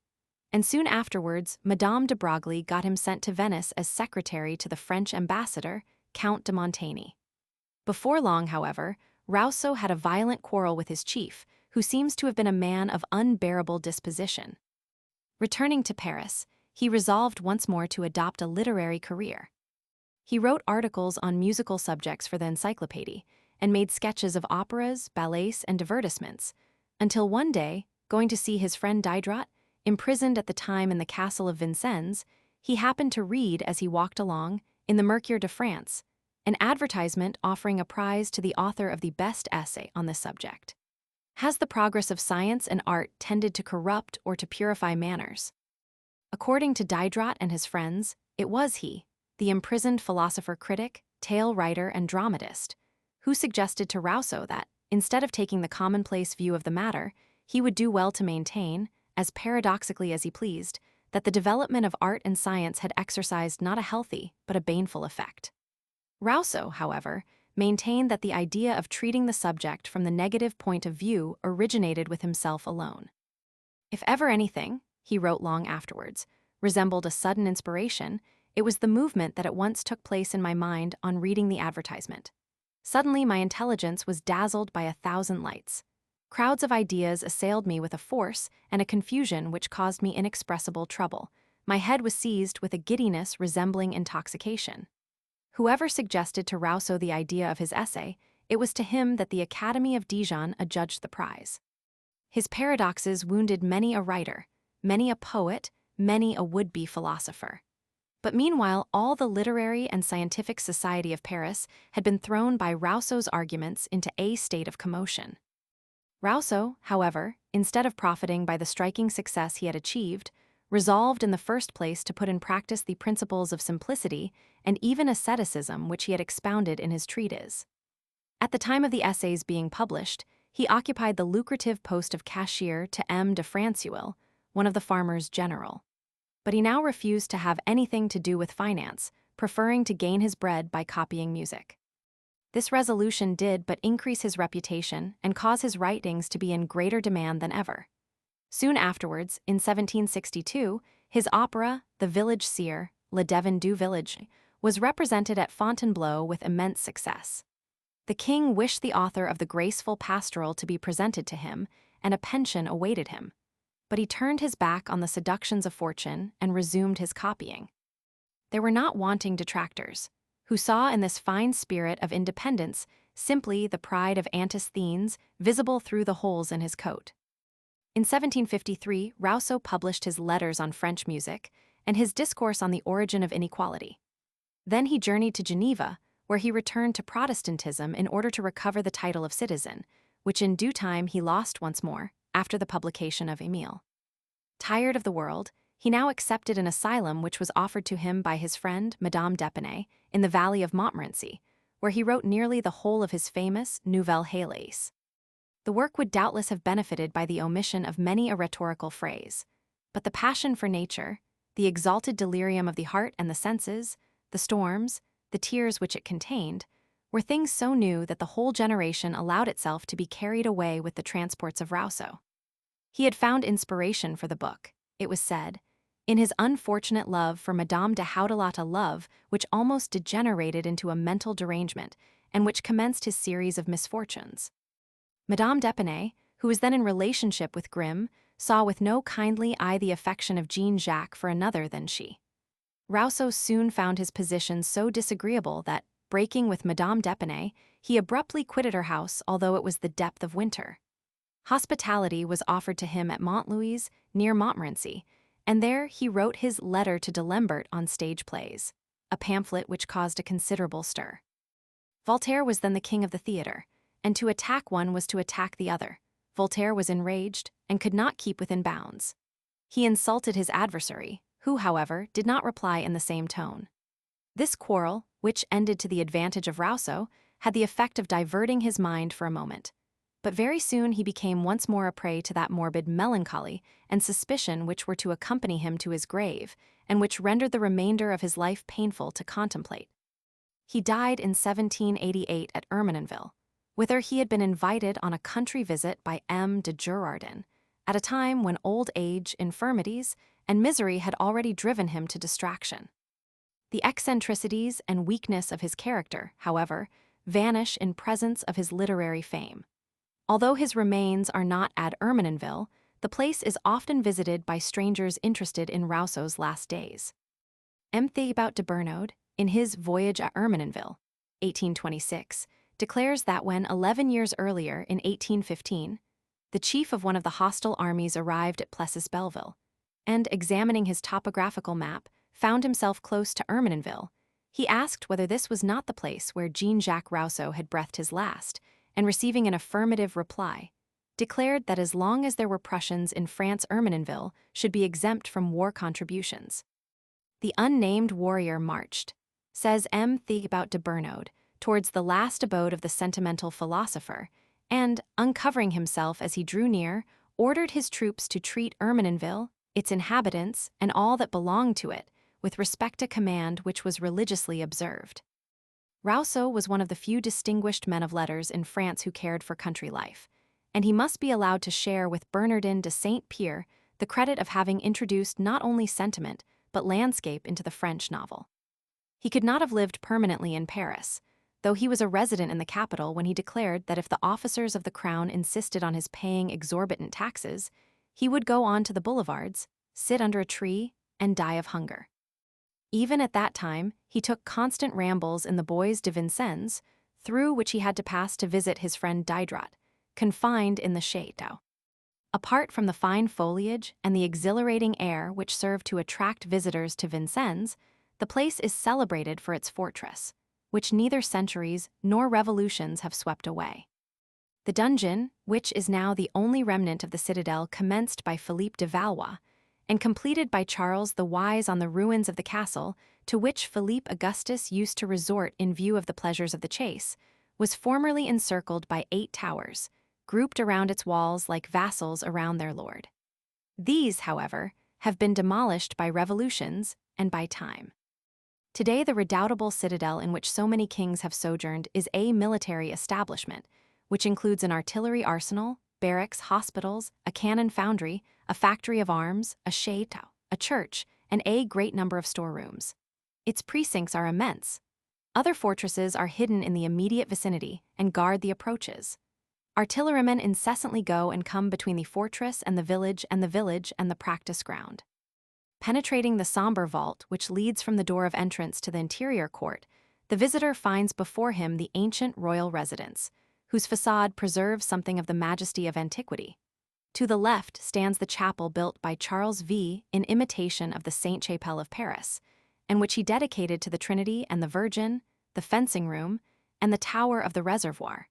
To the right, the formidable dungeon rears its head towards heaven. In the space enclosed by these various constructions are stacked up, in faultless order, parallelograms of cannons and pyramids of bullets. Long rows of howitzers, their mouths directed skywards, are to be seen side by side with masses of enormous bombs. In the large neighboring buildings are halls which contain, suspended from the walls, hooked up round the pillars, and symmetrically arranged in corners, a prodigious stock of guns, bayonets, and sabers. Everything shines and glitters, there is not a particle of dust anywhere. An army could here find sufficient weapons to invade a country. The church is close at hand. It recalls a peaceful and merciful divinity in a place consecrated to war. Prayers are uttered at a spot where men are incessantly trying to find how to kill the greatest number of their fellows in the shortest possible space of time.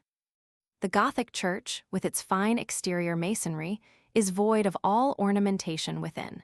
It gives one the impression of having been sacked at some stage in its history. In a lateral chapel, there is a monument raised to the memory of the Duc d'Enghien. What the Parisians, however, come particularly to see, what they love, what they visit with the greatest eagerness, is the dungeon. This old monument in stone is to them an object of worship. They envelop it with a fond curiosity, and, despite the horror they feel at the terrible scenes it has witnessed during so many centuries, they will not see it disappear without regret. In their imagination, it is a legendary monument, and, in all probability, if the Bastille had not been torn up from the soil by the Great Revolution, that prison fortress would now have been preserved with the utmost care for the gratification of public curiosity. No one finding himself at Vincennes after a country stroll fails to ascend to the summit of the dungeon. The visitor pants a little, perhaps, on reaching the platform which crowns it, but he is recompensed for his fatigue by the immense panorama which opens around him. There below, in that transparent vapor which the sun's rays never more than half penetrate, those myriads of roofs, those monstrous domes, those belfries, that stubble of chimneys whence clouds of smoke are escaping, that distant and ceaseless din which reminds one of the waves breaking on some shore, proclaim the gayest city in the world. At the foot of the edifice the forest stretches away, and behind the screen of trees lies a limitless country, in which cultivated fields extend to the horizon. Everywhere orchards, hamlets, villages meet the eye.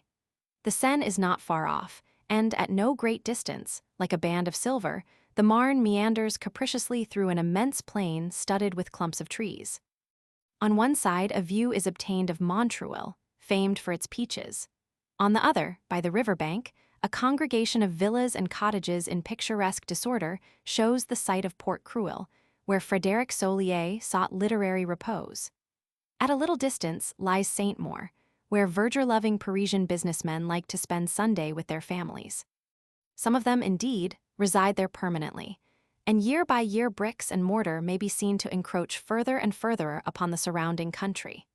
Hard by is Saint-Mende, where Armand Carrel died of the wound received in his duel with Émile de Girardin. His tomb is in the cemetery, where stands a statue in his honor. If the gaze is now turned sharply towards Paris, it encounters, beyond Old Fort and its schools, Charenton, celebrated for that mansion of which Sébastien Leblanc conceived the first idea in 1741, and at the confluence of the Seine and the Marne, the Château of Conflans, so long the residence of the Archbishop of Paris. In that immense space which lies beneath the eye there is scarcely a stone or a tree which does not recall some memory. All those roads, all those footpaths, have been trodden by men who were destined to leave a deep mark on the history of France. There is not a corner in this sylvan expanse where some civil or religious combat has not taken place. The Normans, the English, even the Cossacks have made incursions here. There is, according to the expression of one French writer, not a tuft of grass which has not been stained with human blood. Through the villages in sight princes and kings have passed. Torchlit corteges, conducting prisoners to the dungeon and to death, have alternated with triumphal processions, escorting sovereigns to their capital to the flourish of trumpets. On that hill yonder Charles Roman VII raised a castle, the Castle of Beauty, which preserves the memory of Agnes Sorel. In another part of the wood, near Cradle, a little house was once the residence of Odette, who consoled Charles Roman VI. Saint Mandé once possessed a little park in which Louis Roman XIV, before he was the Louis Roman XIV, of Versailles and of Madame de Maintenon, felt the beat of his own heart, for it was there that he met the fascinating de la Vallière. Under the shade of those old oaks, many other beautiful phantoms may by the imaginative mind be seen gracefully gliding. Gabrielle d'Estrées, for instance, Marguerite de Valois, Madame de Longueville, and Madame de Pompadour. The wood of Vincennes is today, of course, very different from what it was at the period when Philip Augustus, enamored of the chase, had it surrounded by solid walls, in order to preserve the fallow deer and roebucks which he had imported from England. But if it has lost a great deal of its ancient character, together with some of its noblest old trees, it has gained in lakes, lawns, and avenues, where the laborious population of Paris love to lounge or stroll in a clear and recreative air. Once arrived in the Bois de Boulogne, the visitor has not to travel far in order to see the Marne, that most capricious of French rivers.